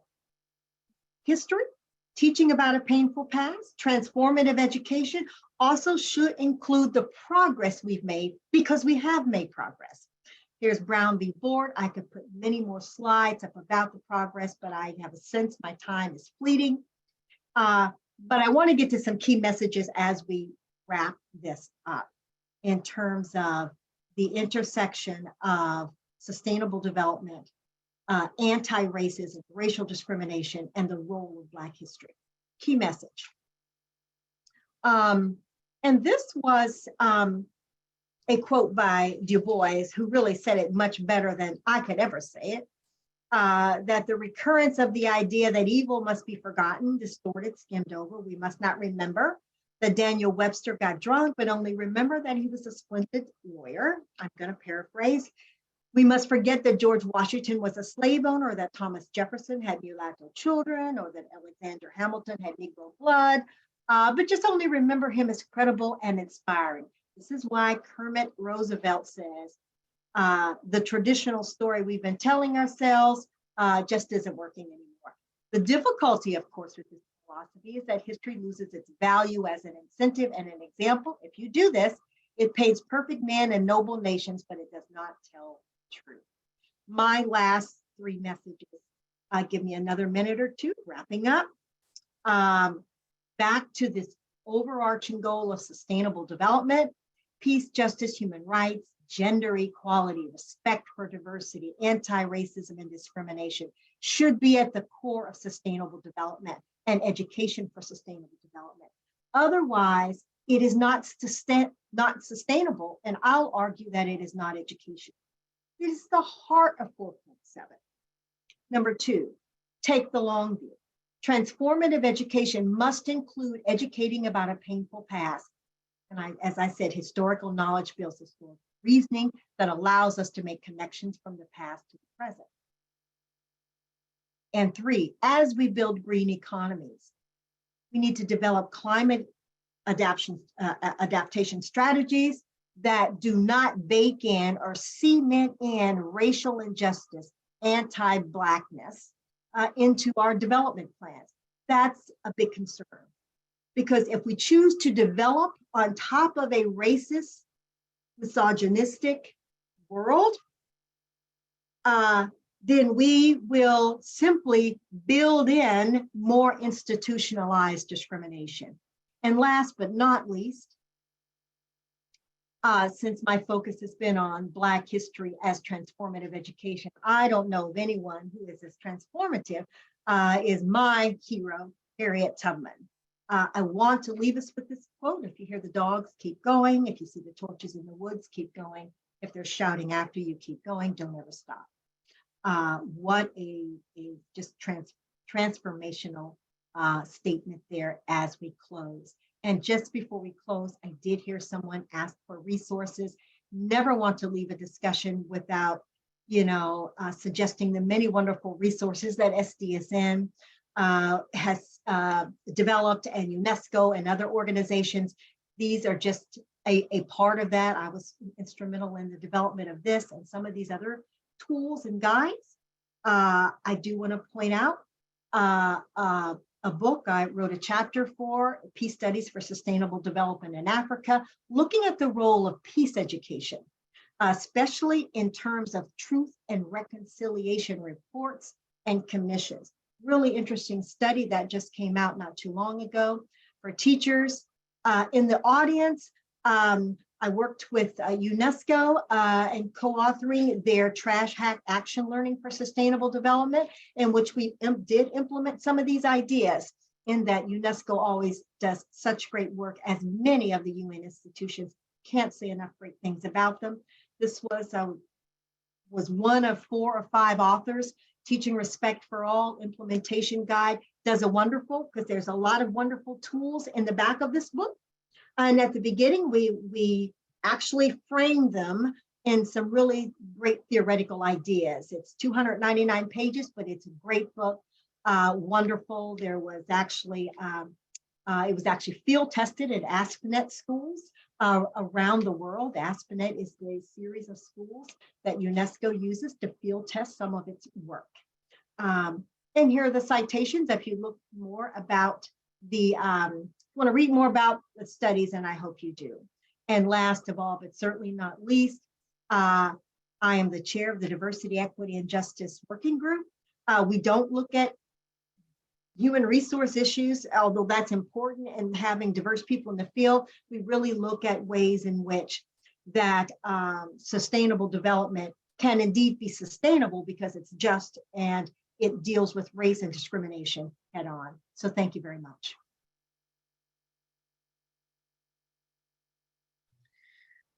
What a thought-provoking, I feel like I need 6 hours with you, Dr. Bond, to be able to unpack all of this thought-provoking set of questions you offer us here.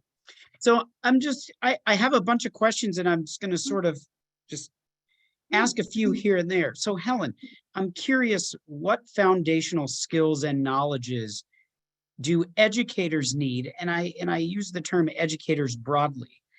To teach about the violent past, and what suggestions do you have for organizations that aspire to be transformative? Great, Matthew, that is a wonderful question. Let's start with the first part of that. What sort of skills, knowledge, and attitudes and values do educators need to educate about a violent past? First of all, they need a rationale.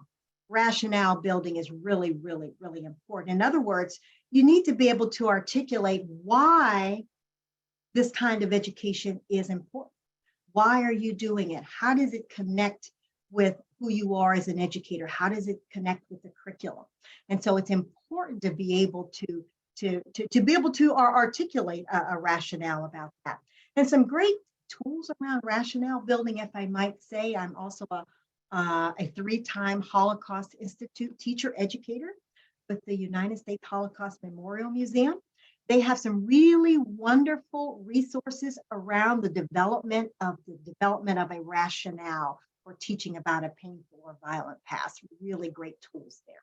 And what's the second part of your question, Matthew? I think I might have got to, but I maybe indirectly, if you'll read it. The second part, and Helen, I'll keep putting them in the chat as I ask them too. So the second half is, what suggestions do you have for organizations that aspire to be transformative? Okay. Yeah, when I think about that question, what suggestions do I have for educations that change our world, Helen? Yeah, well, I'll tell you, Matthew, my first thought was, when you asked me what suggestions for organizations to be transformative, in my brain, I sort of transformed that. What suggestions for organizations to be anti-racist and to really center racism, discrimination, and xenophobia, because transformation is not going to happen without that. And so that really takes, it takes will, it may take political will, it may take organizational will. And I think organizations should think that that diversity is good for business. You know, diversity is good for morale, and diversity is essential to sustainable development. It's not an add-on. It's not something I don't want to deal with. It's too touchy. I may say the wrong thing. You know, why are we talking about this? It's really appreciating diversity and understanding the role of race and racism and discrimination. And so many people have so little knowledge about, you know, why the world looks like the way it does. It's not because the people are this or the people are that, or they made bad decisions. You step back 10, 20, 30 years in history and take an honest look at that. And that's why history education and the right to read and the book bannings are so prevalent, besides being a convenient political tool. I see we have a couple questions, so I'll stop talking. Yeah, so Stacy needs to leave in a second, so we'll take a question from her, and then I have a question, and then we'll go with Averin's question. Thanks so much, Dr. Bond. You've blown me away. I'm joining from Barbados in the Caribbean, so we have a strong awareness of our colonial history and racism and how important it is to be aware of that history. And I'd put a comment in the chat regarding the links between modern ideas of sustainability and conservation and white supremacy that people a lot of the time don't feel comfortable exploring.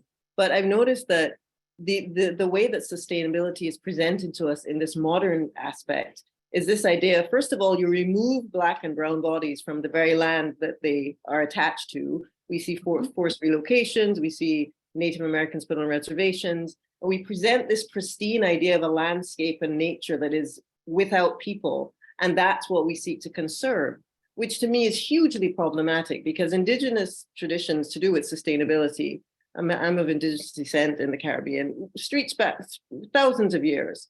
But we associate sustainability and conservation with these modern notions because we don't know enough about the history of sustainability and conservation. And I think it's really important for us to remember that, you know, again, the same people who are disenfranchised from nature, I know Black and brown bodies, and I used to live in the States, and I'm glad I moved back home.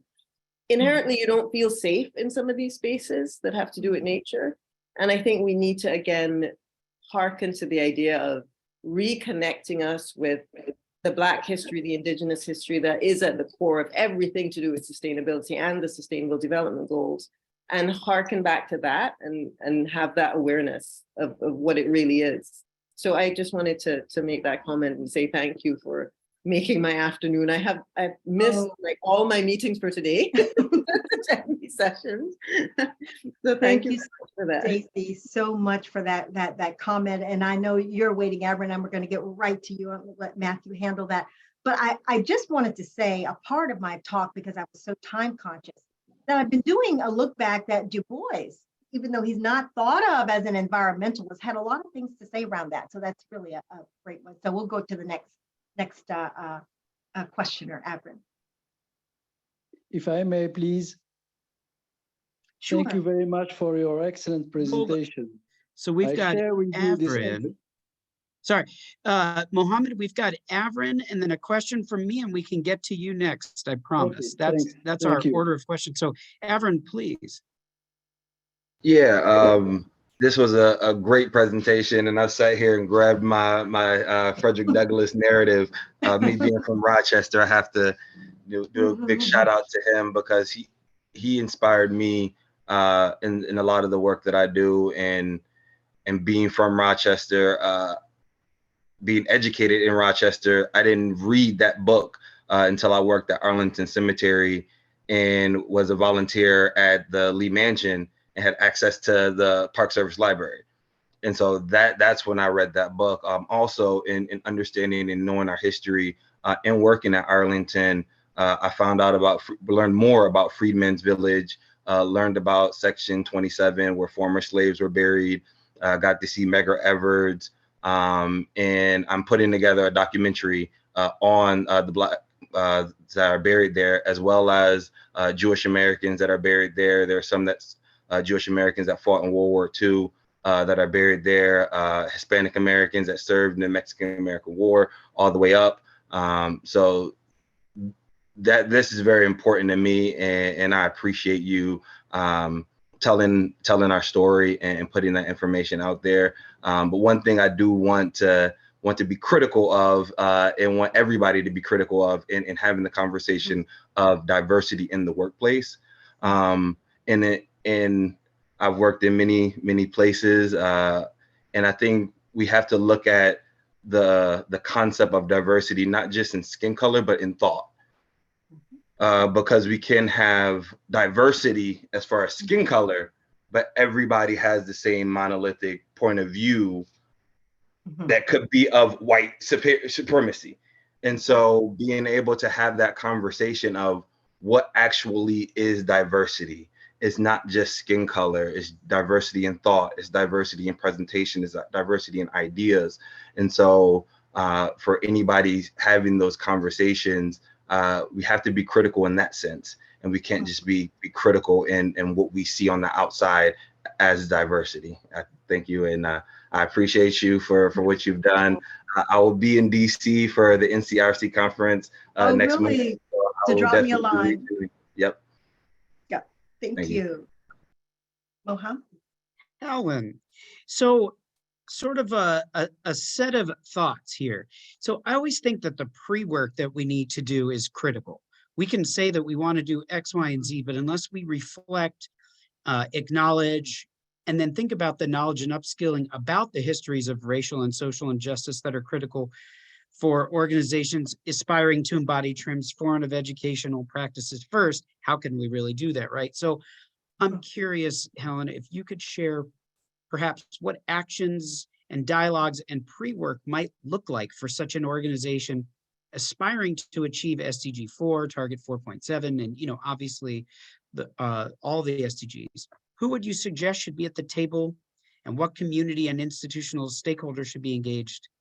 It's a lot of questions, and then I'll follow it with what I have them in the chat. What steps should organizations take after those first steps to begin engaging with the SDGs, particularly 4 and 4? That's a really big question. Let me just say, the general way I'm understanding that question is organizations do to really do a good job with 4.7. And I keep thinking about that metaphor of kitchen sink. But if you look at 4.7, that's the reason I always like to start with having people read, what 4.7 is, education for sustainable development. And while it definitely includes environmental education, climate change education, I can't think of anything, it's extremely important. But it also says that education for sustainable development also means, gender equality. It can be achieved through human rights education. I was listening to Karen Robinson's very much so, my thoughts are very much so in tune with, human rights education.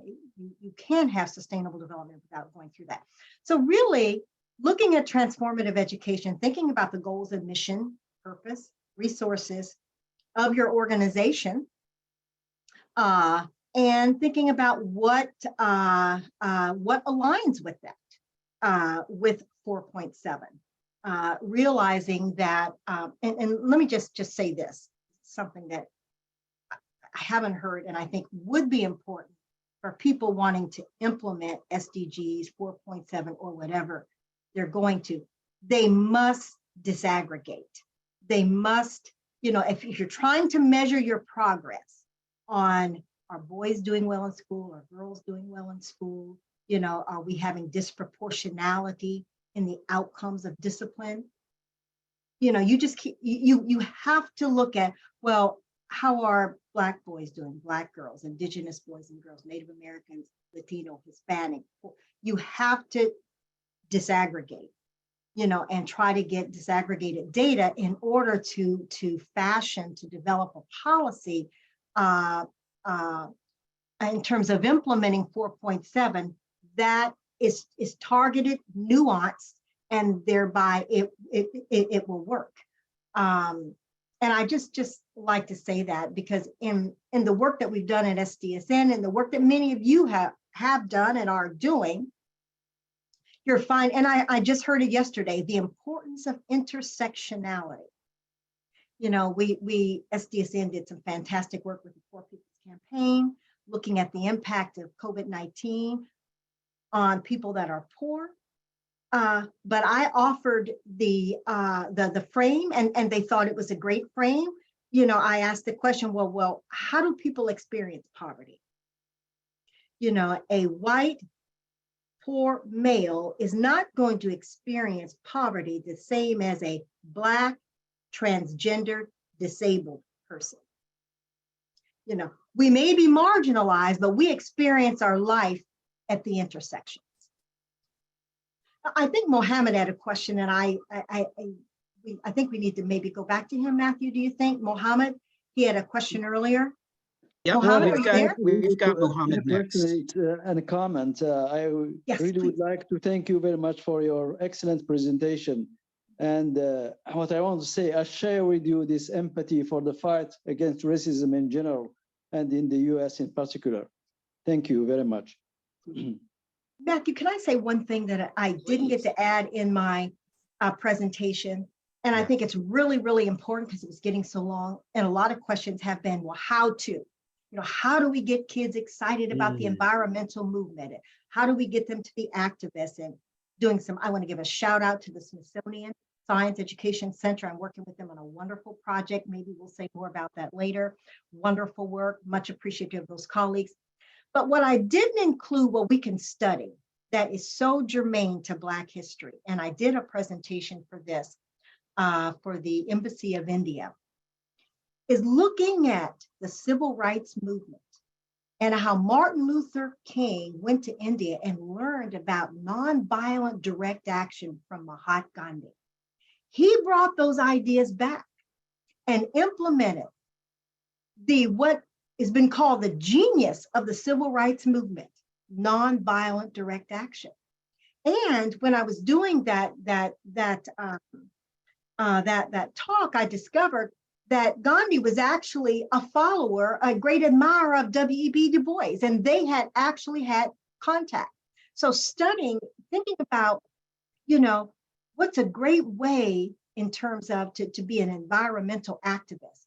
The lessons that was employed in the civil rights movement rang around the world, and they are lessons. I know that was a different context then, but some of the same strategies are useful now. Some of them were employed in apartheid and in other rights-bearing movements. And that's another reason why studying Black history education is transformative. You can look at how that movement, we need allies. We need to be allies to other movements, and we need allies. And it's a great story of allyship.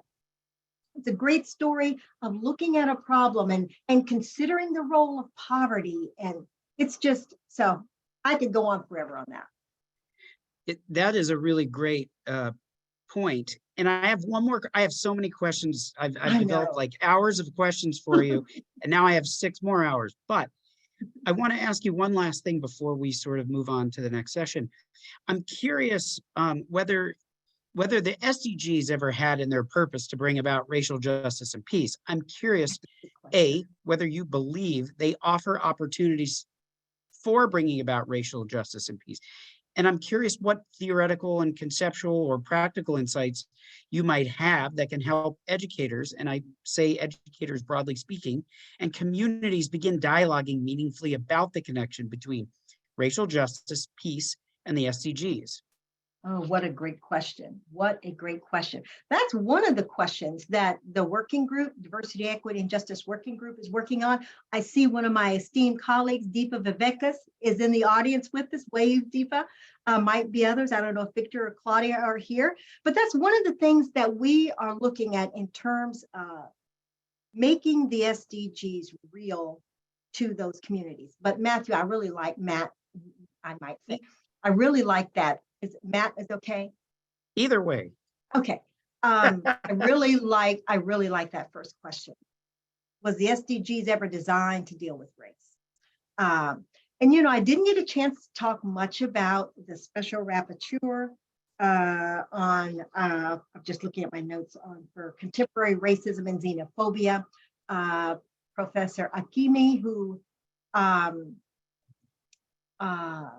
just published or presented an expert paper to the Human Rights Council in June of 2022 on this very issue, looking at does our modern notions of this development frame that we have, does it really, how does it intersect with race? Does it speak to race? And their findings that it did not do a good job in dismantling or not, maybe not dismantling, but it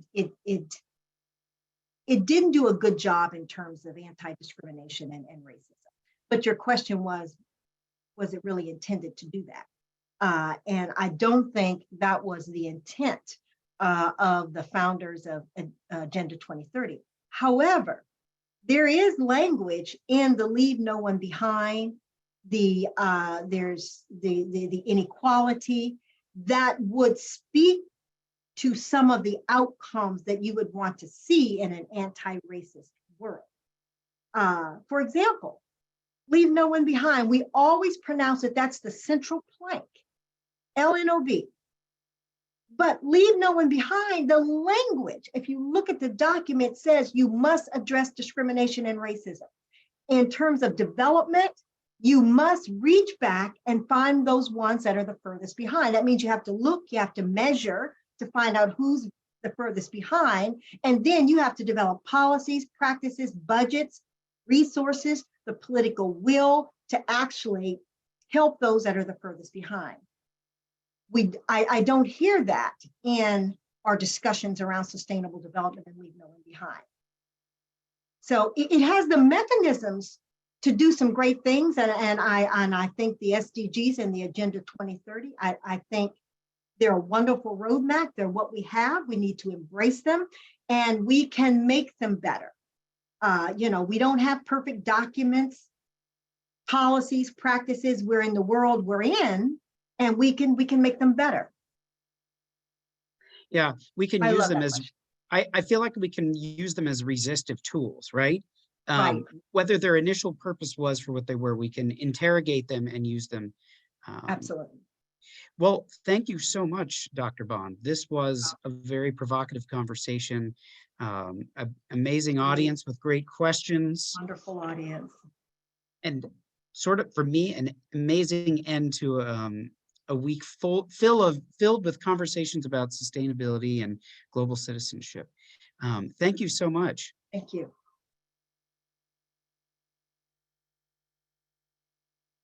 Wow.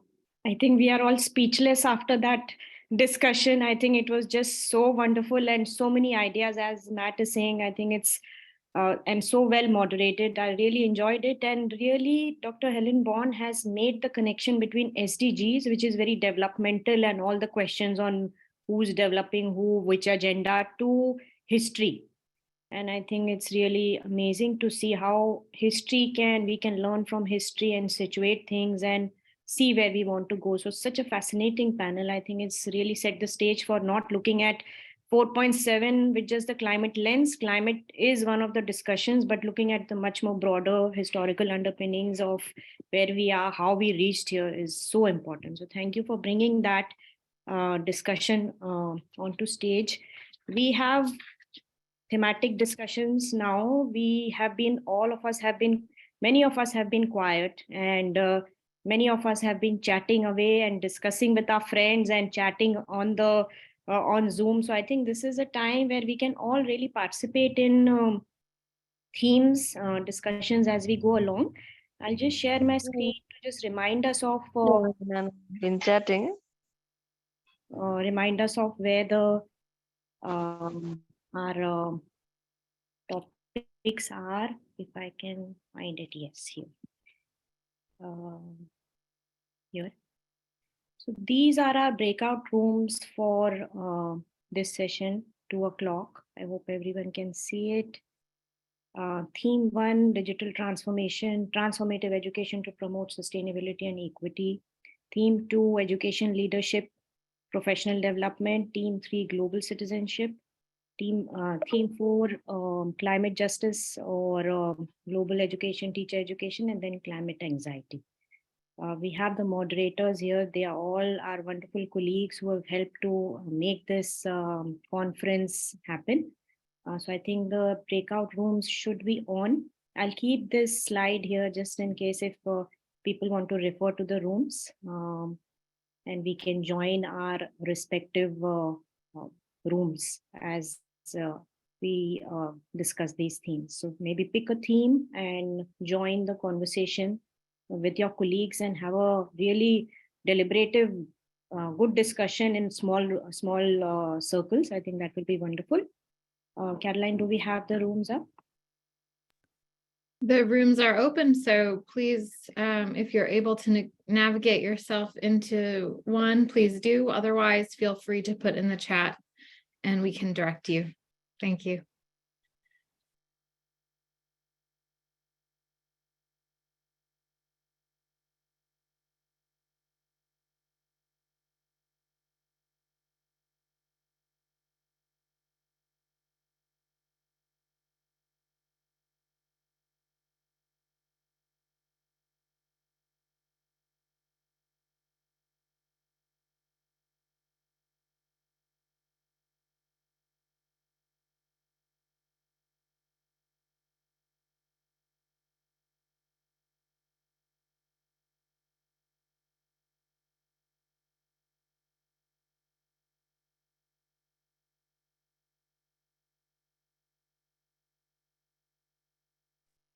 I see many people are still here. Just to be clear, there's no programming in the main session. So again, if you're having trouble, we're happy to help move you to the room of your choice.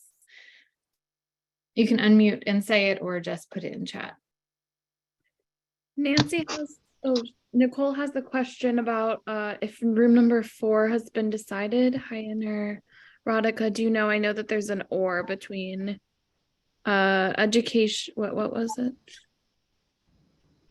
Climate justice or teacher education?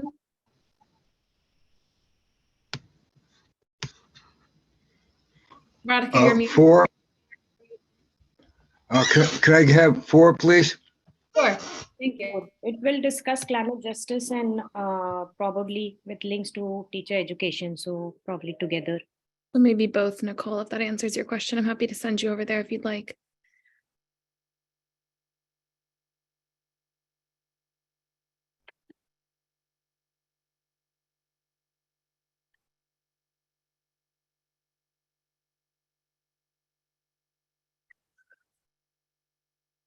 Please, can I have 4? Mohammed, yes. Thank you.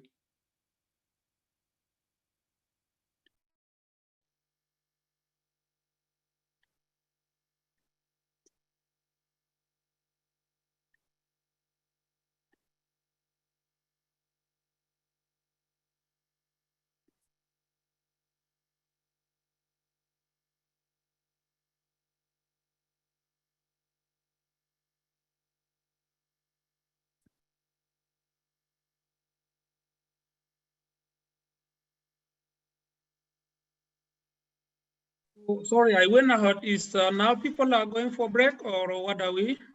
Breakout rooms, yeah. Okay, for break, huh? We're doing breakout rooms, so they're thematic. They're in the chat. I'm happy to post them again if you can't see them. No, okay, I'm not seeing it. Okay. Here they are. So room 1 is digital transformative education. Room 2 is education leadership.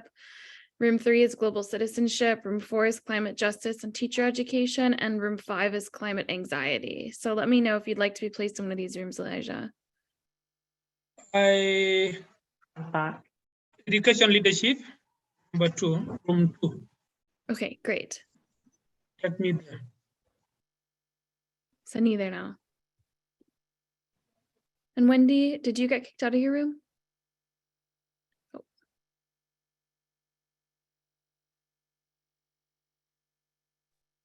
Okay, I think I'm gonna hop into a room now and let one of you all keep on keeping on, okay? Good luck. Sounds good. Thanks, Caroline. Do you mind if I go to climate anxiety or do you need me here? Go ahead, please. Yeah, okay.